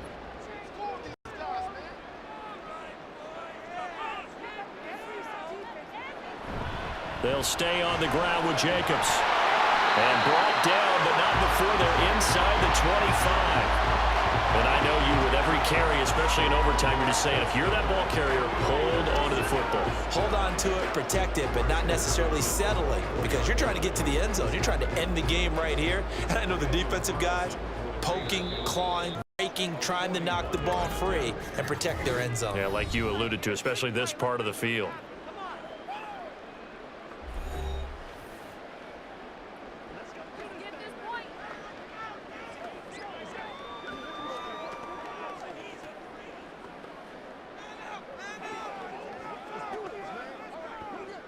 What pressure as this thing all rests on the foot of Daniel Carlson. This to win it in overtime. He got it. The kick is good. And they have won it here in double overtime.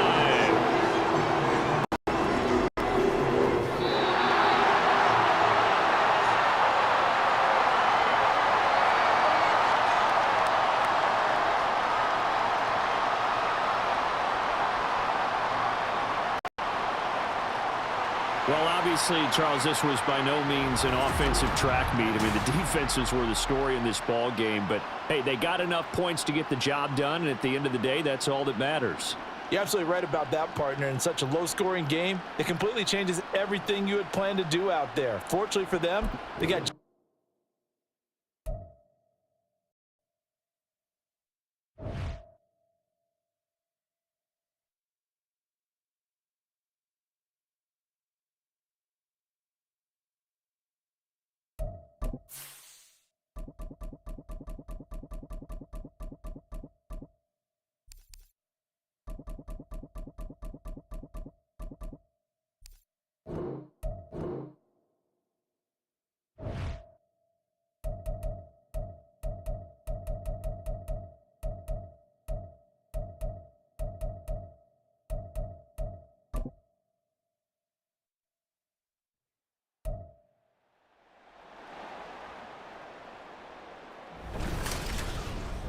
It's the NFL on EA Sports, and we've got the latest chapter of a historic rivalry.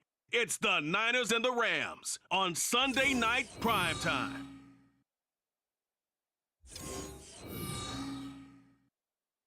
From the second largest city in the U.S., Los Angeles, California, we've got football as EA Sports coverage of the NFL is on the air. Tonight, we've got a great Sunday night matchup on tap, as it'll be the San Francisco 49ers taking on the Los Angeles Rams. Alongside my partner, Charles Davis, I'm Brandon Gunn, happy to be with you. And CD, as we get this thing going, give the folks at home something to keep their eye on. The running game for both teams, because I think this is going to be an old-fashioned, old-school type of a game. Physical, who wins up front, who runs the ball the best and controls the clock, they will come out the victor.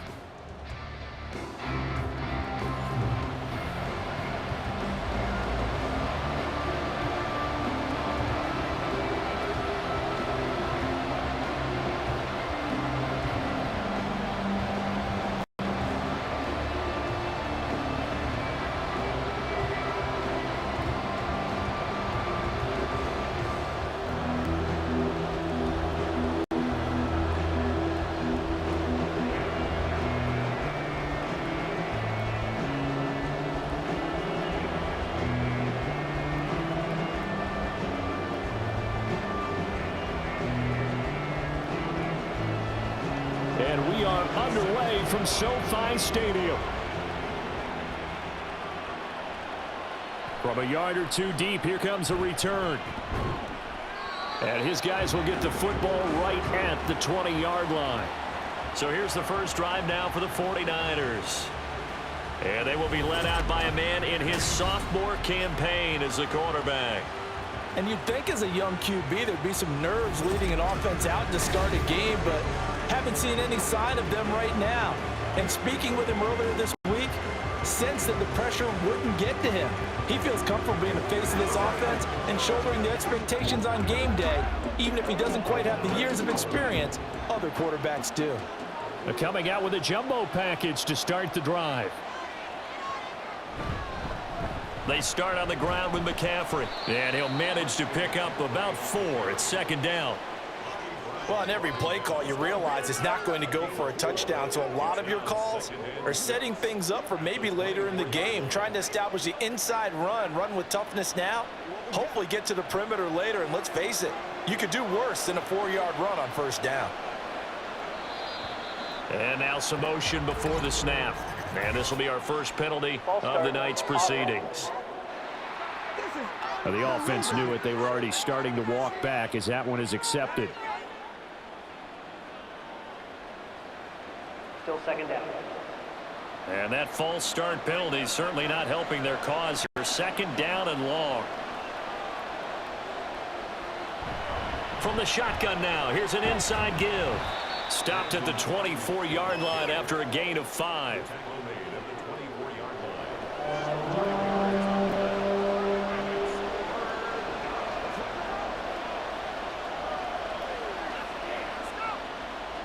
This defense looking for an early stop. This is 3rd down and 6. Here's Purdy. That's complete. It's Brandon Ayuk. And he won't quite make it. He needed 6. He got about 5. 4th down. Well, we hear so often how tackling has become almost a lost art in the NFL game, but it's so important to tackle well on these receivers, especially in a play like this one. 3rd down, they gave him the underneath stuff. You got to go make the tackle right away. Wishnowski on to punt as he sends this one away.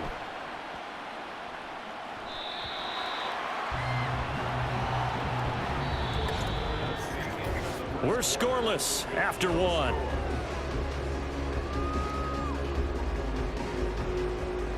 The Rams with the football here to begin the second quarter as they finally get their chance on offense. 1st and 10.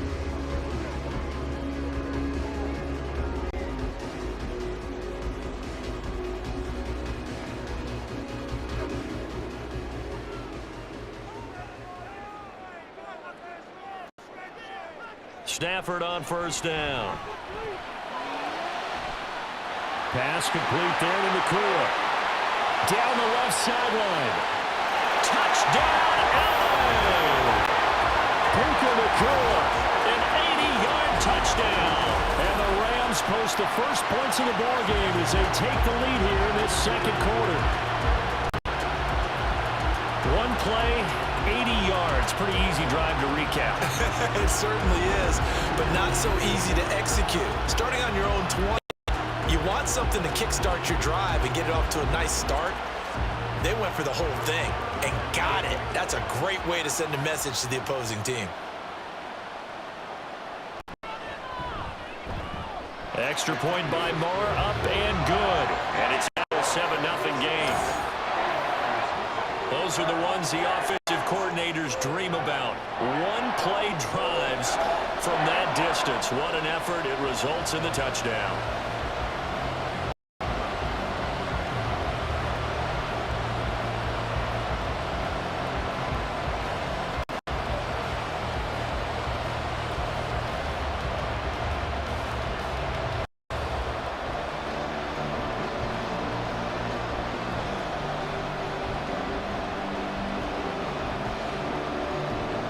Following the touchdown, here's Marr to kick it away.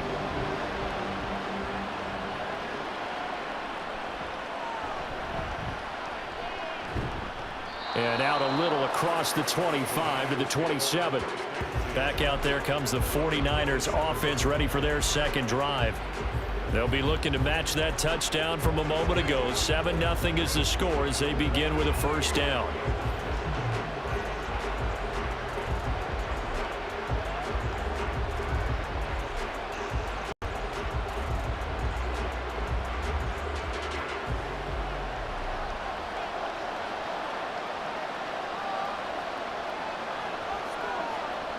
Purdy looking to throw.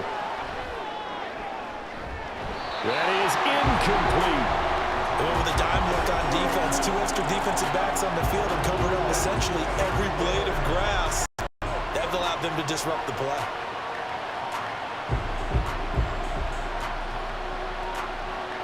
Here's 2nd and 10.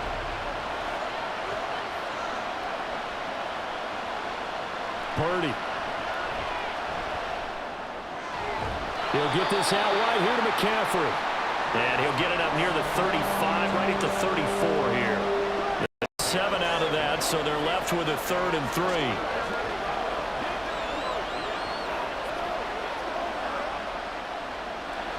The 49ers moving hastily. They're scurrying to the line. On 3rd down, here's Purdy. Another grab here for the dynamic Christian McCaffrey.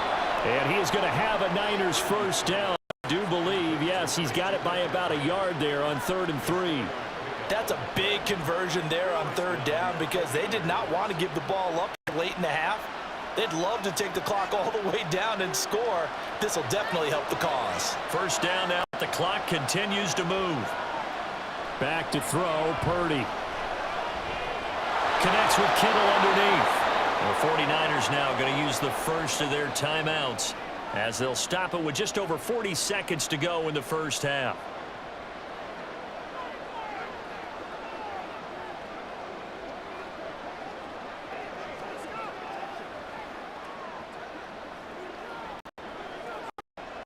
Line of scrimmage, the 43 on 2nd and 4. Again, it's Purdy to throw it. That one complete to his receiver, Jennings. He's got his first catch here before halftime, and it goes for a first down. Now San Francisco going to call their 2nd timeout as the clock will stop with 35 seconds to go in quarter number 2.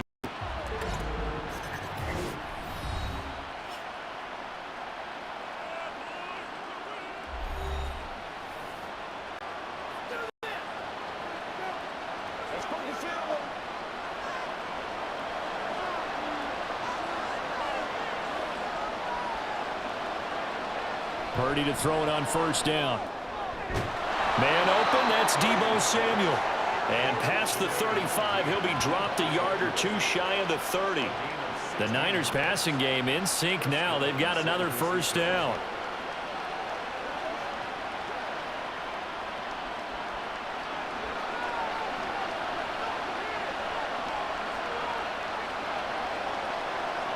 Purdy will look to throw again here.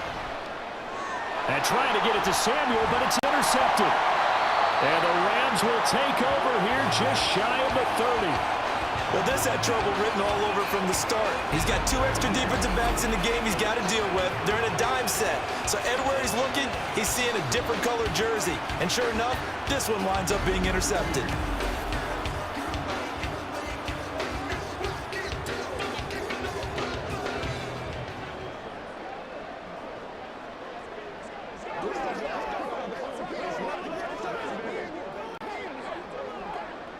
Set to begin their next drive, the Rams offense at the line. And they'll have time for one play. There's 2 seconds on the clock. Going to be taken in here by Nakua. And he'll be taken down, but not before they work it across midfield. That's not one you see often, illegal touching, and unfortunately for them, CD, it wipes away a big play.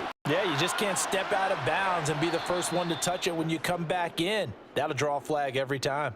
So we've reached halftime with just the lone touchdown here. 7-0 is our score. As we send you cross-country to Orlando, Jonathan Coachman is there and has our EA Sports halftime report. This has been a hard-fought battle thus far. Just the 1 touchdown to this point is still anybody's game at 7-0, as both of these defenses have been out there trying to one-up one another.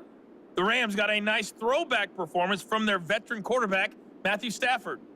His touchdown pass is the only score of the game thus far, as his guys hold a 7-0 lead to this point. All right, Coach, thanks. Yeah, both teams likely to make some changes in what's been a closely fought battle to this point.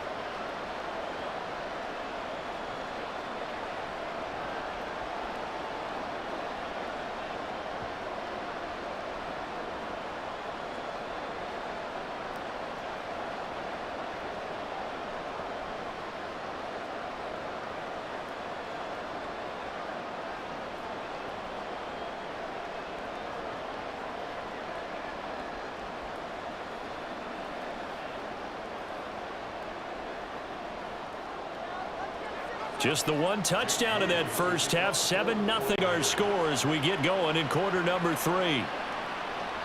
And we will not see a return to start the half, as this will be a touchback. So the Rams coming back onto the field, their second drive of the game. We have not seen much on offense here from either side these last few drives. We've hit a wall, so to speak. And have hit it hard, haven't we? Because the defenses right now, they seem to be a step ahead, don't they? Beating them to the point of attack, beating them to the punch. These offensive guys are tinkering like crazy. What's it going to take to get back on track? Yeah, both sides searching for adjustments.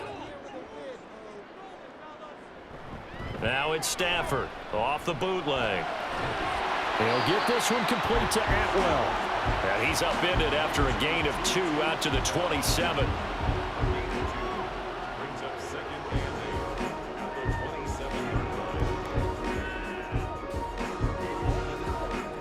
They'll break the huddle, come up on 2nd and 8 at the 27-yard line.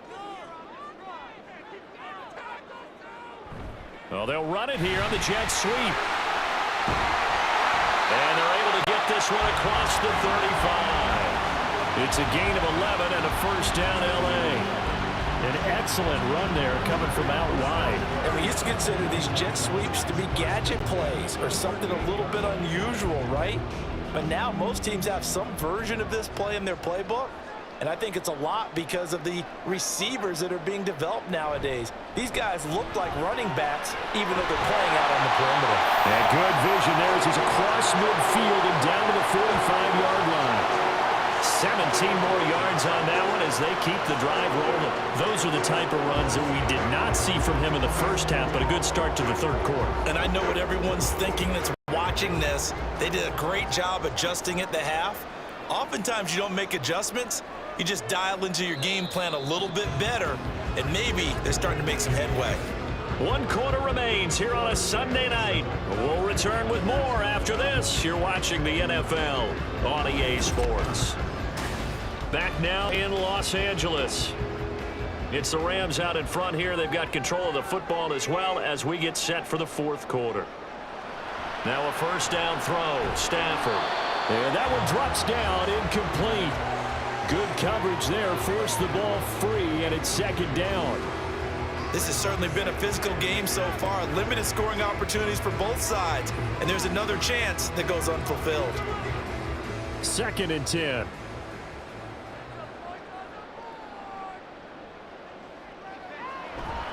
Now Williams running left. And he's going to have to protect the football and take his lumps here at this stage of the game as they stop him behind the line.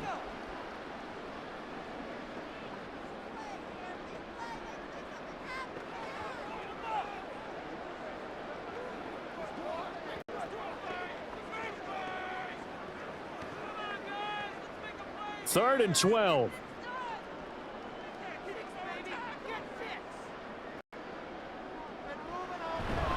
Try to take this home. They'll run. Whistles now and a timeout. So defensively they burn it here with 1:51 left.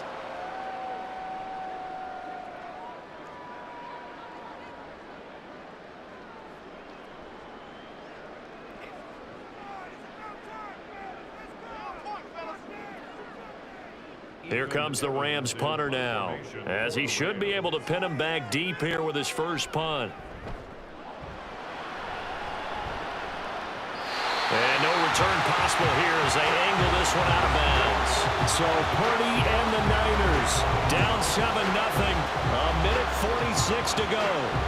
Needing to go pretty much the length of the football field as they have it 1st and 10.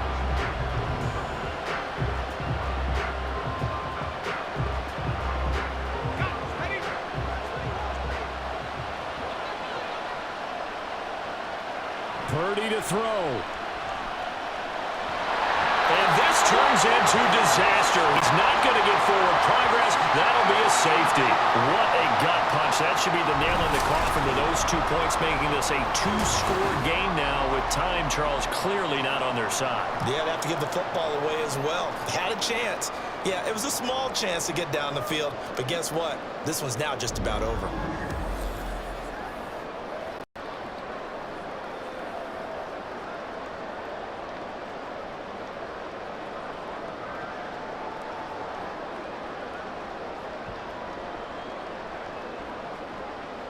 So after that safety, now a free kick situation forthcoming as they punt it away from the 20. Taken in at the 11. The Rams ready to go on offense. And barring mistakes, they should be able to kneel this one out and finish it off. And there's only one timeout remaining on the defensive side of the ball, so that doesn't really come into play either.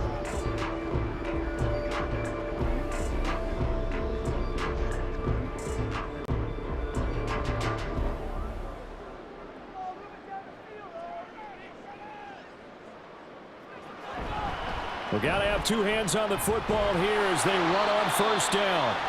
Now the Niners going to signal for their third and final timeout as they'll talk things over prior to this upcoming second down play.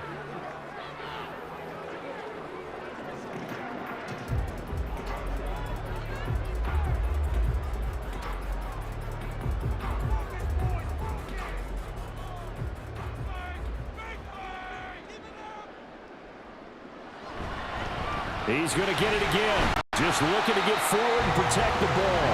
And only able to get two here. Stopped at the 30. I know that speed is the hallmark of today's NFL game, but the key to good rushing defense is still having your linebackers set the edge. They'll come up now, 3rd and 3.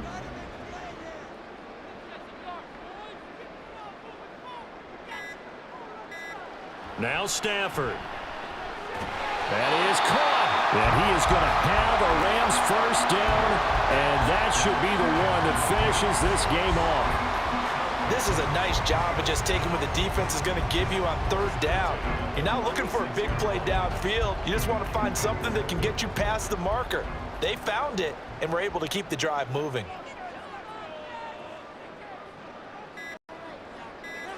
Stafford down to a knee, and with it, he's going to ensure his guys a victory.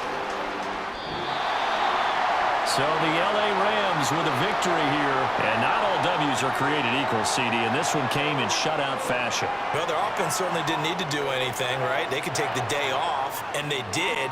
For the defense, they carried them in a big way. Yeah, look, the offense obviously stuff to work on, but they did enough, and the defense carried the load. Well, you know what they say. It's always fun to work on things. If it didn't go well in your game, with a victory in your pocket. And that's what they've got going forward. That'll do it for us. For Charles Davis and all our hardworking crew, I'm Brandon Gaudin. You've been watching the NFL on EA Sports. For more, find us on Twitter at EA Madden NFL. With that, we say good night from Los Angeles.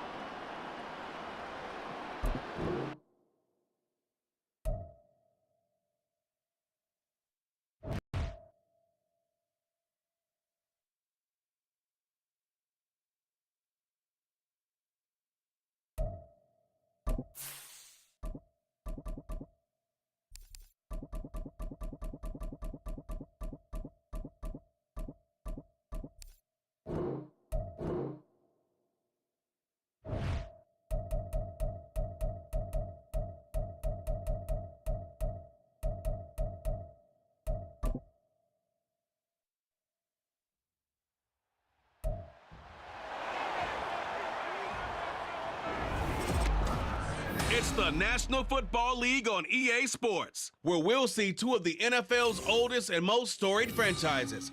It's the Detroit Lions and the Arizona Cardinals on Sunday night.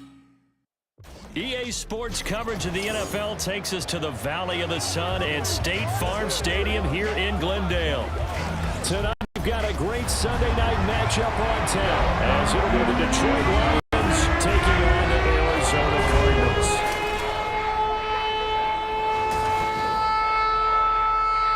Brandon Gaudin and Charles Davis with you from our broadcast perch. And Charles, as we get these things started, what are you going to be keeping your eye on? Special teams. Field position is always a big determiner in a ball game. Who sets their offense up for success the best, that team will win the game.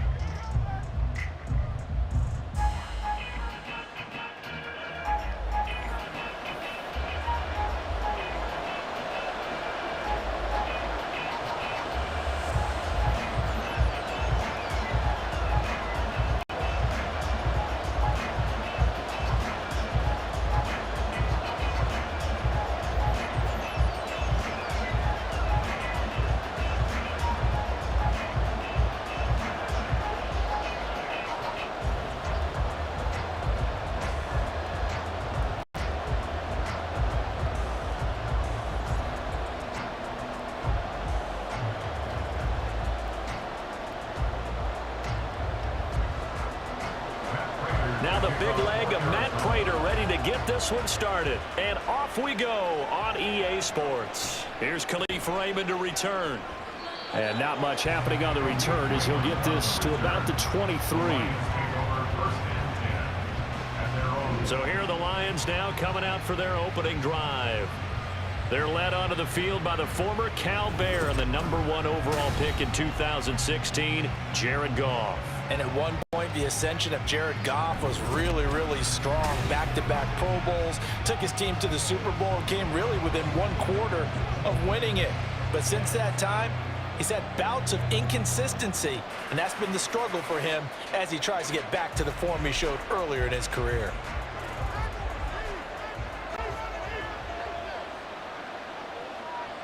And Goff going to look to throw right away. And that's to Amon-Ra St. Brown. And they're going to get this beyond the 40 before he's taken down. Just like that, a pickup of 20 on their first play from scrimmage. Oh, that was a nice job there. Quarterback and receiver reading the pressure that was brought. They both knew it was going to open up the middle of the field. Nice little shake and bake at the line of scrimmage, got right into his route. And the quarterback hit him in stride, and he was able to run free after the catch. Throwing on first down, but this one winds up to be incomplete. One thing you hope to see out of a rookie tight end is a real concentration when the ball's in the air, and I'm not sure that he didn't, but he has to be prepared for people making a play on it when that ball's up for grabs. So second down, still 10 yards to go, ball on the 43. Here's Goff. That throw taken in by Jamison Williams. That'll leave them with a 3rd and 2 coming up. They got 8 yards there.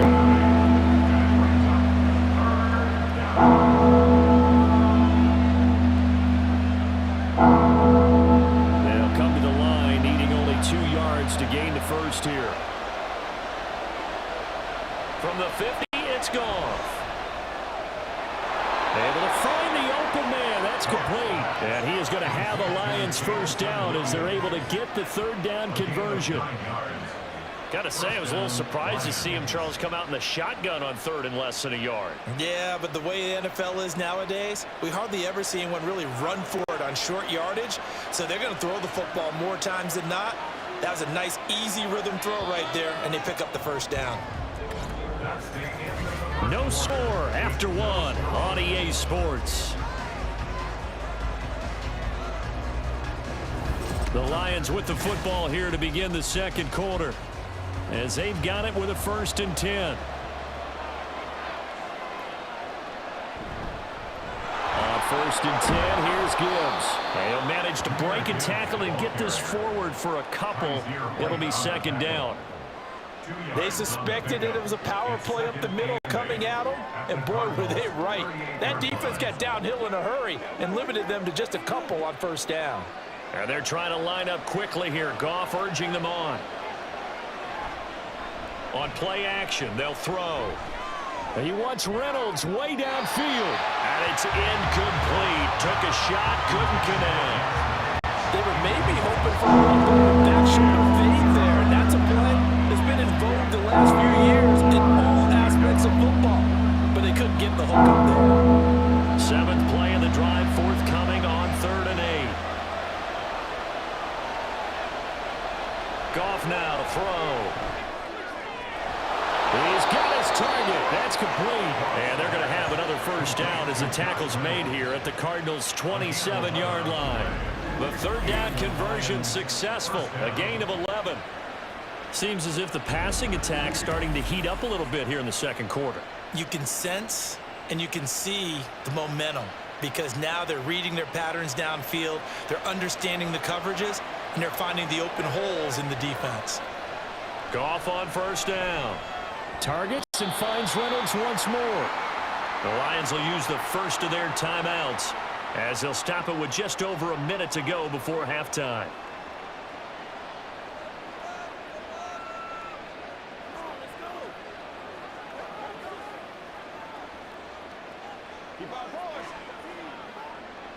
Here's 2nd and 7.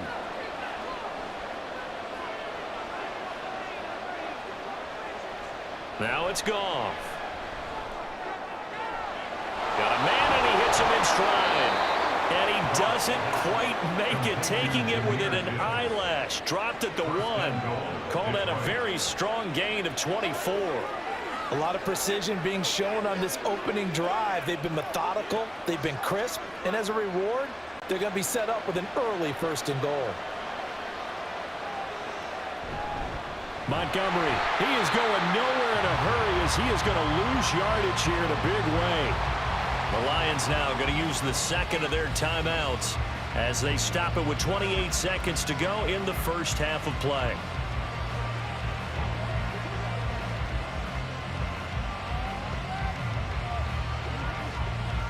From back at the 4, here's 2nd and goal.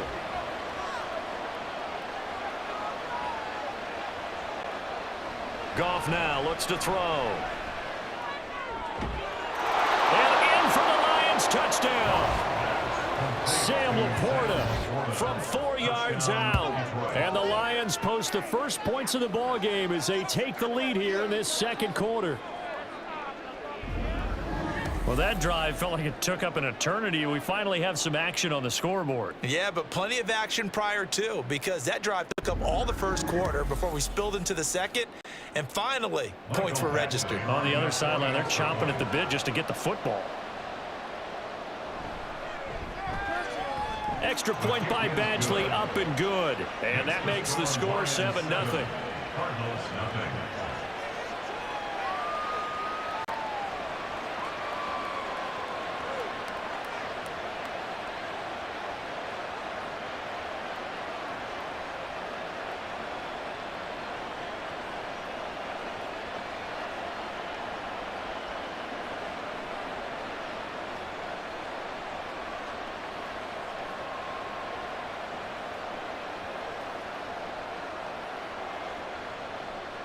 The kickoff team on the field now as they will send this one away. Now Greg Dortch going to bring it out of the end zone.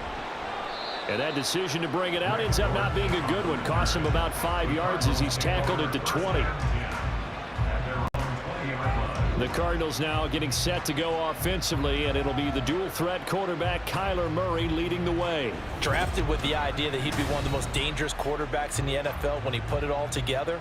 We've been seeing that progress throughout his career. This guy's legs, we knew they were phenomenal. Arm, top-notch. But now we're seeing his mind come into the game. Reed's defense is better and better each and every week, and is showing patience as a passer as well. Not as eager to exit the pocket, finding guys downfield for bigger plays. Clock at 20 seconds to go in the half as they come up 1st and 10. And they're just going to run it here up the middle. And he'll just push his way forward for a few as the clock will run. 2 yards on the carry there. It'll be 2nd down. A gain of 2 brings up 2nd and 8.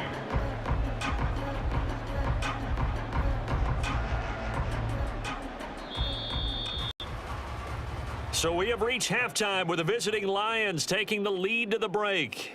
As now we send you out to Orlando and hook back up with Jonathan Coachman for our EA Sports Halftime Report. Okay, Brandon, thanks very much. Back to you guys in a bit. But first, we welcome everyone to our EA Sports Halftime Report. This has been a hard-fought battle thus far. Just the 1 touchdown to this point is still anybody's game at 7-0, as both of these defenses have been out there trying to one-up one another. Okay, Coach, thanks as always. This one's still anyone's game as we welcome you back for quarter number 3.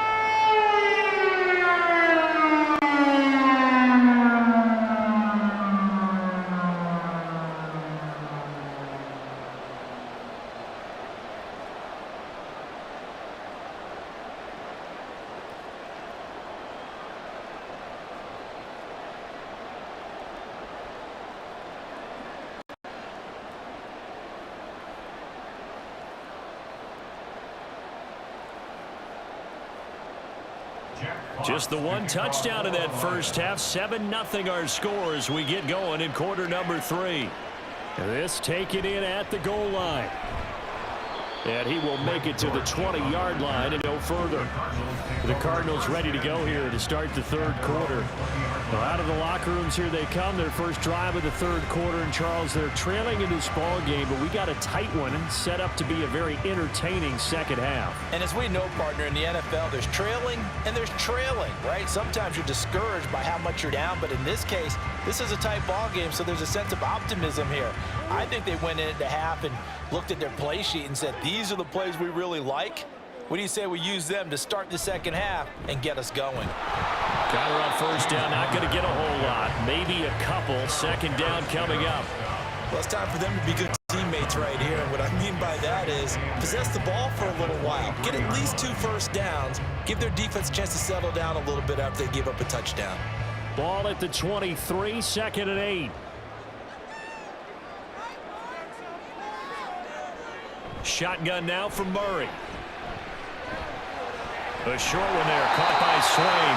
That one a first down pickup of 8. And the tight end is certainly in a position built to move the chains because they can control space underneath. If they've got good hands, then of course they're a dynamic target. But one other thing is they're right in the sight lines of a quarterback on just about every play. And that makes it easier for the quarterback to pick him out and deliver. Throwing on first down is Murray. And his throw's going to be incomplete. Had an open man that time, but ended up putting a little too much heat on it, don't you think, partner? Absolutely. Just needed a touch more air under it. Instead, he fired an absolute bullet.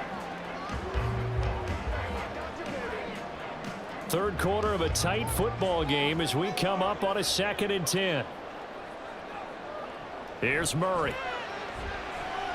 And he can't find a receiver, and he's brought down. John Kaminsky able to drop him for a loss of a couple. We are seeing 2 really confident defenses imposing their will on these offenses in this game. Yeah, absolutely, going toe for toe. Just curious if one of these offenses can wake up a little bit. Is there any way they can find something that can pop, something big to knock them back on their heels?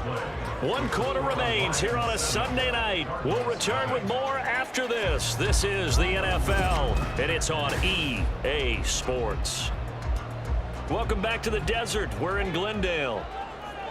It's Cardinal football, but they trail here as we get set to bring you the 4th and final quarter. Now throwing on 3rd down there, but he cannot connect. With that incompletion, reality is staring them right in the face. This entire game is down to the next snap.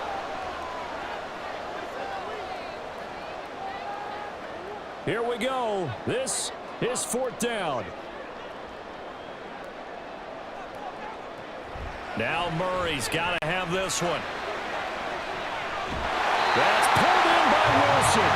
And he's going to get out of bounds with the first down. So that's going to double their pleasure for sure. They get the first and save a timeout. Felt compelled to go for it there on 4th down, trailing in the 4th quarter. They got it done. And there's always a lot of pressure on a 4th down call. Doesn't matter the distance. You still have to get it done, as you noted, and they did.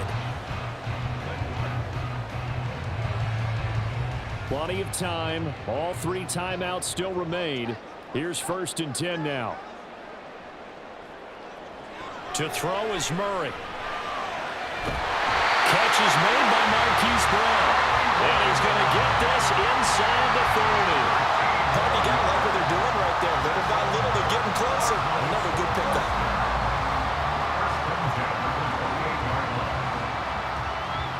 Here's 1st and 10. Back to throw. Murray. Over the middle, complete. That's more. And inside the 20 before he's brought down. Nice, well-coached, a team that understands what's going on. They still have time to work the middle of the field as they just did there. Plenty of time left, plus all 3 timeouts. Here's 1st and 10. Now a draw play. This is Connor. And despite the fancy footwork we saw, they'll get to him just inside the 15. I know a lot of people won't like the draw called in that situation, but every now and then that pops big. In this case, it didn't happen. Here's 2nd down.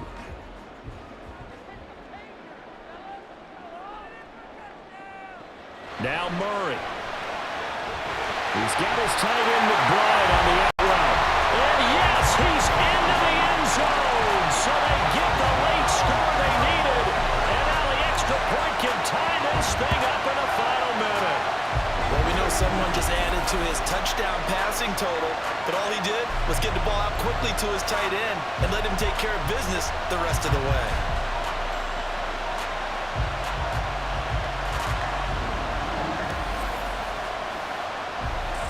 Now Matt Prater for the point after.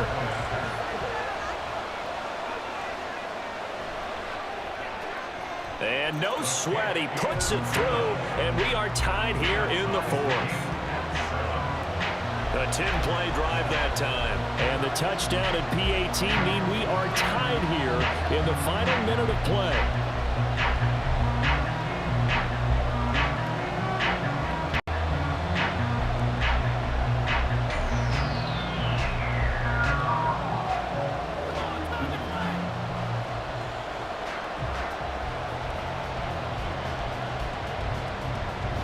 This one, all we could have asked for. All tied, final minute as the kick's away here. Taken at the goal line. And taken down just past the 20 at about the 21-yard line. Back onto the field come the Lions for their second overall drive. And Charles, obviously not much time left. I'm curious to see if there's enough for them to get into field goal range and try to win this thing. And partner, you and I both know the safe calls to kneel and just take it into overtime. But it's also very tough to pass up a chance to win it right now as well. But remember, if you do attempt that, it's got to be a big play downfield and still leave yourself enough time to get your field goal unit out there and kick for the win.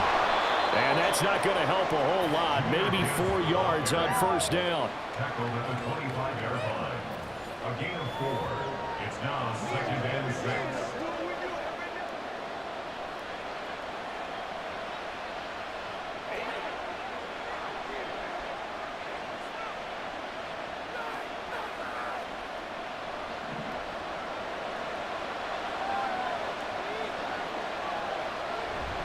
Back to the ground, this time Montgomery. And he'll get it up to the 33-yard line. And we have free football overtime. Here we go, my friend. And the way this game played out, this is exactly how it should end, going to overtime, because neither one got an advantage today.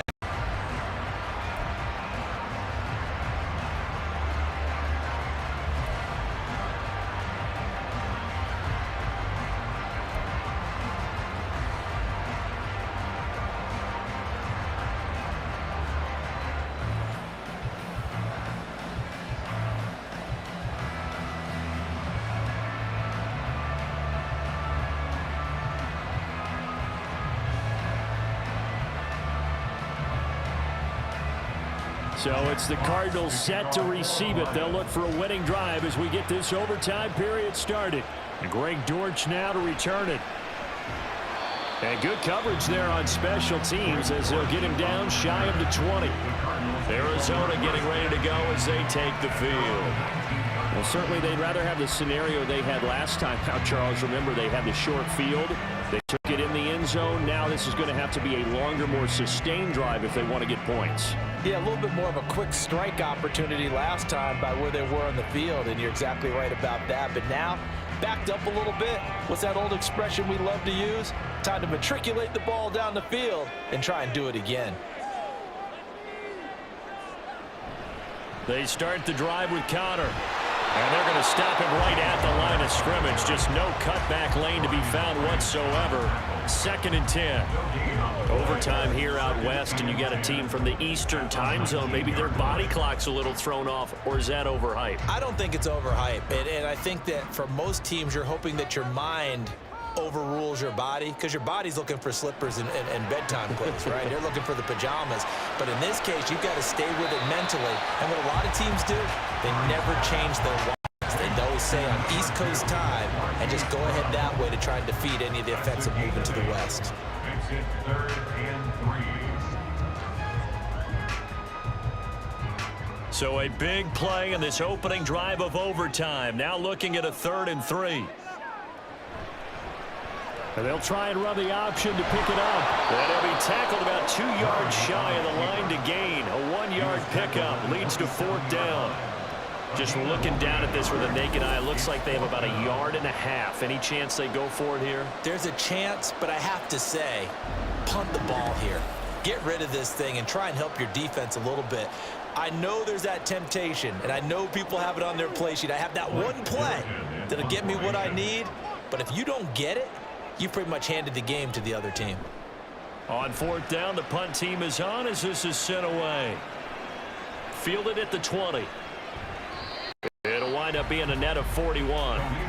9-yard return, 50 on the punt. And the Lions will take over. And Detroit getting set to go now.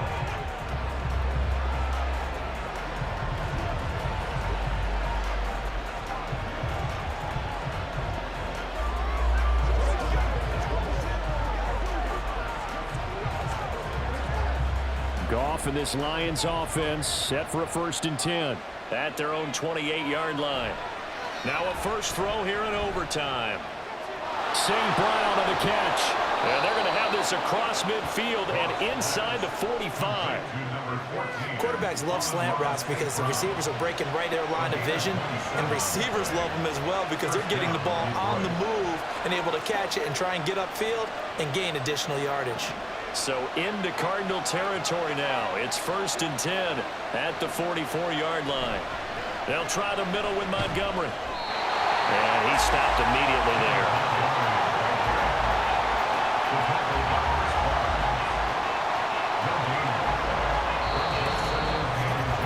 One overtime. How about 2? We need another. We're still even. We'll switch sides and have that second overtime in just a moment.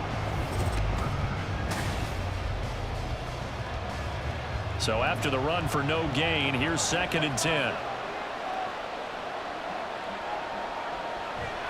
Now a play fake, and it's gone. Toward the sideline, and look at that catch. Dragging the toes, and that's going to be a 1st down. Well done. And as a quarterback, you always want to exploit gaps in the defense, and he finds one here. Crossing route, working from right to left across the field.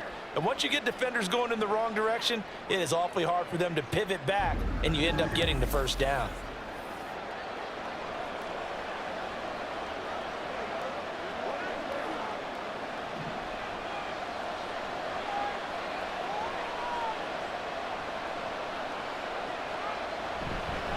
First down, here's the run to Montgomery. And he'll take this inside the 20 and down to the 18. In order to play a really good run defense when you're playing a 3-4, those 3 guys up front, the nose tackle and the guys they call the defensive ends, they're usually big people because they're going to have to eat up a lot of blockers because it's usually 5-on-3. And when they do their job well, guys who play on the inside, those inside linebackers, they're able to just roam and hit. Now it's Goff off the bootleg. And he is in for the score. And it is absolute stunned silence here as they win it on the road in overtime. As the fans exit back out through the turnstiles, not happy looks on their faces. Feel like they probably let this one slip away at home in overtime. I would agree with that, and their unhappiness hurts the guys at the concession stands on the way out, right? Not stopping to buy something for the kids. They just want to get home. But what a dramatic way to finish this bad boy off. I mean, this game was dramatic all the way through. That's why we got to overtime. And then to go ahead and finish it this way, the fans streaming out unhappy. But the team that came in here and won this one on the road, they sprinted to their locker room. And speaking of buying things, dinner on you tonight, Davis. I kind of figured that was coming. So that'll just about do it for Charles Davis. I'm Brandon Gaudin. You've been watching the NFL on EA Sports. For more, log on to easports.com.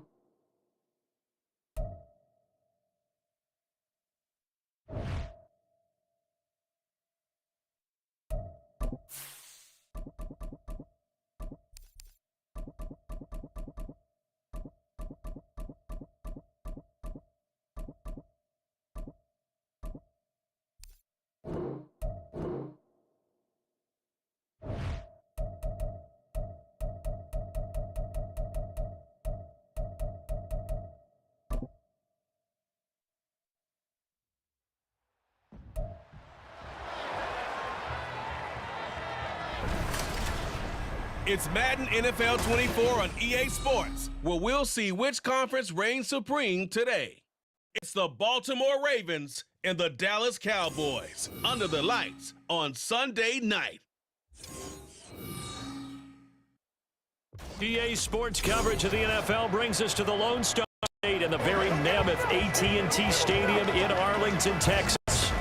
Tonight, we've got a great Sunday night matchup on tap, as it'll be the Baltimore Ravens taking on the Dallas Cowboys.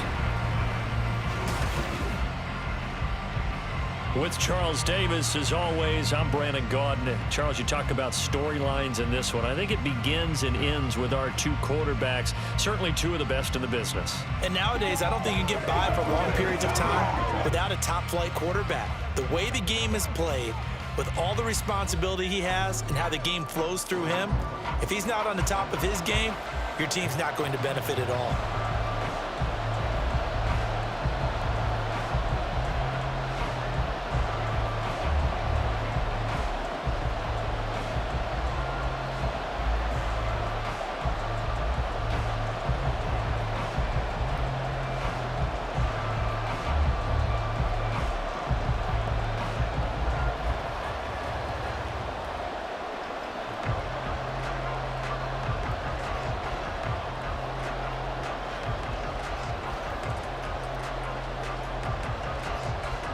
Justin Tucker set to boom this one away. And we are underway from AT&T Stadium. And makes it across the 20 as his guys will set up shop at the 23-yard line. Time for Dak Prescott and the Dallas offense to go to work. Prescott, of course, the former fourth-round pick in 2016 out of Mississippi State. And how about the toughness of Dak Prescott? We see it all the time on the field. And remember when he had that serious ankle injury, would he return to form? Boy, did he ever. And he was better than ever, and that's great for the NFL. Terrific resilience, playing at a high level, capable of winning a championship with his arm and his legs.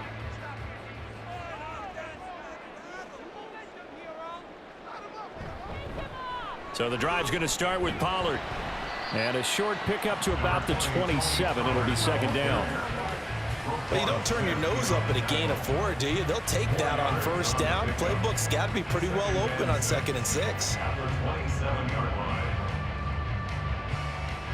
Ball on the 27. Here's a 2nd down and 6. Here's Pollard again. And they get him down, but not before he takes it across the 40-yard line. 13 yards and a first down, Cowboys. We often give credit to the O-line there. Two tight end formation. Those tight ends block pretty well also. Yeah, that's one of the most dynamic positions in football now. The tight ends who can block at the line of scrimmage at the point of attack, and they can also get downfield and catch the football. They'll go with Pollard here on first down. And after the good gain last play, this time they say, as he's going to be stopped behind the line of scrimmage. Stopped in his tracks and given a loss on that play by Patrick Queen. That was well played there defensively. Two tight ends in the formation, which essentially gave them 7 blockers up front. Hard to imagine with all that size and beef that they could let a tackler through, but that's exactly what happened. A loss resulted. Here's a pass swung out left to his running back, and he's going to be brought down on what will be the final play of this first quarter. We're scoreless after 1. Start of the second quarter, and it's the Cowboys in possession as they've got it with a 3rd down coming up.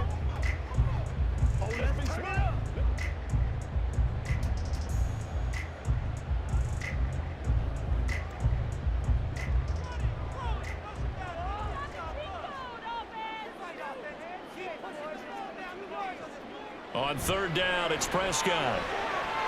Over the middle, and there's a diving catch. And he's going to be taken down with the first down at the Ravens 40. 17 yards on the pickup there. The drive will continue.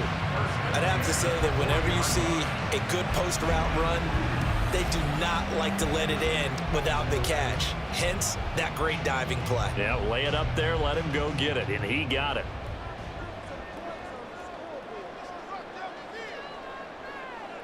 On 1st and 10, Prescott. On the out route, it's Lamb with a grab. Calling a gain of 3 on the play, and that will bring up second down. But it appears that they read man defense and went to the out route, and what you have to do on that one is the receiver's got to make sure he works the defender towards the middle of the field to give himself space to cut to the outside and have that ball delivered with good timing, and they got it done.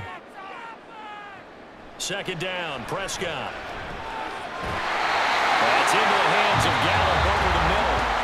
Now the Cowboys going to burn the first of their timeouts as they'll stop it with just over a minute to go before halftime. Now the pocket's been protected pretty good here so far on the opening drive. We always talk about confidence in runners and catchers and quarterbacks. How about the protection detail? They're not allowing anyone near the guy throwing the football.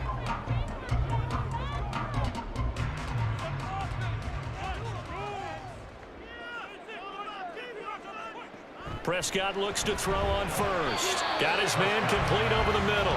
It's Ferguson. They'll wind up getting 7 on the play, and it'll be second down. And how about this first drive? They're being aggressive, slinging it around. Really confident, too, because they're not trying to fool them with running plays, throwing it, and they're being very successful right now. Now 2nd and 3. Prescott now. And this throw incomplete. The defender all over him that time, but it's going to lead to 3rd down.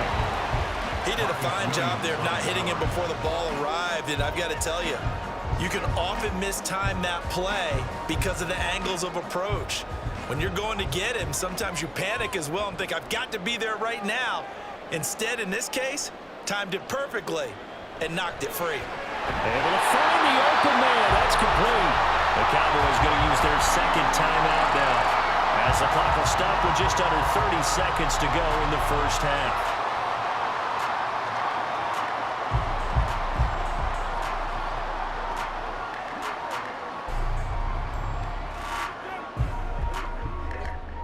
From the 13 now, they work on 1st and 10. Now Prescott. Touchdown, Cowboys! Brandon Cooks from 13 yards out. And the Cowboys post the first points of the ballgame as they take the lead here in this 2nd quarter. Well, they spoke about the importance of getting off to a good start, and they're on their first drive, Charles, into the end zone for the touchdown. And what an advantage for them. They're already clicking one drive in, didn't need to wait to get up to full speed. We had heard about the extra time they put in with each other, trying to learn each other's skills, what they liked, the whole deal, and it paid off early in this one. I would expect them to keep firing on the next drive and keep that connection going. Aubrey good with a PAT. And it's now a 7-0 game.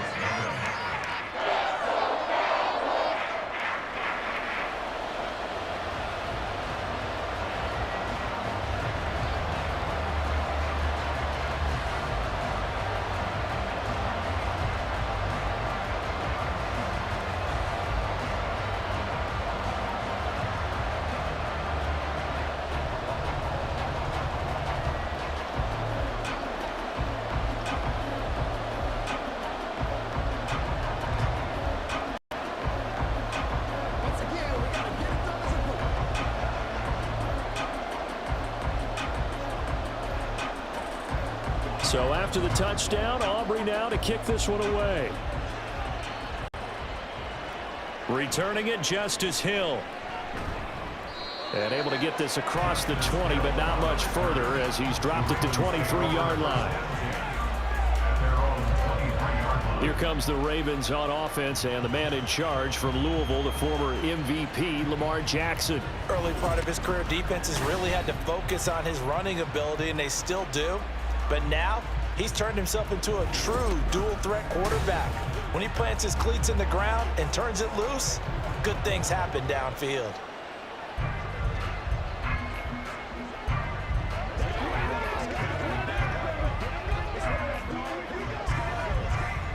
A little over 20 seconds remaining in the half as they'll line up here 1st and 10. Here's Jackson to throw. That ball caught. It's Mark Andrews, the tight end. Now the Ravens going to use one of their timeouts as they stop it with 19 seconds to go in half number 1.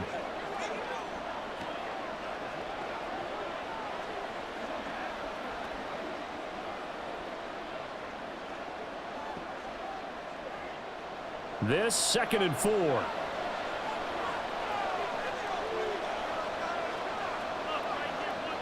Jackson from the shotgun. That's for Bateman, and it's intercepted. Picked off by Stephon Gilmore. And the Cowboys will take over possession here up at the 34. Well, Charles, so close to halftime there. You throw the interception. Not only that, you do give it to them in plus territory as well. Yeah, they were pushing real hard to try and get something more on the board on their side of the ledger right before the half. Looking at it with 20/20 hindsight, though, might have been better to hand it off a few times, hoping to get something to break instead of putting the ball in the air and, of course, putting the ball in jeopardy. About set for this next drive by the Cowboys offense. And with decent starting field position, there may be only a couple completions away from field goal range.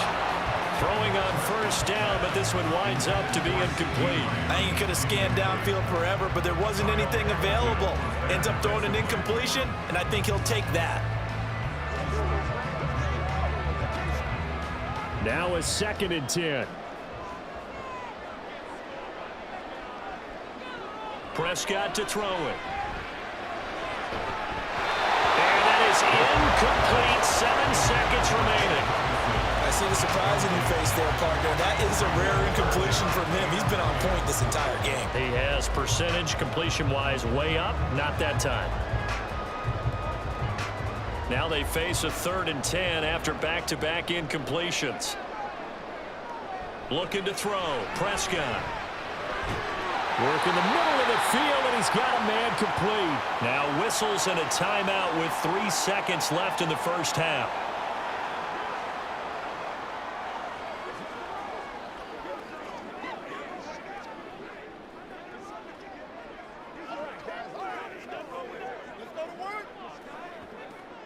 So 3 seconds here remain in the half. On is the field goal unit to see about getting 3 points. And his kick here is good. And that will do it for this first half. So we have come to halftime here in Dallas with the Cowboys out in front. As we send you on over to Orlando for Jonathan Coachman in our EA Sports Halftime Report. Take it away, Coach. Okay, Brandon, back to you guys in just a moment. But welcome everyone to our Creative Village studios in the EA Sports Halftime Report. The Cowboys were treated to a fine first half from number 4, quarterback Dak Prescott. He's got a touchdown pass on the ledger as his guys were able to build a double-digit lead. All right, Coach, thank you very much as we welcome you back for quarter number 3.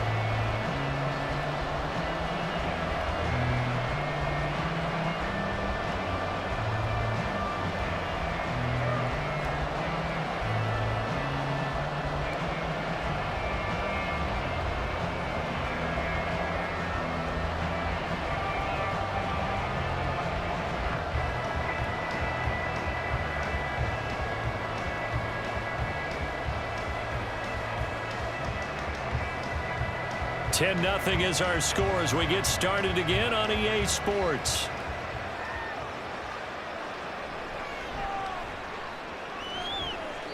And beyond the 20, but not by much. In fact, just a yard pass there to the 21. Baltimore set to take over here for their second possession of the game. And right out of the gate, they face what you think could be a pretty important drive. I would say so. You know, they're down 2 scores. That's not the end of the world. It wasn't the strongest of first halves, but for them to start clawing back, they've got to start putting a little pressure on that defense, start cutting into this deficit. You can't have 3 and outs and expect to get that done. Now a man who played high school ball here in LaGrange, Texas, J.K. Dobbins. And he's going to take this ahead for right around 3 yards, but no more than that. Second down. I think if they want to start getting back this game, it behooves them to get better on first down. Yeah, certainly not what they were looking for there out of the opening play of this drive. They'll come up 2nd and 7. Throwing is Jackson. And that'll be complete to Dobbins. And up to the 35 before they're able to knock him down. It's a pickup of 11 and a Baltimore first down. One of my old teammates called me the other day when he was watching the game. He's like, man, trying to watch an NFL game and trying to account for their passing game, that's difficult. And just when you think you get everything covered, here comes a back out of the backfield. And in this case, he picks up a first down. Now Jackson taps this forward jet sweep. And he'll get this up to about the 38-yard line. That's a nice job there defensively, being able to diagnose that little touch pass. They saw him coming, converged on him before he could get much out of it. From the 38 now, here's a 2nd and 7.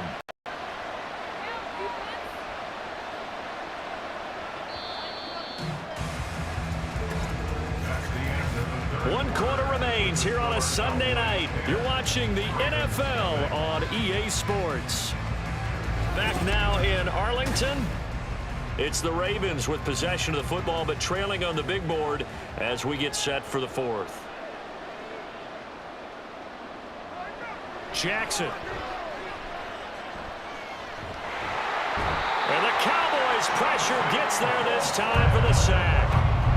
Finally hauled down for the first time this game. Multiple defenders in there to drop him. And we all know how talented this guy is, who's calling the signals for him. But even the best in the game, they can struggle against a good, cohesive zone coverage. Can't find a gap in the secondary quick enough, and he ends up taking a sack. Jackson. That's to the right sideline, and it falls incomplete. This is getting close to a no-win situation now. They've got one final shot. They're on their end of the field, and it's 4th and long. This might require a little extra razzle-dazzle to get it done. Got to avoid the flags defensively.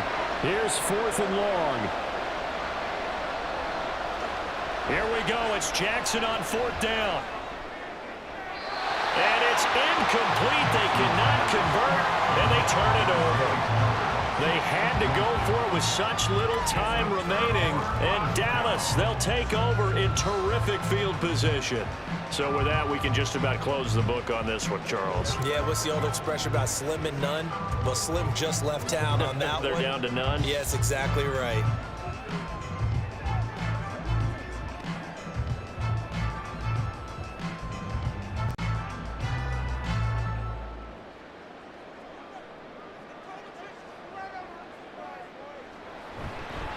Five points of contact necessary at this stage as they'll run on first down. Now the Ravens going to use one of their timeouts as they'll talk things over prior to this upcoming 2nd down play.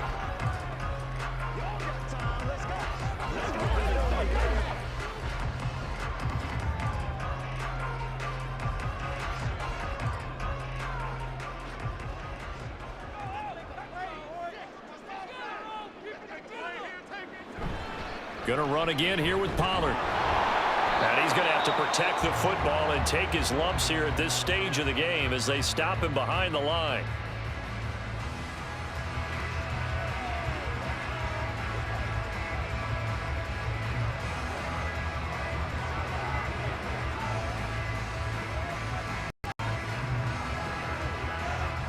Third and 8.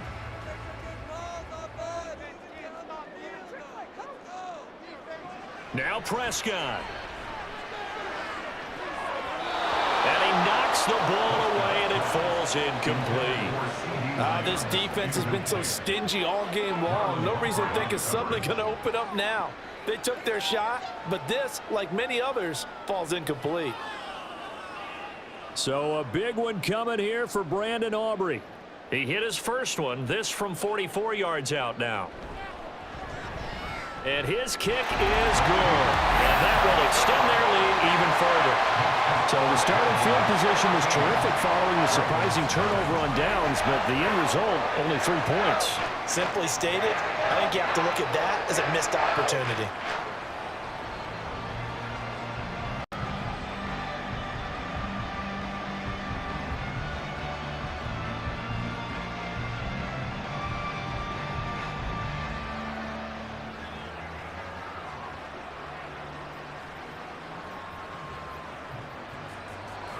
So after the made field goal, back out is Aubrey to kick this away. And Hill will opt for the touchback. Jackson and the Ravens, here they come. Down by 13, a minute 7 remaining. They've yet to dent the scoreboard tonight. Now they've got to do it twice late if they want a chance here.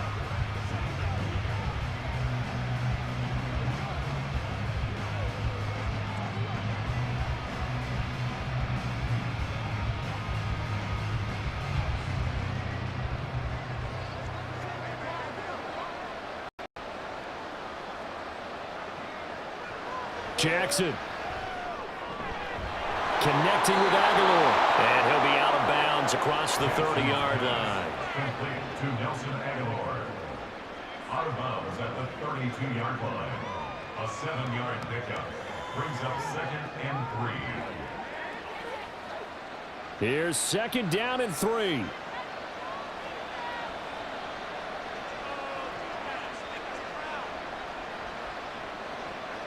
Here's Jackson. He finds Aguilar over the middle. The start for them near flawless. Defense gets him a 3-and-out. 2 quick pass connections on offense. So that's how a team works together. Just what you described. Get them the ball, give them a little momentum, and they're capitalizing off of that. Thanks a lot, guys. Well, they need to score, and score quick. 1 timeout remaining. Final minute, 1st and 10. Connecting with Andrews. He's been quiet today in the passing game, just his 2nd catch. Yeah, and people have to come up with schemes to limit him, and what a lot of teams do, they'll double him, use a linebacker underneath, a safety over the top. Sometimes they'll just take a corner, maybe their 3rd corner if he's a bigger guy, and put him on a man-to-man to try and limit his touches. Just keep mixing it up, give him different angles, different looks, like a good boxer does. A short throw caught by Andrews. Ravens going to use their 3rd and final timeout as they'll stop the clock with 12 seconds to go in the football game.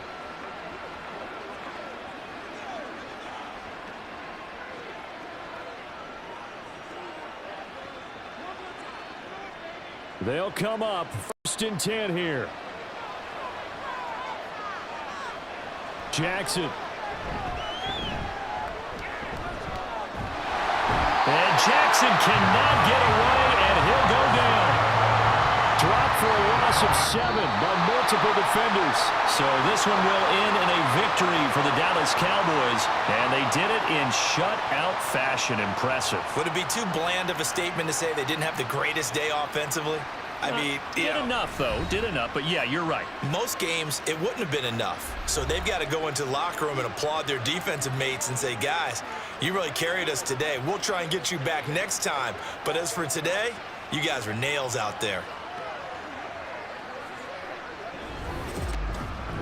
So that's a wrap for Charles Davis. I'm Brandon Gaudin. And this has been a presentation of the NFL on EA Sports. For more, check us out at easports.com. It's a win for the Cowboys as we sign off and say so long from Arlington.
It's Madden NFL 24, and coming up next, it's a cross-conference showdown. It's the Kansas City Chiefs and the Atlanta Falcons on Sunday night primetime. A full house expected here tonight, over 70,000, and the fans still filing into Mercedes-Benz Stadium just west of downtown Atlanta. Tonight we've got a great Sunday night matchup on tap, as it'll be the Kansas City Chiefs taking on the Atlanta Falcons. From up top next to Charles Davis, I'm Brandon Gaudin. And, folks, we were already excited for this game. And then before the contest, you and I are down on the field outside the white lines. Yes, we were following the rules. We were following the rules, and a ball comes over our direction, but we can't see it. Somebody yells heads up, and instinctively you turn around and you snare it one-handed with your off left hand. So now we're really ready for football. No gloves either. No gloves. No gloves. Not like what the guys are wearing playing the game now. But wasn't that a whole lot better than that time we were down there? And I got the coffee.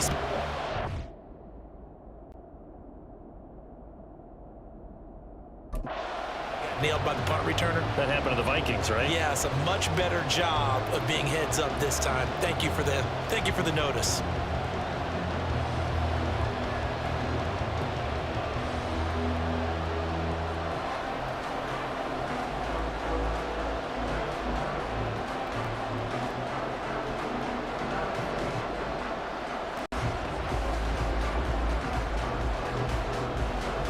The veteran punter Bradley Pinion has this one teed up, and we are underway from Atlanta.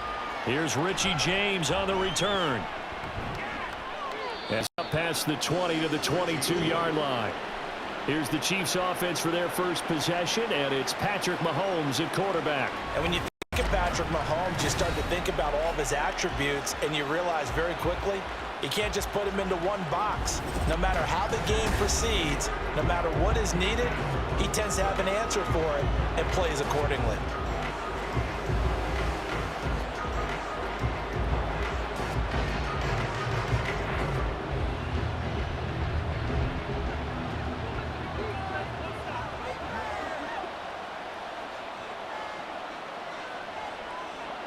Right to the ears, Mahomes. He'll check this one down to Pacheco. Broke a tackle, but not much room there. Just up past the 25, no further. 4 yards the result on the first play from scrimmage. Second down. And a nice gain and a broken tackle along the way, and really we shouldn't be surprised, should we? That's what runners do, especially the best ones. They break tackles and gain extra yardage. Looking to throw is Mahomes. And a quick throw here, that's complete. 7 yards there and a first down. Well, we know he can run the football too, but he's a good pass catcher. That's been on display here, Charles, on this opening drive. And we certainly have seen the benefits of what he did in the offseason, which was spend more time with wide receivers, working on routes, working on cuts, in order to make himself a more complete running back and even more of a threat downfield. Meanwhile, Mahomes' throw complete there to Rice. 10 yards on the pickup. It's 2nd and inches at the 43-yard line.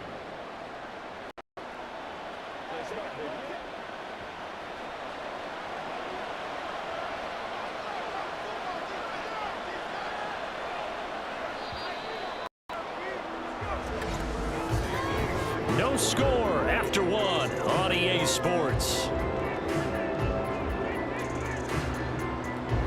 The Chiefs with the football as we start the second quarter, as they've got it with second down and less than a yard. Now it's Mahomes again.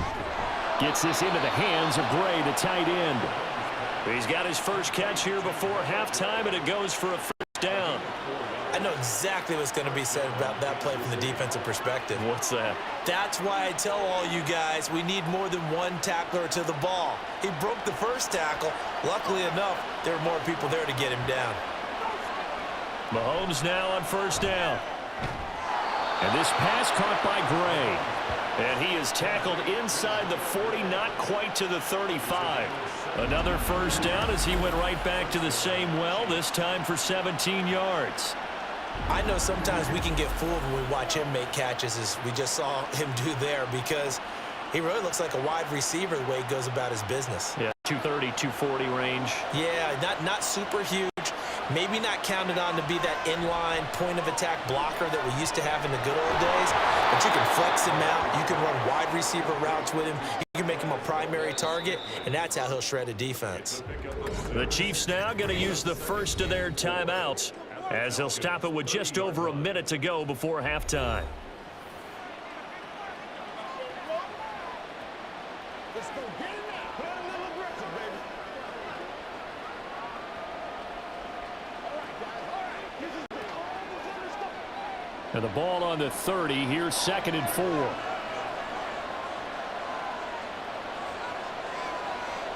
And again, it's Mahomes. Another catch for Valdez-Scantling. Back-to-back receptions for him, and it's another first down. And so far, a very nice, methodical opening drive. This has the feel of a scripted drive that they rehearsed perfectly all week long, and now they're executing it on game day. Script looks good so far. Could we get a touchdown in this first half after all? It's 1st and 10. Throwing now is Mahomes. He's going to find his tight end Gray complete. Now another timeout called for by the offense, as they'll stop it with a little over 30 seconds to go in the first half of play.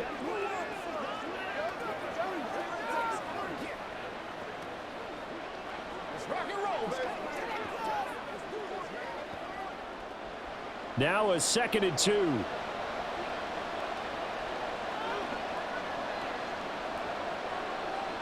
Mahomes going to throw.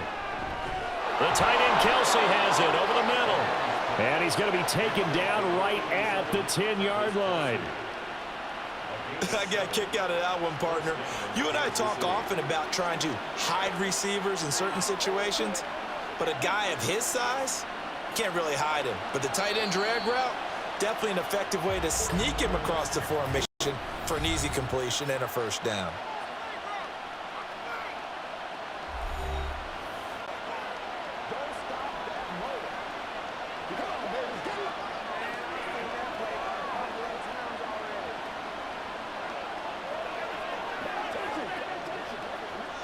So not quite a 1st and goal. It's 1st and 10 from the 10. Here's Mahomes to throw. And he will throw this one out of the back of the end zone. It's incomplete. And here you're down in the red zone. You need to be smart, not force anything. So that's a wise decision to just get rid of the football. Here's 2nd and 10.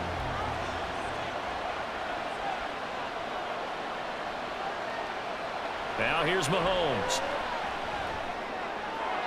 To the back of the end zone, but too high. Over everybody and incomplete. This drive, which was going so smoothly, all of a sudden it's a little bit of a roadblock here with 2 straight incompletions. Yeah, apparently this defense has had enough. Apparently they're saying no more. We're taking a stand right here, right now. But it is 3rd and 10. They've got to get after him one more time. Butker's kick here is good, and that will do it for this first half. So we've hit halftime, just a field goal separating these two teams at the break. As we'll send you down to Orlando, and we check in with Jonathan Coachman for our EA Sports Halftime Report. Coach. All right, BG, thanks very much, and welcome one and all to our beautiful new downtown Orlando studios for this EA Sports Halftime Report. Okay, if Coach, you missed the first half, there's not much to get you caught up on. Just the lone field goal accounting for the entirety of the scoring. So far. A 3-0 game to this point, as both defenses have been strong so far.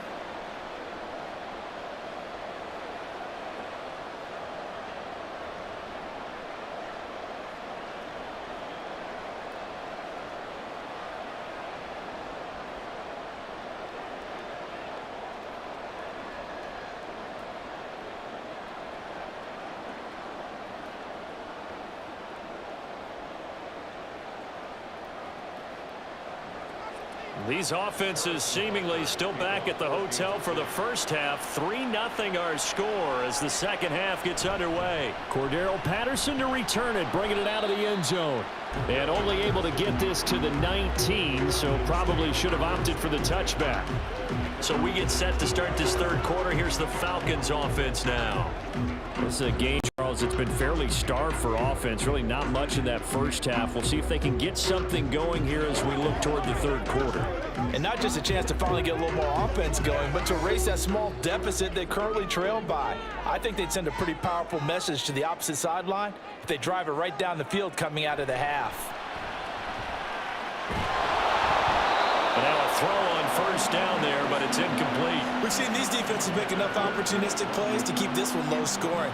Flying around, making plays on the ball, and we see yet another errant throw as a result. A good action to this point in the third quarter. Just a 3-point game. 2nd and 10. Here's Ritter. Short throw caught by Pitts. 2 yards the loss, and now 3rd and 12. We'll put that one in the win column for the defense. Trying to contain tight ends in the passing game is so difficult nowadays, but they did it in a big way there. They need 12 here. It's 3rd down. Ritter to throw it. Throw out right, taken in by Patterson. And he's going to get this one across the 30-yard line. It's a gain of 13 and a first down for Atlanta. Want to see a defensive coordinator get upset and throw his headset? This is the kind of play that'll do it. You force 3rd and long. This is almost sort of a give-up play. You're just hoping to get something positive, and it winds up breaking big, and they convert on 3rd down.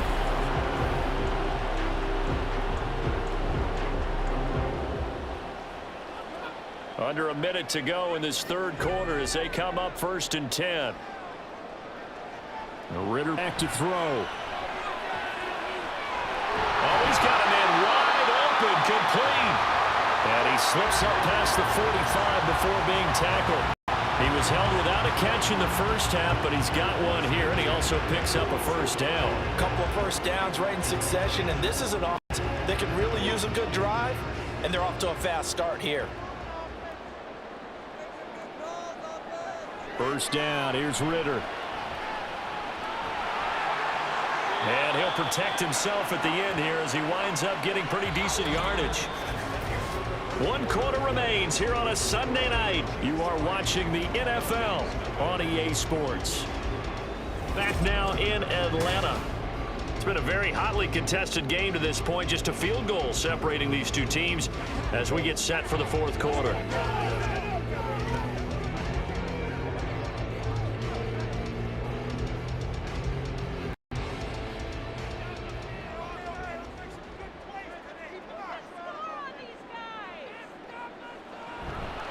Now a first carry here for Robinson. Yeah, once more, strong running, excellent blocking at the point of attack. They've got a nice little drive brewing right here.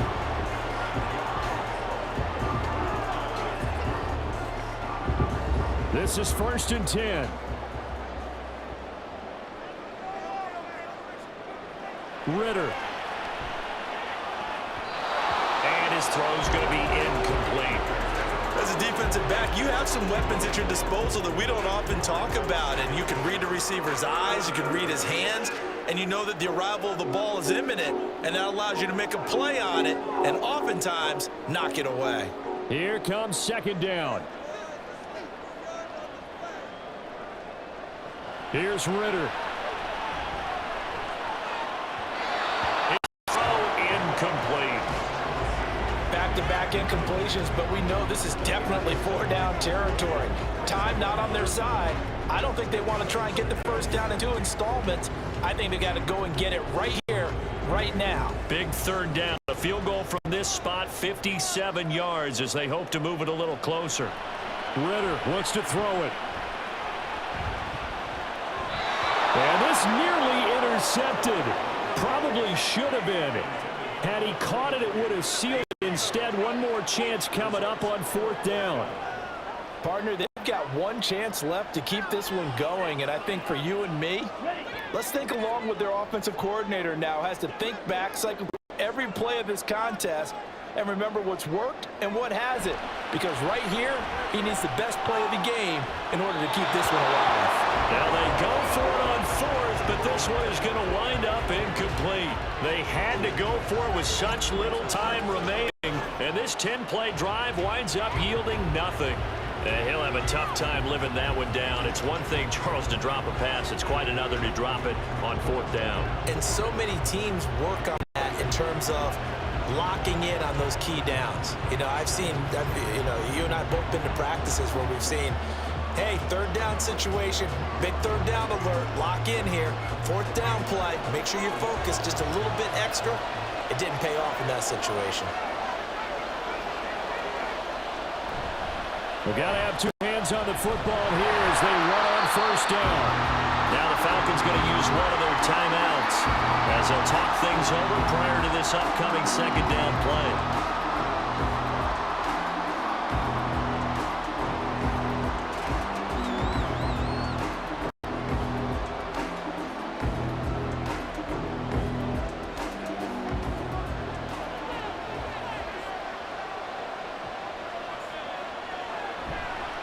He's going to get it again. Just looking to get forward and protect the ball. And he's going to bowl his way forward to the 48. The Falcons going to use the second of their timeouts as they'll head to the sideline and talk over what to do next.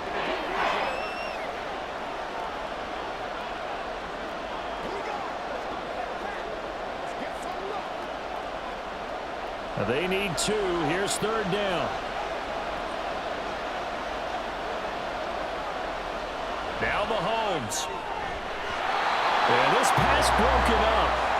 Excellent coverage there on third down as that was not an easy one to hold on to. Good clean play. No flags coming out of the pocket of the officials. Turns into an incompletion, and that should get them off the field with a 3-and-out. Here's the Chiefs punter now. And surprisingly, this is the first punt of the game for either team. This is going to hit the goal line and continue on into the end zone for a touchback. So now Ritter and the Falcons down 3-0. Exactly 1 minute remaining. How will this thing pan out? We'll watch as they come up on first down.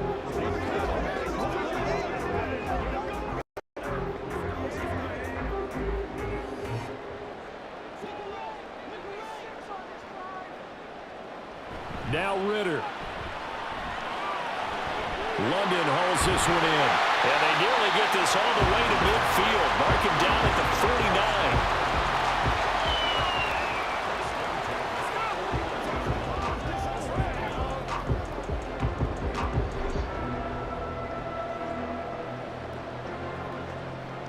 Final minute. One timeout remaining. 1st and 10. Back to throw. Ritter. Oh, but a great tackle there. Going to hold him to no gain as the clock runs. Not good. They didn't move the football an inch, and precious time ticking off the clock.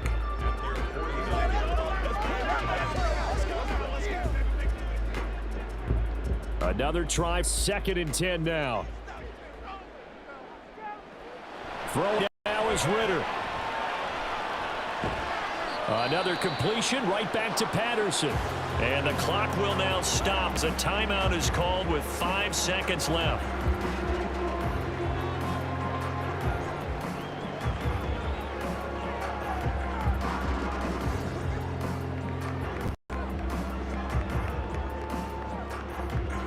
Here now, 3rd down. A final shot now for Ritter. This for all the marbles. And a penalty flag comes in as that one winds up incomplete, but the contact is going to move the ball well downfield. So the game will continue for at least one more play. Cannot finish a game on a defensive penalty. That's why they get one more untimed attempt. And his kick is right there. It's good. And in the 4th quarter, this game is tied. Final whistle blows, and we need some extra time here to decide who will be the victor. 60 minutes, just not enough some days to decide who's going to win the game.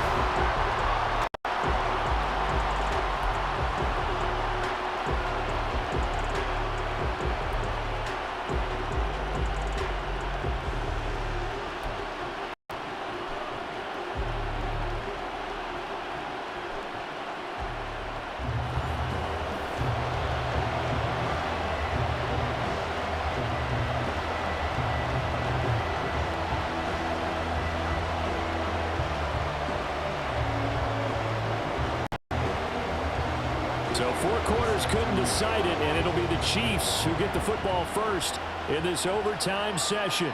This fielded right at the goal line. And he'll get it up past the 20 to about the 22. KC's offense ready to take over. And Charles, a very uninspired effort the last time we saw them out there. It was a quick 3-and-out, then they punted the football. Yeah, and you never want to get stopped so soundly during a series, but what would be even worse now is letting it happen again right here. They've got to get going.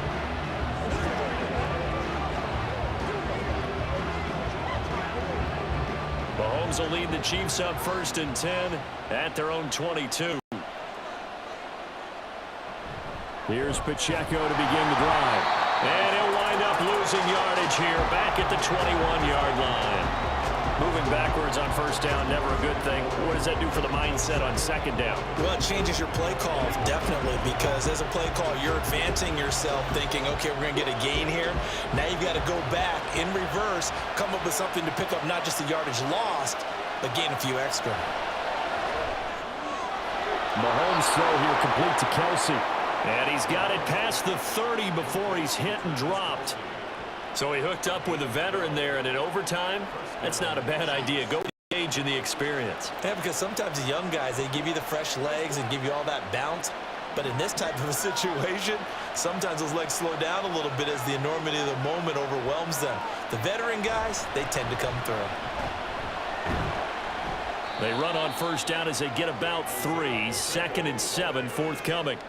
Not a huge carry there on 1st down, but not all of them will be. But still, all in all, a positive play for the offense. It's all about picking up at least a few to set up what you're going to do here on 2nd down. Ball on the 36 now. Here's 2nd down and 7. Here's Mahomes. Into space at the 45. And gets it across the 50 and down to the 48. And that's a more than acceptable read right there because it's zone coverage, so timing is everything. This time he waits for his man to come open, puts it right on him, and they pick up a 1st down.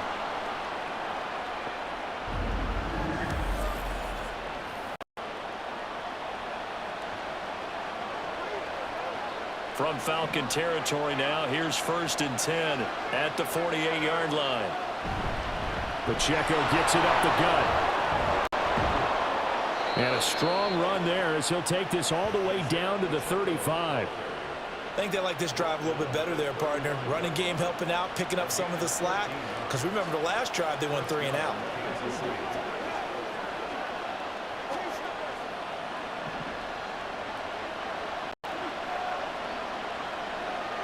Mahomes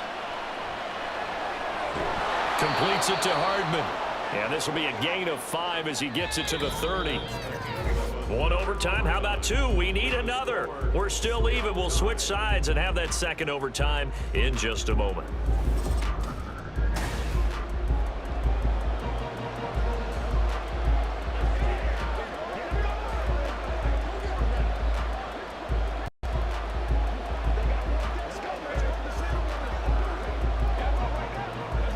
Now 2nd and 5.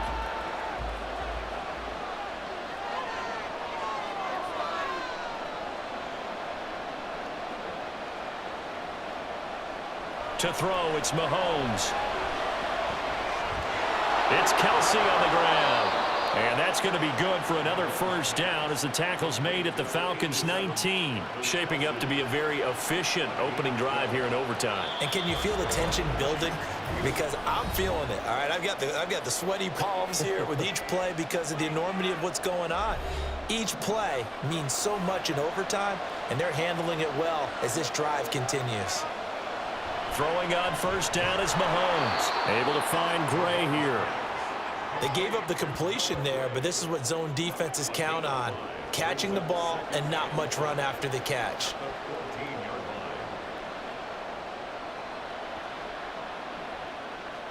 Ball at the 14 for 2nd and 5.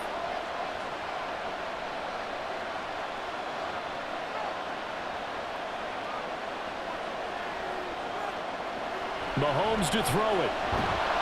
Firing quickly here, and that's complete. And the Chiefs are going to have a 1st and goal as he's taken down at about the 8-yard line. Defensively now, the ultimate challenge. Of course, the ball gets in the end zone. This thing's over. And I remember my coaches always talked about in goal line situations, and now you're in overtime where they have to keep them to 3 points. Otherwise, this thing is done. Win your individual battle within the framework of the team defense. Beat that guy across from you and make a play. I expect them to attack on defense and not sit back. That's good power football on 1st and goal. A lot of teams will throw from there, but that's a nice job to chew up a few more yards and get yourself closer to the goal line. And the ball smack dab on the 5-yard line. Here's 2nd and goal. Mahomes. And that is caught for the touchdown, Kansas City. Marquez Valdez-Scantling bringing in that one from Patrick Mahomes.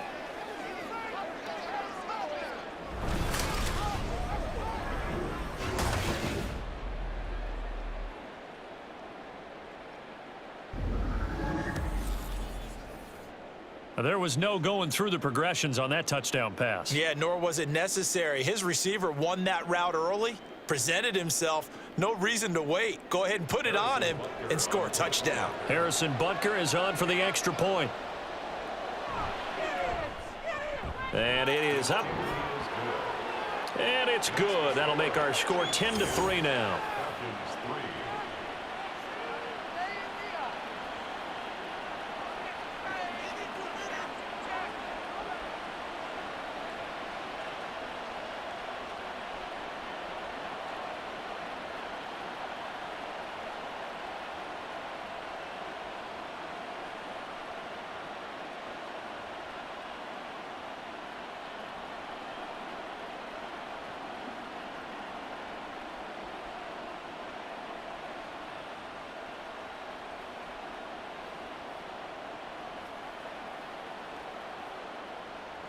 Now after the touchdown, here's Butker on to kick it away. From his end zone, here comes Patterson. And he returns this to the 22. So out come the Falcons now. Their drive last time, it stalled out. They were forced to take the short field goal. And the key phrase, you nailed it. Forced to, because you know coaches look at these short field goals as a last resort, right? To them, that's not how drives are supposed to end. You're supposed to put 6 on the board. That's a consolation prize. Like going to the county fair, you don't get the big stuffed animal on that one, do you? No, you don't go top shelf. That's bottom shelf material. Ritter able to find Patterson. And he'll be out of bounds at the 25-yard line. Was that a receiver? Yeah, actually it was. It was a running back who was a receiver on the play. Ike's been spending time in the receiver drills getting his feet down. Well, those guys out of the backfield, they got to be good, agile with their feet. He showed the agility there with a toe tap. No doubt about it. It's like he'd went to ballet school. Got the toes down and stayed in bounds. And he takes this almost to midfield. So they needed a pretty good-sized play, and they got it.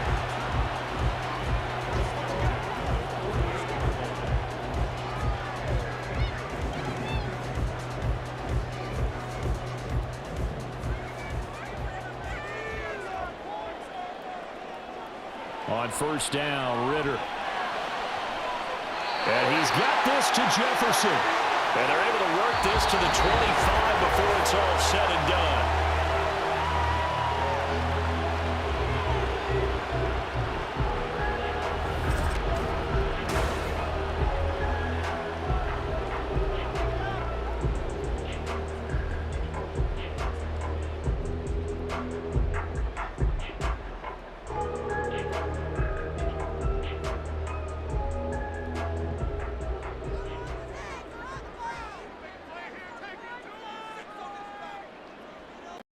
Another throw coming up here for Ritter.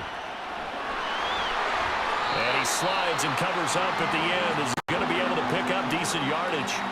I do think it's fair to say that they were caught off guard a little bit when he decided not to throw it on 1st down.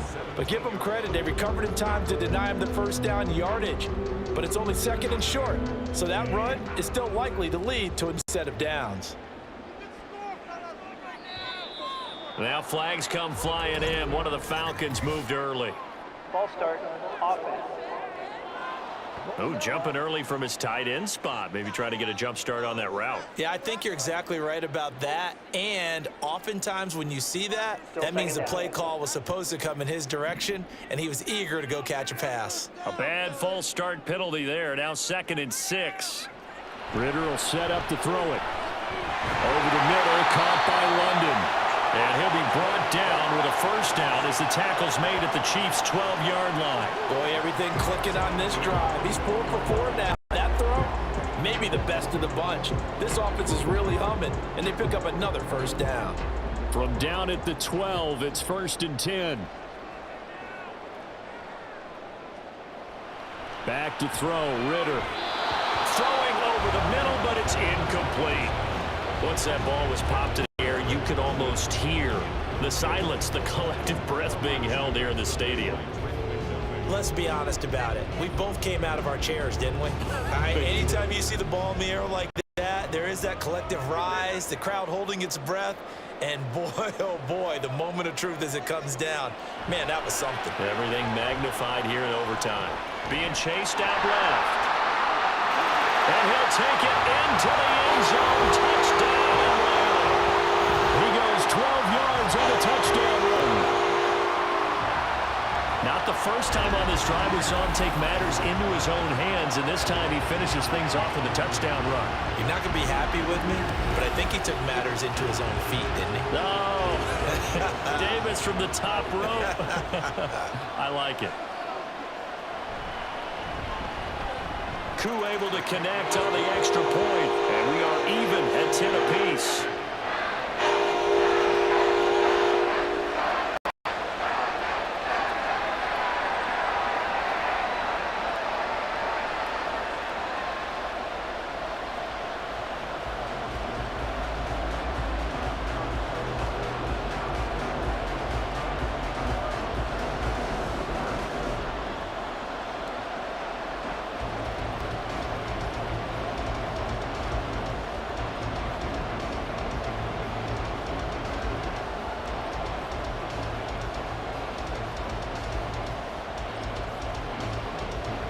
So we're right back where we started, all even as the kick's away. And here comes a return from just beyond the goal line. And ultimately, he stopped right where he would have been if he had simply gone down to a knee at the 25. And Kansas City's offense now set and ready to go. This drive here beginning probably with a pair of motivated groups. Remember, the offense scored a touchdown on their last time out. Look at repeat that in Charles's defense. They were very frustrated after giving up 6 the last time on the field. And frankly, it's just a battle of wills in a lot of ways because you know they're both motivated. They both game plan for this drive, and they both have specific outcomes in mind. To me, it just comes down to who can execute better and which side can step up and assert its will over the other. A running play there, going to get 10 and a quick first down.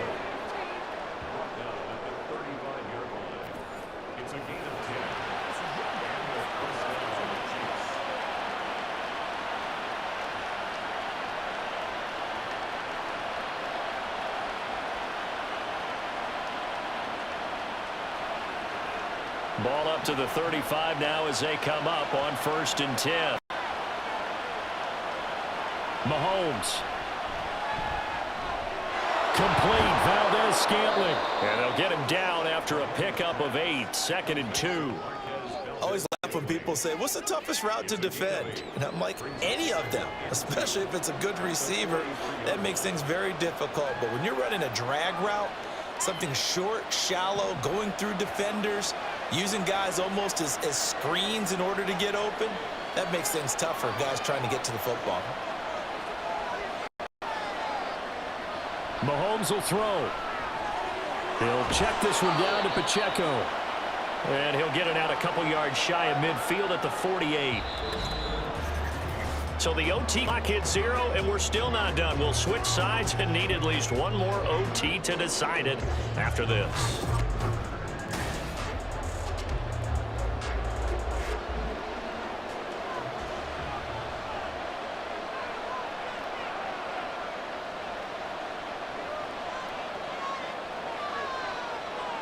On first down, Mahomes. Throwing the out route incomplete. It's Rice. And he's got this down a yard or two shy of the 40 before he's out of bounds. I do have to admit, I like it when it all comes together. When the top part, catching the football, right, whether you're catching it with your hands or cradling it, comes together with the legs, in this case the feet, doing a little toe tap to stay in bounds and complete the catch. And a great job by our crew on the camera shot. Love when you see the grass or on the field turf, those rubber pellets flying up. Great catch. Sometimes I get almost mesmerized watching these runners who have great vision. You know, those eyes that carry their feet to open spaces, make people miss. I just love watching those guys go to work.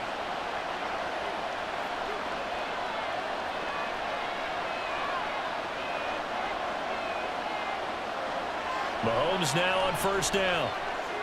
That ball caught. It's Rice. And they'll wind up getting this one all the way down inside the 20. A lot of efficiency here on this drive. Heck, this may be their best drive of the game. Yeah, if they'd moved it like this throughout the entire game, we probably wouldn't be here in overtime. But right now, what you just said was the key word, efficiency. Taking care of the ball, move it downfield, get themselves in a position to score, and win this game. Well, the Falcons going to use another timeout. They'll be left with just one remaining here at OT.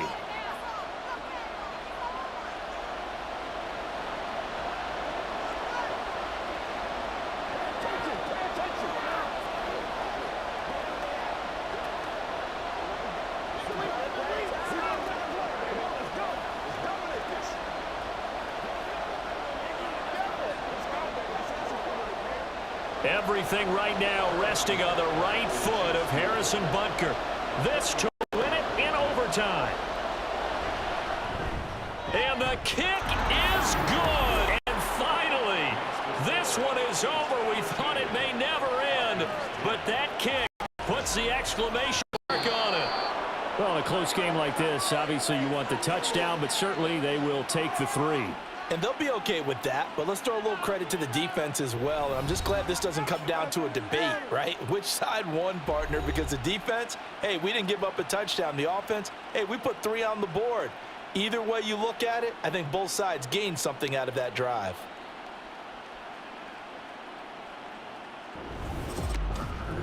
So that'll do it for my partner, Charles Davis, and the best darn crew in the industry. I'm Brandon Gaudin. This has been a presentation of the NFL on EA Sports.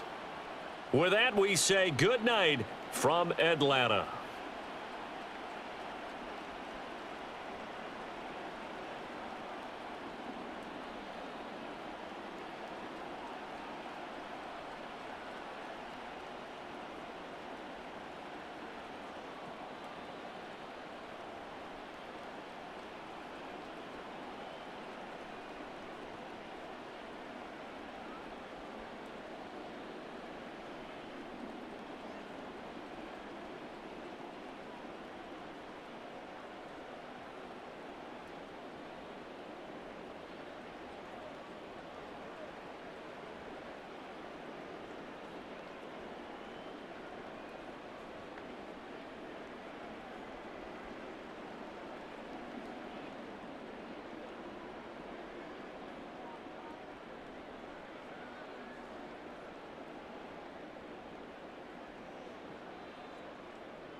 It's Madden NFL24 on EA Sports. And the question is, are you ready for some football?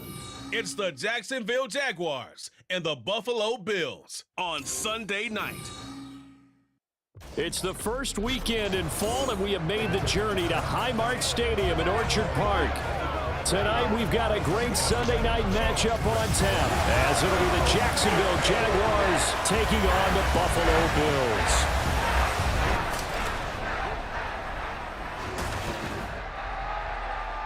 Alongside Charles Davis, I'm Brandon Gaudin, and Charles, kickoff moments away. Quickly, what are you watching in this one? The offensive line for both teams, because both teams have a terrific pass rush. They've got to keep their passers upright. If they have a chance to do that, they can both thrive on offense and move the ball downfield.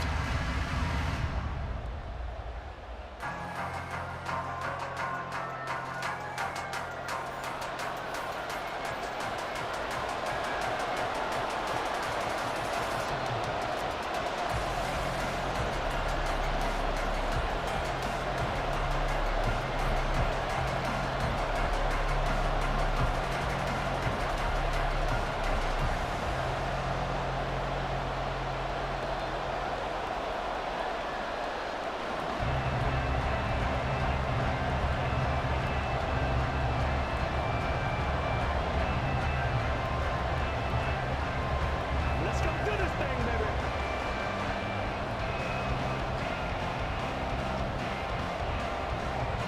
And we are underway in Buffalo.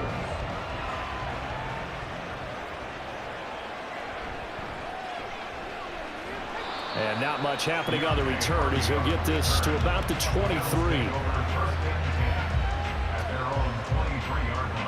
For the Buffalo offense coming out, and it is Josh Allen who is at the helm. I remember when he came out of Wyoming, the big question mark, could he be accurate enough to be a star in the NFL? I think it's safe to say he's put all of us in our place and put those doubts to rest.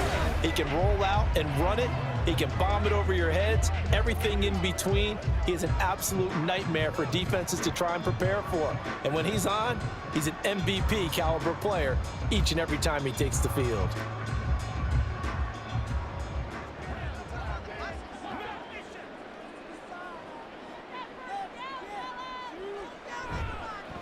Here's Murray now as they run it to start the drive. And not much there. Maybe a yard up to the 24. Well, give him credit for trying, but there's no fooling the defense with that call. They were reading run, and they set up to stuff the run and then executed. From the 24 now, here's 2nd and 9.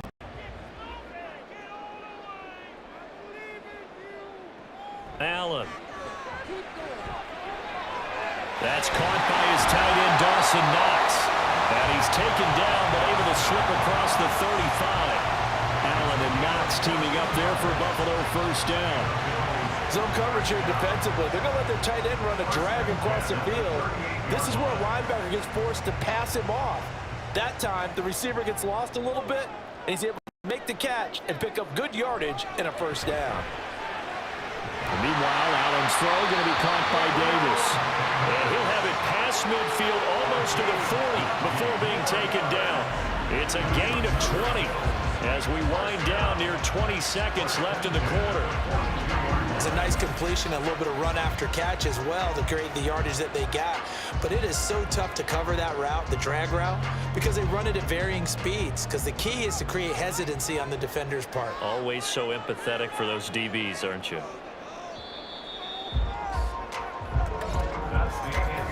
Scoreless after one.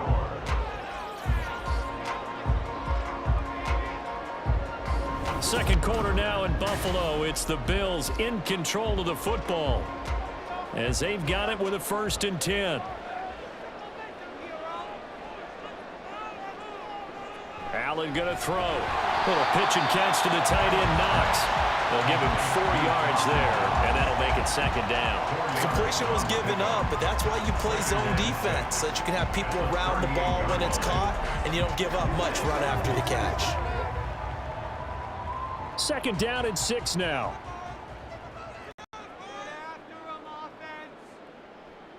Allen now looks to throw. Setting up the screen for Cook. He's brought down at the 34. Call it a gain of 4. Good reaction options there defensively. That screen was a little slow in developing, and they shut that one down with little gain.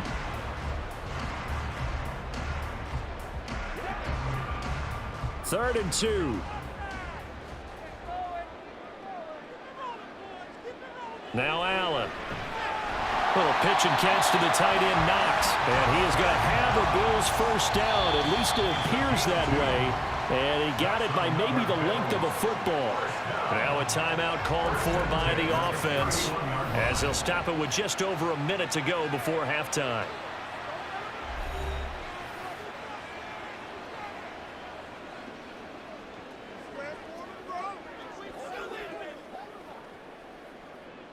Line of scrimmage, the 31 now on 1st and 10. Again, they'll throw with Allen. And that one off the mark behind him, incomplete. It certainly looks like they still have some fight in them on this series because it seemed like things were headed for the red zone. But if this defense gets 2 more stops, they can keep them out of that area. 2nd and 10. Throwing now is Allen. Little pitch and catch to the tight end, Knox. And he'll go down at the 26, following a gain of 6. Well, that tight end position, it just seems to continue to evolve every year in the NFL. Yeah, you're getting really terrific athletes. A lot of them maybe were wide receivers at one point. They continue to give you speed, great hands, and big bodies, which make them excellent targets for quarterbacks. Able to find the open man. That's complete. And outbounds right around the 20. He's got his first catch here before halftime, and it goes for a first down. 3rd and 4, he did just enough. I mean, just enough to move the chains. And that's all you're looking for, right? Just want to keep the drive moving. You don't need the big play there. Just get to that marker that you described, and he was able to do just that. Operating from the red zone now. Allen, that is caught inside the 5. Now the Bills will use the second of their timeouts as they'll stop the clock with 26 seconds to go until halftime.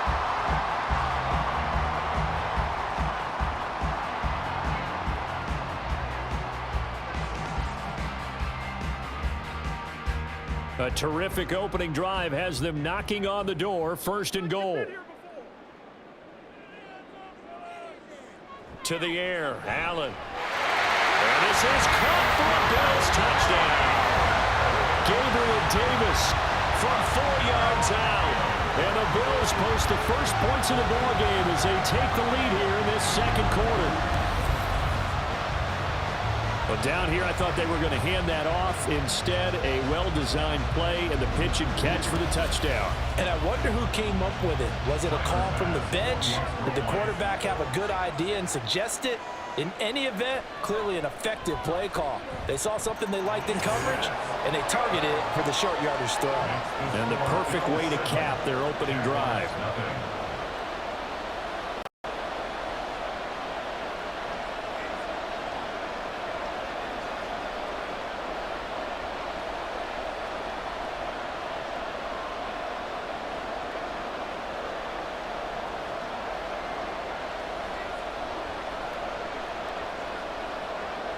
After the touchdown, Bass to kick it away. Now Jamal Agnew from his end zone. And ultimately cannot get this out to the 25-yard line as he's dropped at the 23. So first drive now for the Jags. They're led by the number 1 overall pick in the 2021 draft, Trevor Lawrence. And you want to talk about enormous expectations being placed on a quarterback. How about what Trevor Lawrence faced coming out of college? But the good thing for him, he's used to it. He had the same type of expectations leaving high school and going to Clemson. They always expect him to be a franchise savior whatever team he joins. And to his credit, he shouldered those expectations and is doing everything in his power to follow through. They'll indeed try to run it out as they start on the ground. And defensively, they're just looking to keep him contained as they're able to get him down. The Jaguars going to go ahead and use their first timeout as they stop it with 16 seconds to go in half number 1.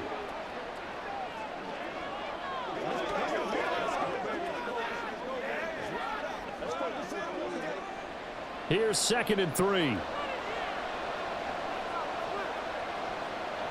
Here's Lawrence to throw. That's caught by his tight end, Evan Ingram. Now the Jags will use the second of their timeouts.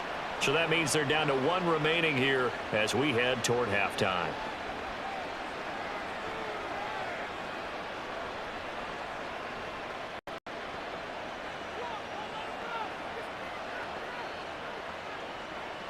So from the 36 now, 1st and 10. Lawrence will throw. Completes it to Evan Ingram. Now a timeout. 7 seconds left in the first half.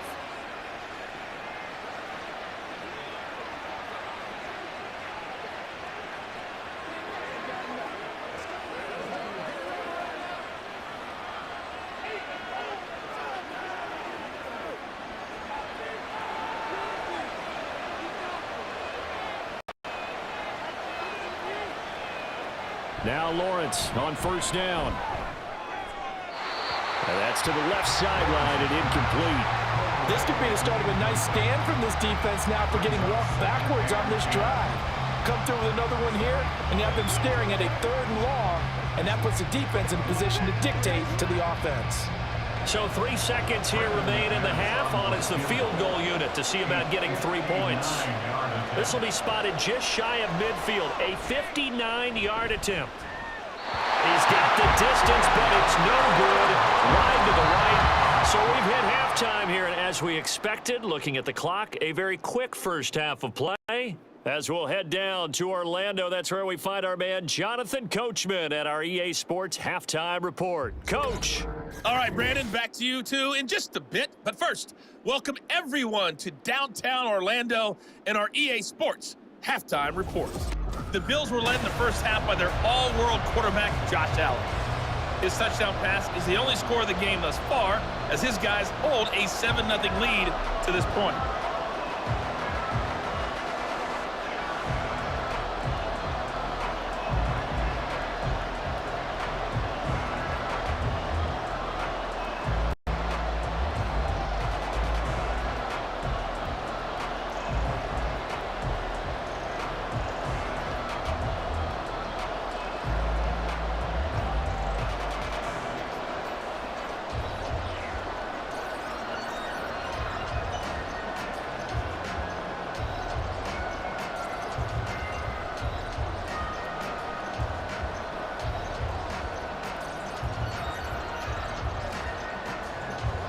Just the one touchdown in that first half. 7-0 our score as we get going in quarter number 3. From his end zone, here comes Agnew. And that decision to bring it out ends up not being a good one. Costs him about 5 yards as he's tackled at the 20. So time to see Jacksonville again on offense for the second time here in this game. They do trail, but they have a chance to possess the football first to try and do something about it. And that certainly makes it something of an important drive for them, because is it going to win the game? No, but you have to do something to bring some life to your sideline.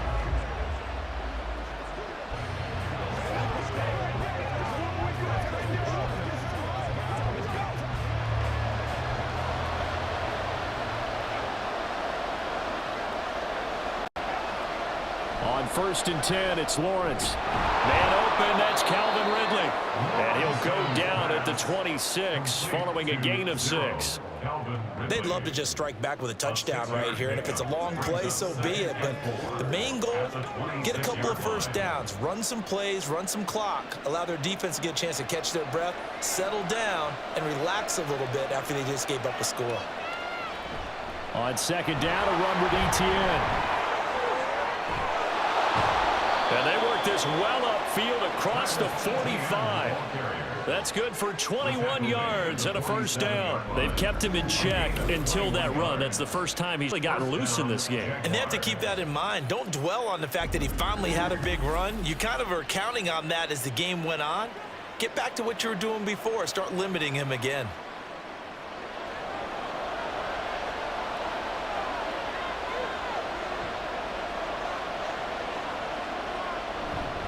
On 1st down, right back to Etienne.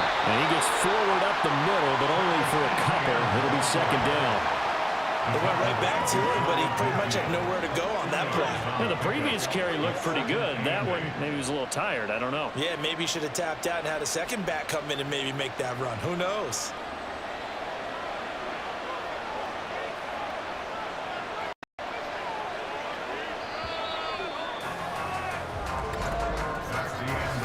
One quarter remains here on a Sunday night. This is the National Football League on EA Sports. Back now in Buffalo. It's Jaguar football, but a little work to do for them. They trail here as we start the fourth. From the shotgun, Lawrence. They'll complete this to Ingram, his tight end. And he's got a first down as a tackle made at the Bills' 39. I like the design that we're seeing right there. This is what they need. Down by a touchdown here in the fourth. They just need to keep working their way downfield. And when they see openings, take their shots. Plenty of time. All 3 timeouts still remain. Here's 1st and 10 now. Here's Lawrence. He's going to let this go. Back of the end zone. And that's going to be incomplete. Well, they know anything less than a touchdown here at this late stage is going to be no good. They were going for it all right there. But it was just too hard to adjust to that one in the air, and it winds up incomplete. Under 90 seconds to go. Here's 2nd and 10. Back to throw. Lawrence. Quick slant caught by Kirk. Pushing comes out in a nice way. Now they can take a little bit more time, but guess what? They've got to make sure on their throws that they see it open, not just anticipate it. This Buffalo crowd letting them have it. 3rd down now. Throwing now, Lawrence. He's got his target. That's complete. And he'll be touchdown here, but not before he does pick up the first. That's a big conversion there on 3rd down, and this has been a great opening drive.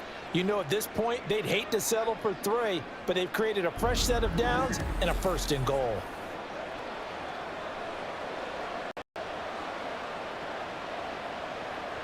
Here we go. 1st and goal. Lawrence. He'll get this off to ETN. And he'll get this down inside the 5 to the 4 before he's out of bounds. All defenses worry that whenever anyone catches the ball and has a head of steam come out of the backfield, it can turn into a big play with missed tackles or he runs through people. But they were right there waiting, and they stopped him for a minimal gain. 2nd and goal from inside the 5. ETN will score. Touchdown, Jacksonville. And while it appears the heavy lifting was accomplished by scoring the touchdown, they're still down 1. That extra point is not a gimme.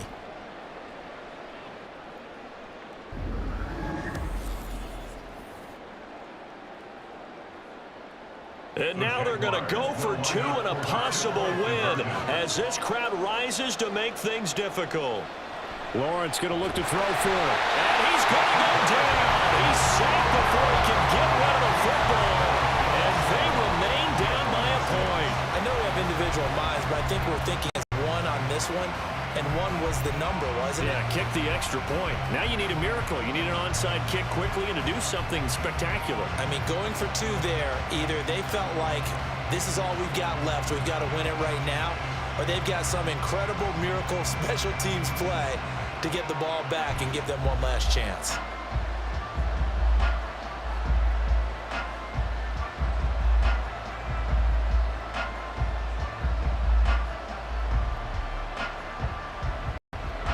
So still a chance with just over 20 seconds to go, but they need to get this one back, no doubt.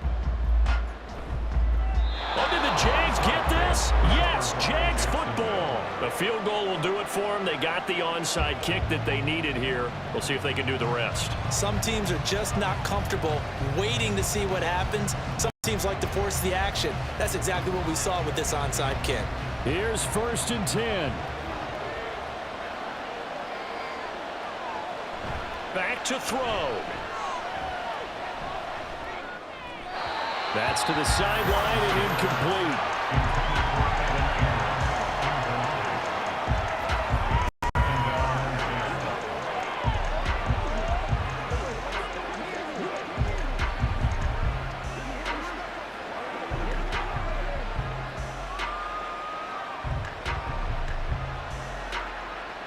Here's second down.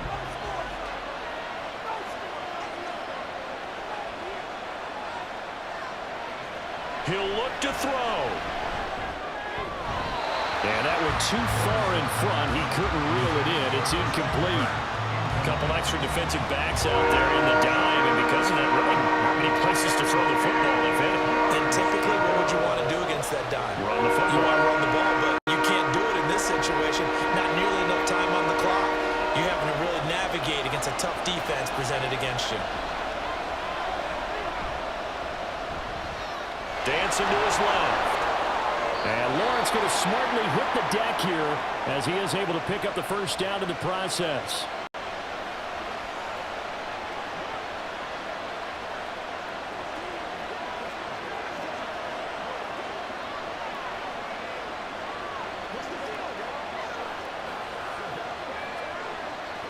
So this thing rests on the shoulders of Brandon McManus. And with inside of 10 seconds, 8 to be precise, we get whistles and a timeout on the field.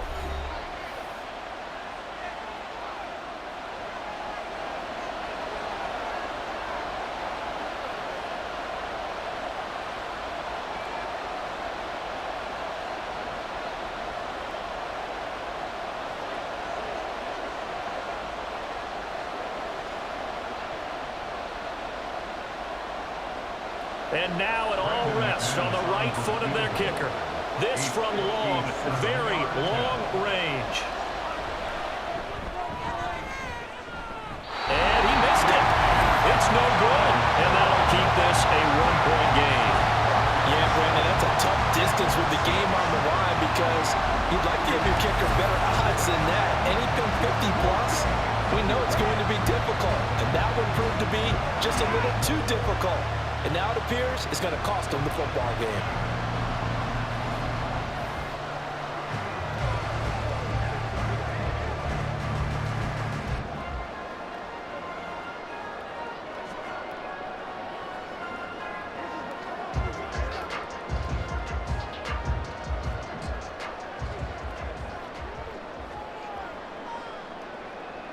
Down to a knee here. The defense still with a couple of timeouts. We'll see if they want to use them. And a timeout comes in. The whistles blow with 3 seconds remaining.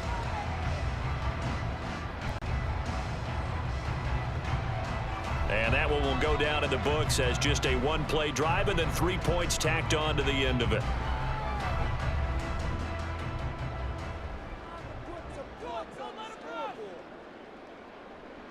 Victory all but assured now as they take a knee here, and they're going to escape with a one-point victory. The Jaguars now will use the last of their timeouts.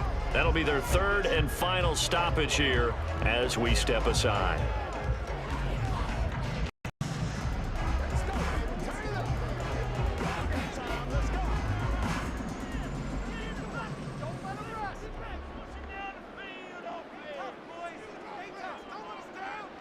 Allen down to a knee, and that should just about do it. Well, obviously, Charles, this was by no means an offensive track meet. I mean, the defenses were the story of this ball game, but, hey, they got enough points to get the job done, and at the end of the day, that's all that matters. You're absolutely right about that, partner. In such a low-scoring game, it completely changes everything you had planned to do out there. Fortunately for them, they got just enough scoring to bring home the win, and in this type of a game, play their defense, that became one of their biggest keys.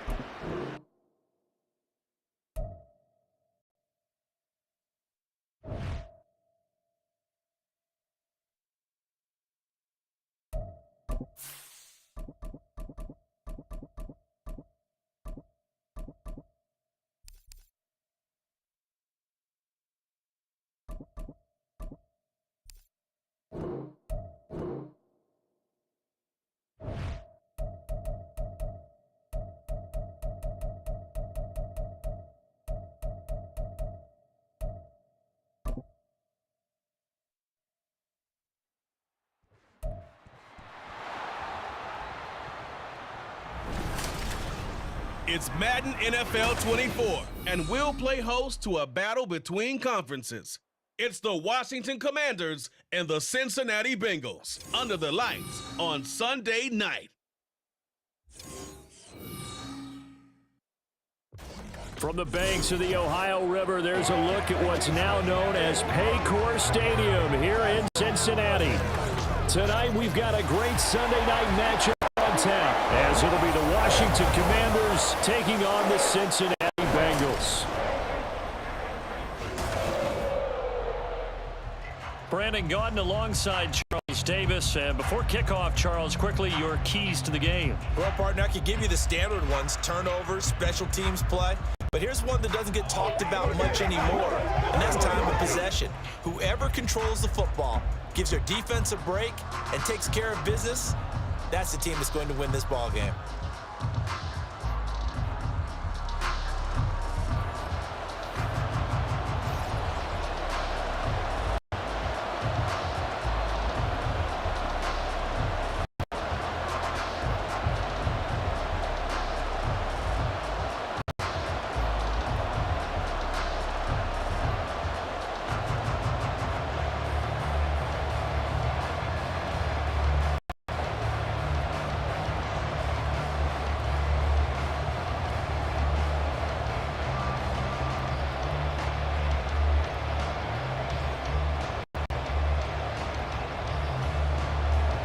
We are set to go. Evan McPherson to do the honors, and we are underway from Cincinnati. From a couple yards deep, he'll bring it out of the end zone. And only able to get this to the 19, so probably should have opted for the touchback. Here are the Commanders for their first drive of the game. And they will be led out by their second-year quarterback. And he left North Carolina with most of his school's records, and at one point was thought to be maybe the #1 quarterback in his draft class. He does bring deceptive athleticism and plenty of upside to the table. Add some consistency, and maybe he can really unlock what he can be in the NFL.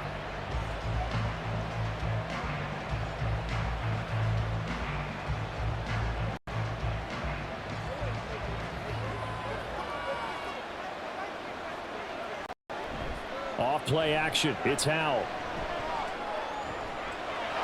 This one complete to Curtis Samuel. And he'll be taken down, but not before they work it across midfield. The catch and run lined up, netting him 33 yards. Some early fireworks on the first play from scrimmage. The last fireworks I saw, July 4th, okay? Here they are celebrating the start of this game the exact same way. Explosive right out of the gate. So the line of scrimmage moves all the way across the 50 now as they come up 1st and 10. They'll run for the first time here with Brian Robinson. And nothing much materializing there on the first down run. He'll get a couple, and that's it. Well, any lane that might have been open there was closed pretty quickly, and that was because the defensive front, they won that battle at the point of attack at the line of scrimmage. They used great leverage, held their spot, and stacked him up. Here's Howell. Flush to his right. And he'll be brought down at the 45-yard line. All that gets him is just a yard, and now it's 3rd down. That's an early scramble that can be viewed positively by either side. From the offensive point of view, it begins to establish him as a possibility to keep it on certain plays. And defensively, they avoided giving up a huge play in one of their first tests in containing a quarterback on the run. No score after 1 on EA Sports. Washington with the football here to begin quarter number 2. As they've got it with a 3rd down coming up.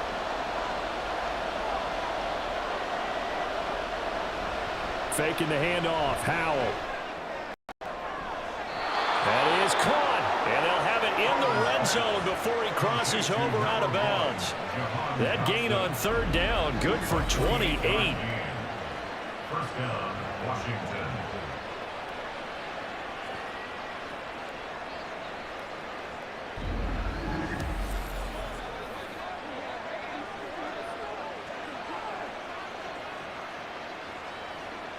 So from the 17 now, here's a 1st and 10.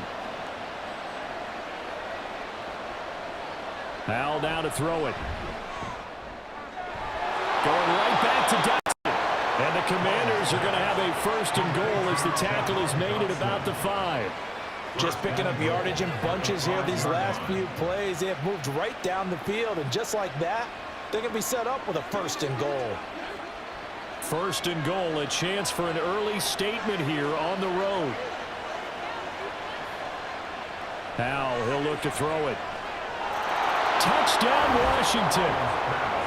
John Bates, a 5-yard touchdown. And the Commanders post the first points of the ball game as they take the lead here in this 2nd quarter. Well, he is such a matchup nightmare down near the goal line, CD, and another example right there on that play for the touchdown. It's borderline impossible to defend this guy because that kind of size, he can still get out and run a crisp route, and he has excellent hands. Even if you stick with him, all the quarterback has to do is lob it up, and he can win almost any jump ball. The extra point by Sly is up and good, and that makes the score 7-0. That time a 6-play drive. And it was polished off by a Washington touchdown.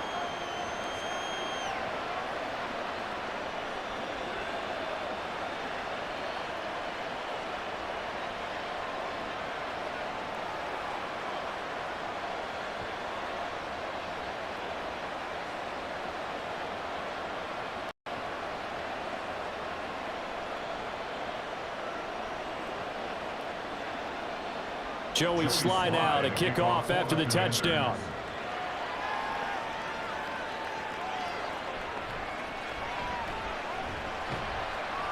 And he'll be brought down right on the chalk of the 20. Here come the Bengals, and CD, of course, it's Joe Burrow out of LSU at quarterback. And his task in this situation is making sure this team knows that there's a sense of urgency, yet somehow still stays calm. Because your natural impulse, your first possession is not until the 2nd quarter, is you got to attack right away. Throw something big at them right away. Yeah, you've got to move the ball, but maybe be a little bit careful in doing so.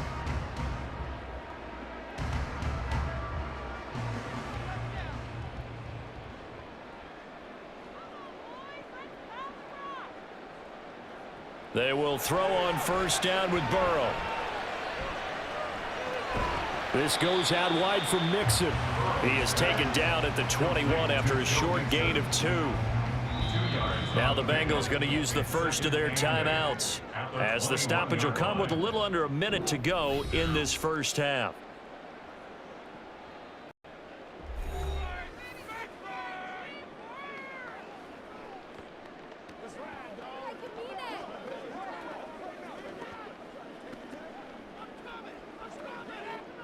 Second down and 8.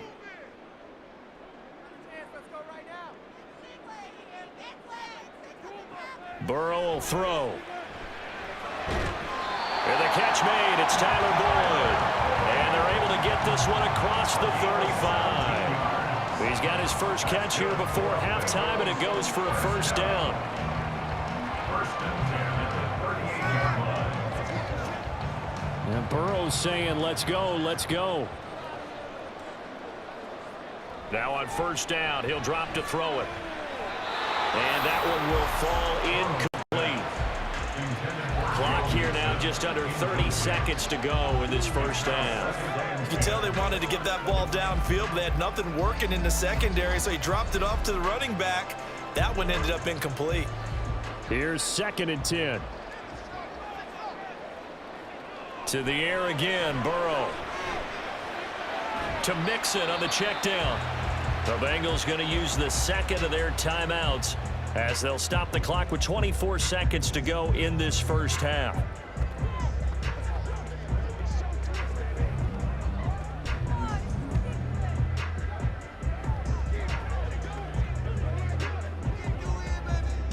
An extra man here in the secondary for Washington on 3rd down. Now it's Burrow. Work in the middle of the field, and he's got a man complete. Now the Bengals going to signal for their 3rd and final timeout. And with halftime on the horizon, they'll be out of timeouts from here forward.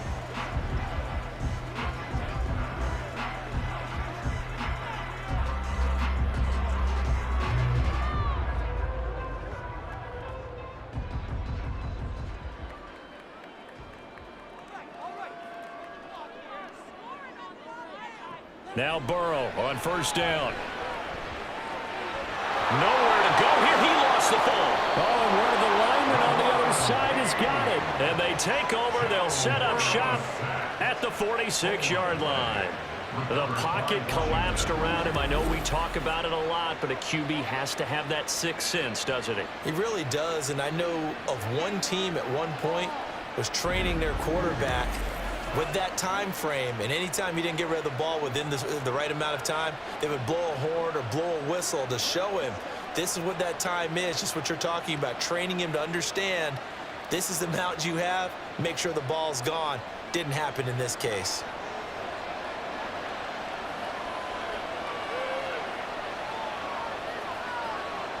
Following the fumble recovery, Howell. Looking for Dotson, and he's got him.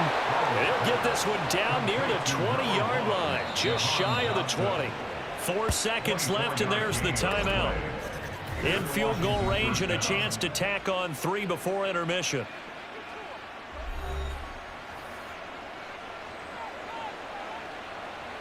It's one play at a time, baby.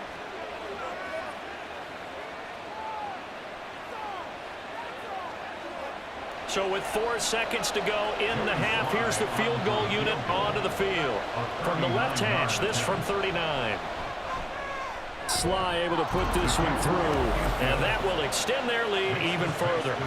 So the defense are able to force their first turnover of the game, and then they add on to that by getting the field goal. And you don't just want to take the ball away from your opponent, partner. You want to make them hurt as well. And if you don't score yourself on defense, turn it over to your offense and have them put points on the board.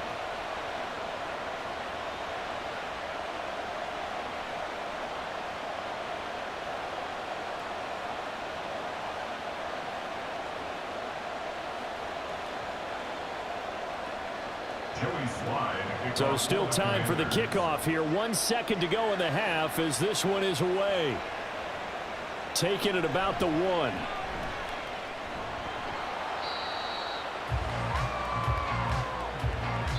So we've hit halftime in what was obviously a very fast-moving first half of play.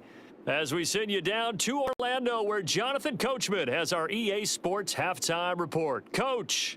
Okay, Brandon, thanks very much, and welcome in everyone to our downtown Orlando studios and this EA Sports Halftime Report. This has certainly been a fun one to watch so far. We knew this was going to be a battle, but we have not been disappointed. This is the kind of game that could wind up hinging on which side can play mistake-free football the rest of the way. All right, Coach, thanks very much. Fine work as always as we welcome you back for quarter number 3.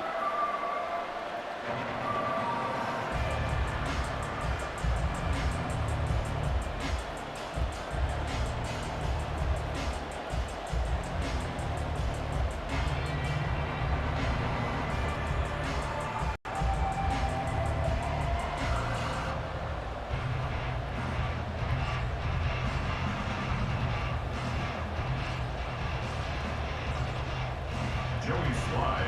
10-0 is our score as we get started again on EA Sports. From a yard or two deep, here comes a return. And they'll get him down right at the 25-yard line, so the same result, and he opted for the touchback. Cincinnati coming back onto the field here for their second drive. And they're still very much in this game, although they do trail. What's the game plan, Charles, for the second half? It might be a little counterintuitive because most people will think losing equals passing the ball more, but I'd establish the running game. They kind of went away from it in the first half. I think if they get back in balance, it'll help them when they put the ball back in the air. First down, here's Burrow. That one taken in by T. Higgins. And they get him down, but not before he takes it across the 40-yard line. He was held without a catch in the first half, but he's got one here, and he also picks up a first down.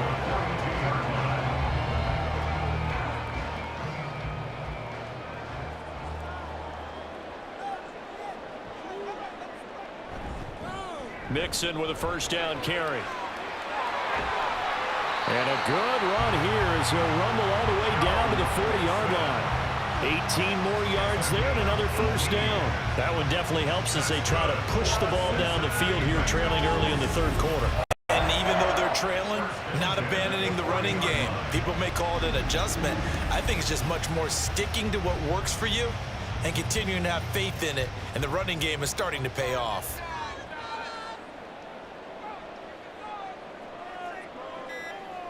Throwing now, Burrow on first down. He gets this one to Boyd. So the completion good for 7 there, and it'll be second down. When you see zone defense and you know you've got a drag route on as your primary call, you've got to be really careful as a passer about how far you let your guy go, because he might wander into some tough coverage.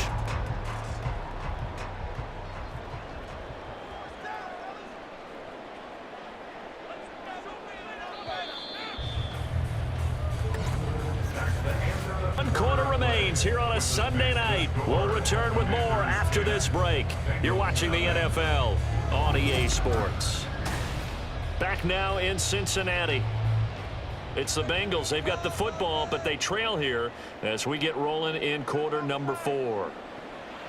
Now Burrow to throw on second down. Over the middle, that's caught by Chase. And Chase going to pick up a Bengals first down as the tackle is made at the 28-yard line.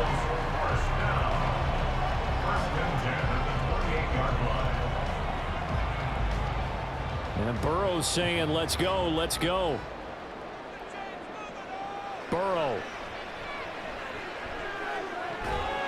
And that is incomplete. Oh, the coverage a little too good there, and it's second down. Whew, that's certainly not the worst thing. It stops the clock and lets your offense catch its breath and lets us exhale a little bit. Now I expect them to call a couple plays in the huddle so they're ready if a tackle happens inbounds. To throw, Burrow. And they'll get him down inside the red zone at the 14. It's also a gain of 14. First down.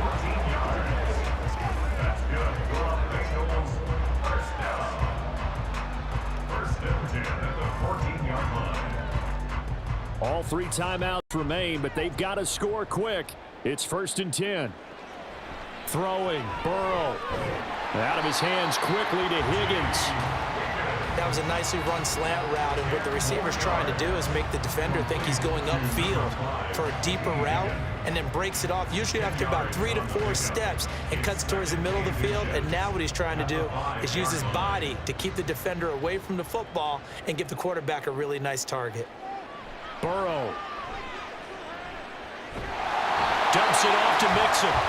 Now the Bengals going to use the first of their timeouts as they'll stop it with 40 seconds remaining in this fourth quarter.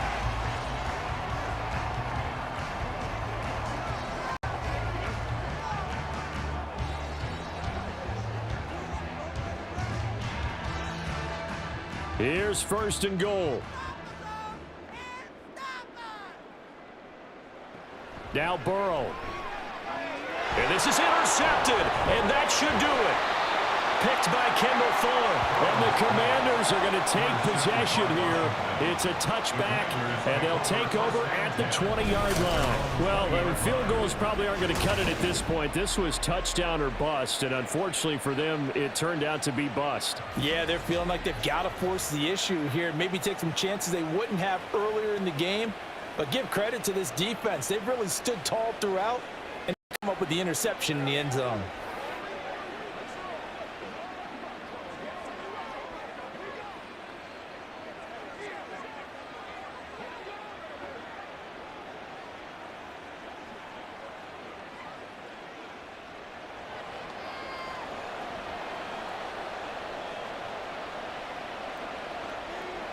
The defense can stop it twice more as they take a knee here. The Bengals going to use the second of their timeouts as the clock will stop with 34 seconds to go in the game.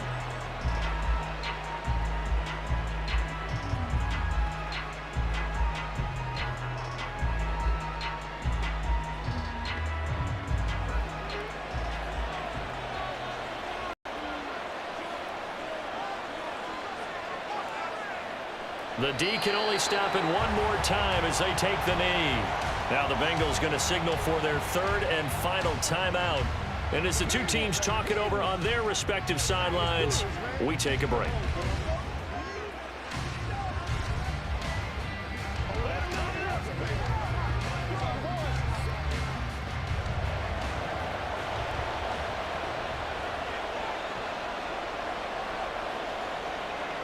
Powell going to go down to a knee, and that should just about wrap this up. Brandon, I can just tell you from experience, there's nothing like pitching a shutout on defense, but even more so when it's a tight game.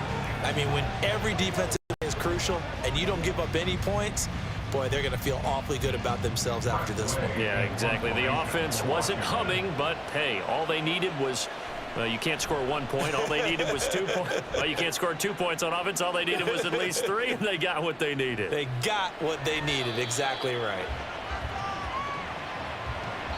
So it's Washington getting the victory here. And not all W's are created equal, CD, and this one came in shutout fashion. Well, their offense certainly didn't need to do anything, right? They could take the day off, and they did.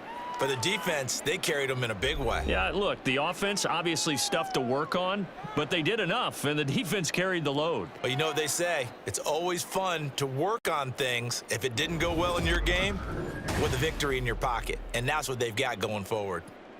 So that'll do it for us. For my partner, Charles Davis, and all the hard-working men and women on our crew, I'm Brandon Gaudin. You've been watching the NFL right here on EA Sports. From Cincinnati, good night, everybody.